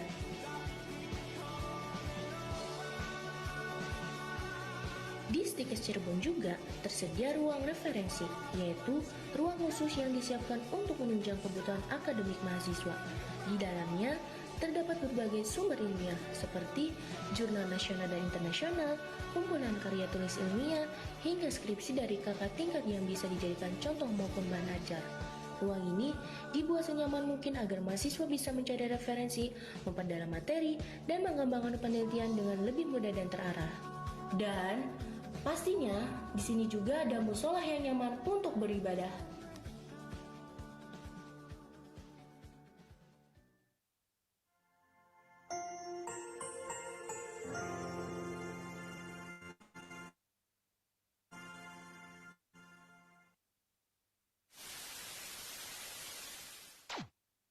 Welcome to Bodom Rashani College of Nursing Surat Thani, or BCN Surat. BCN Surat is a distinguished nursing institution under the Faculty of Nursing, Bodom Rashani Institute, Ministry of Public Health, Thailand.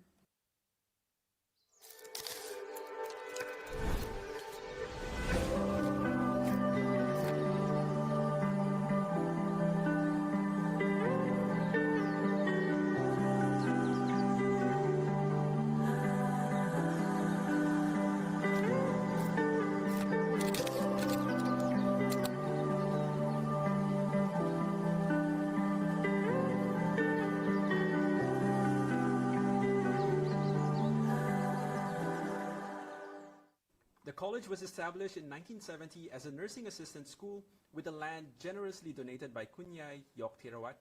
Over the years, the institution has continuously developed and expanded its educational provision. In 1980, it became Surat Thani College of Nursing, and in 1985, it was approved to offer nursing education at a level equivalent to a bachelor's degree. In 1994, His Majesty King Pumipon Atulyade the Great graciously bestowed the name Bromratchanani College of Nursing Surat Thani, together with the royal monogram Sawa, as the emblem of Bromratchanani Colleges of Nursing nationwide. A significant milestone was reached in 2019 when the Bromratchanani Institute Act came into effect, established the institute as a special higher education institute in health sciences. Since then, Bromratchanani College of Nursing Surat Thani has operated under Faculty of Nursing Bromratchanani Institute. At present, the college offers two academic programs, the Bachelor's of Nursing Science program and the Practical Nursing Certificates program. The college is guided by its vision to be a leading international nursing college in producing nurses and serving as a learning organization and innovation hub for sustainable community well-being. Its philosophy, Wisdom for Community, reflects its strong commitment to academic excellence and social responsibility. The college fulfills its mission through 5 core areas: producing high-quality nursing graduates in accordance with international standards, conducting research and innovation in nursing and health, providing academic services for community well-being and global health, preserving arts, culture, and Thai wisdom, and ensuring effective governance toward becoming a high-performance organization. In the area of education, the college continually improves its curriculum to ensure relevance, modernity, and align with international standards. It is committed to developing graduates who are professionally competent, academically prepared, and able to provide compassionate, humanized, holistic care across the lifespan. To support student learning, the college provides modern classrooms, well-equipped nursing laboratories, simulation facilities, and access to a wide range of library and digital resources. Teaching and learning are designed to promote active learning and transformative learning, enabling students to develop critical thinking, clinical judgment, reflective practice, and lifelong learning skills. The college also places great importance on student development beyond the classroom. Through curricular and extracurricular activities, students are encouraged to develop leadership, teamwork, responsibility, and a strong sense of service. These qualities prepare them to become future nursing professionals who can contribute meaningfully to community well-being and to the healthcare system. Research and academic excellence are also central to the college identity. Faculty members are actively supported in producing scholar work and innovations that meet national and international standards. The college also publishes the Journal of Health Research and Innovation, which has continually recognized for its quality. In addition, the college is committed to academic service and community engagement through partnerships with healthcare institutions and communities. Students and faculty connect classroom knowledge with real-world practice, particularly in primary healthcare and community health development. The college also promotes international collaboration through academic exchanges with overseas institutions. Ethics and moral development are another important foundation of the college. Under the Surat moral model, sufficiency, economy, unity, respect, accountability, and trust, the college nurtures ethical values among faculty, staff, and students, moving toward becoming an ethic learning center. Bromrachanani College of Nursing, Surat Thani also values the preservation of Thai arts, culture, and local wisdom. Students and faculty are encouraged to participate in cultural activities and community-based learning, fostering appreciation for Thai identity alongside professional growth. With pride in its heritage, commitment to academic quality, and dedication to community and global health, Bromrachanani College of Nursing, Surat Thani continues to produce graduates who embody discipline, integrity, compassion, and service-mindedness with a humanized heart. Currently, the director of the college is Assistant Professor Dr. Nichawan Weerawattanodom.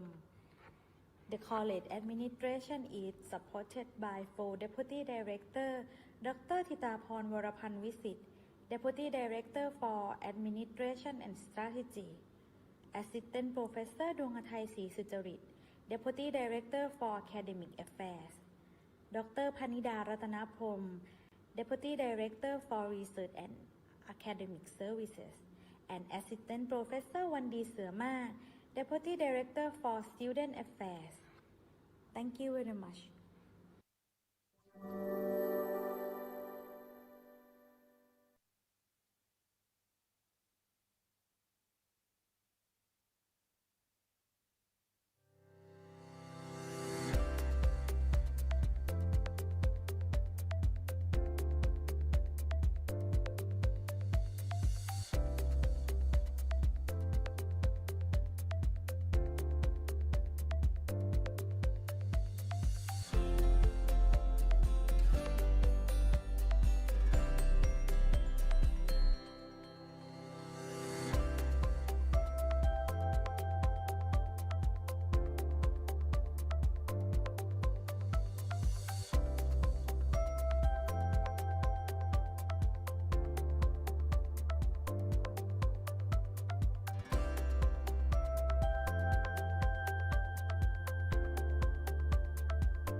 Suara bagi generasi penerus bangsa untuk memajukan dan mengisi masa depan yang jaya harus terus dijaga.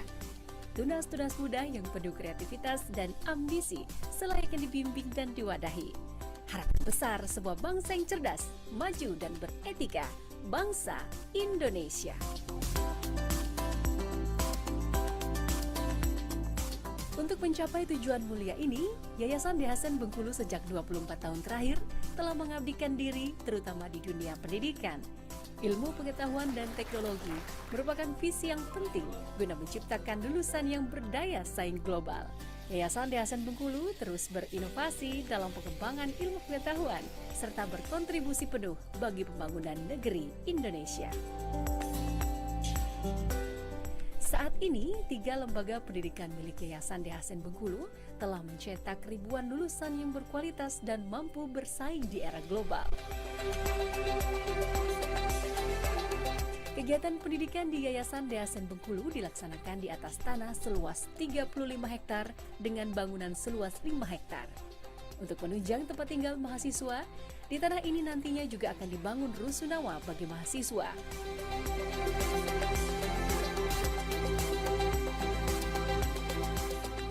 Universitas Dehasen, Unifed, terletak di pusat kota Bengkulu, memudahkan akses lingkungan sivitas akademika untuk berkegiatan dan mengembangkan diri.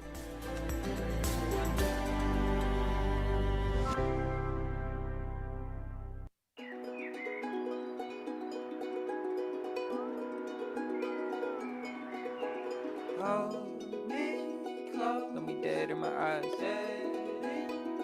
till the day that I die. I just wanna feel alive. With you, I'm alive. Fell in love, but it left me lonely. Tried to trust, but it burned me slowly. I didn't know what I was looking for till I found her.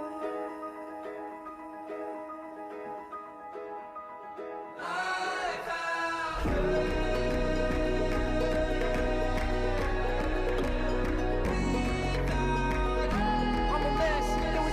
That love that made sense. I was stressed till I found her.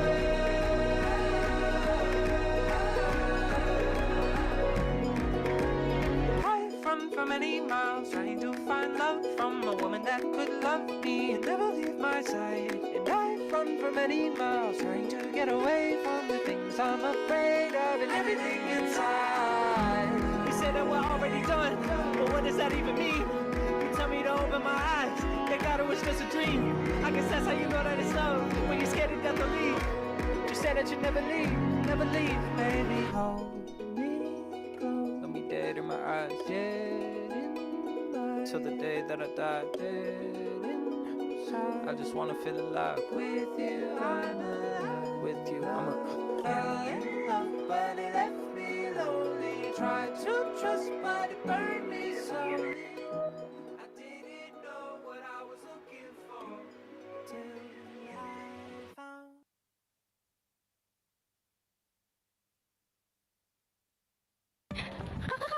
Seragamnya bagus banget. Kakaknya kuliah di mana? Yang pastinya kita kuliah di Kampus Kesehatan Stikes Cirebon. Wow, kalau boleh tahu ada apa aja sih Kak di Kampus Stikes Cirebon? Yang pastinya di Kampus Stikes Cirebon memiliki 10 program studi. Wow, kalau boleh tahu lagi, habis itu ada apa lagi Kak? Di sini juga kita memiliki 7 unit kegiatan mahasiswa. Di antaranya wow, banyak banget ya Kak. Nah, untuk fasilitasnya di sini ada apa aja sih Kak? tentunya banyak. Mau tahu lebih lanjut? Yuk ikutin kita. Halo teman-teman, selamat datang di Kampus Stikes Cirebon, kampus kesehatan yang dikenal dengan lingkungan belajarnya yang nyaman, lengkap, dan pastinya mendukung kalian untuk berkembang menjadi tenaga kesehatan yang profesional. Di Stikes Cirebon ini, ada 10 program studi yang bisa kalian pilih sesuai minat kalian di dunia kesehatan, mulai dari program keperawatan, kebidanan, kesehatan masyarakat, radiologi, fisioterapi, dan lain sebagainya.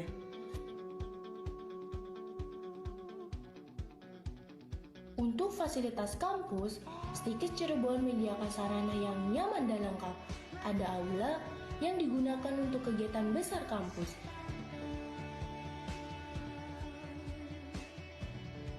ada laboratorium yang mendukung praktikum tiap program studi. Di laboratorium ini, mahasiswa bisa melatih skill klinik, simulasi tindakan keperawatan, belajar menggunakan alat kesehatan, dan mempersiapkan diri sebelum turun langsung ke lapangan praktik. Di sini juga ada beberapa ruang kelas yang kondusif untuk belajar. Selain itu, kampus ini juga mempunyai perpustakaan sebagai sumber referensi yang lengkap dan nyaman, dilengkapi dengan buku-buku kesehatan terbaru, jurnal ilmiah, dan ruang baca yang tenang untuk menunjang proses belajar.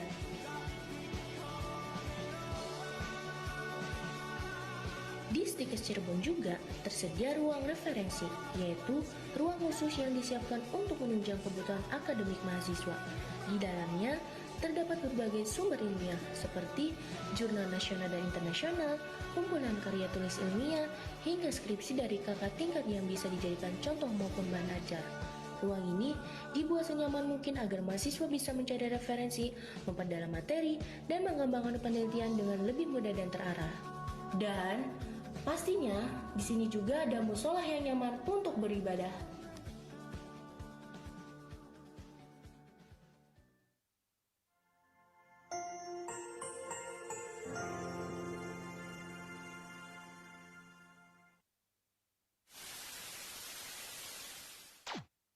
Welcome to Bodom Rashani College of Nursing Surat Thani, or BCN Surat.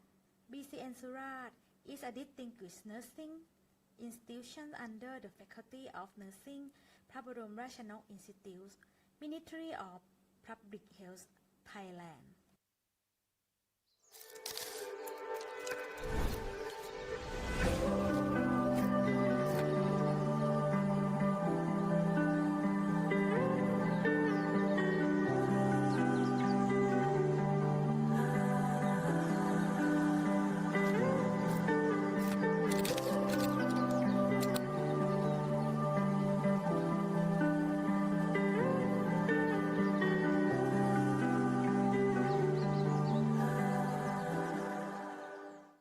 The college was established in 1970 as a nursing assistant school with the land generously donated by Kunyai Yok Thirawat. Over the years, the institution has continuously developed and expanded its educational provision. In 1980, it became Surat Thani College of Nursing, and in 1985, it was approved to offer nursing education at a level equivalent to a bachelor's degree. In 1994, His Majesty King Bhumibol Adulyadej the Great graciously bestowed the name Bromrachanani College of Nursing Surat Thani, together with the royal monogram Sawa, as the emblem of Bromrachanani Colleges of Nursing nationwide. A significant milestone was reached in 2019 when the Prabodom Rashani Institute Act came into effect, established the institute as a special higher education institute in health sciences. Since then, Bodom Rashani College of Nursing Surat Thani has operated under Faculty of Nursing Prabodom Rashani Institute. At present, the college offers two academic programs, the Bachelor of Nursing Science program and the Practical Nursing Certificate program. The college is guided by its vision to be a leading international nursing college in producing nurses and serving as a learning organization and innovation hub for sustainable community well-being. Its philosophy, Wisdom for Community, reflects its strong commitment to academic excellence and social responsibility.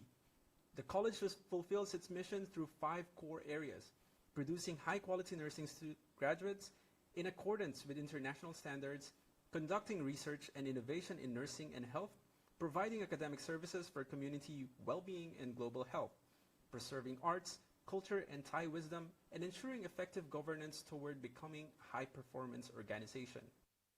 In the area of education, the college continually improves its curriculum to ensure relevance, modernity, and align with international standards.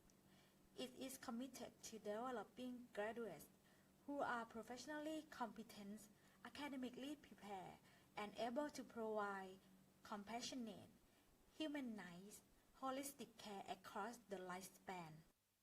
To support student learning, the college provides modern classrooms, well-equipped nursing laboratories, simulation facilities, and access to a wide range of library and digital resources.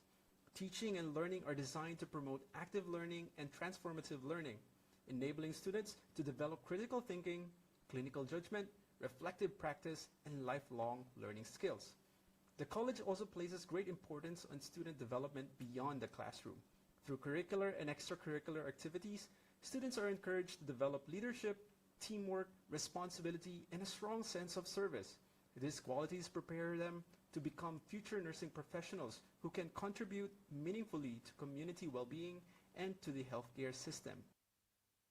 Research and academic excellence are also central to the college identity. Faculty members are actively supported in producing scholarly work and innovations that meet national and international standards. The college also publishes the Journal of Health Research and Innovation, which has continually recognized for its quality. In addition, the college is committed to academic service and community engagement through partnerships with healthcare institutions and communities. Students and faculty connect classroom knowledge with real-world practice, particularly in primary healthcare and community health development. The college also promotes international collaboration through academic exchanges with overseas institutions. Ethics and moral development are another important foundation of the college. Under the Surat moral model, sufficiency economy, unity, respect, accountability, and trust, the college nurtures ethical values among faculty, staff, and students, moving toward becoming an ethic learning center. Bromrachanani College of Nursing, Suratani also values the preservation of Thai arts, culture, and local wisdom. Students and faculty are encouraged to participate in cultural activities and community-based learning, fostering appreciation for Thai identity alongside professional growth. With pride in its heritage, commitment to academic quality, and dedication to community and global health, Bromrachanani College of Nursing, Suratani continues to produce graduates who embody discipline, integrity, compassion, and service-mindedness with a humanized heart. Currently, the director of the college is Assistant Professor Dr. Nijawan Weerawatanodom. The college administration is supported by 4 Deputy Director, Dr. Thitapon Warapan Visit, Deputy Director for Administration and Strategy, Assistant Professor Dwanghathai Sri Sucharit, Deputy Director for Academic Affairs, Dr. Panida Ratanapom, Deputy Director for Research and Academic Services, and Assistant Professor Wandi Seuma, Deputy Director for Student Affairs. Thank you very much.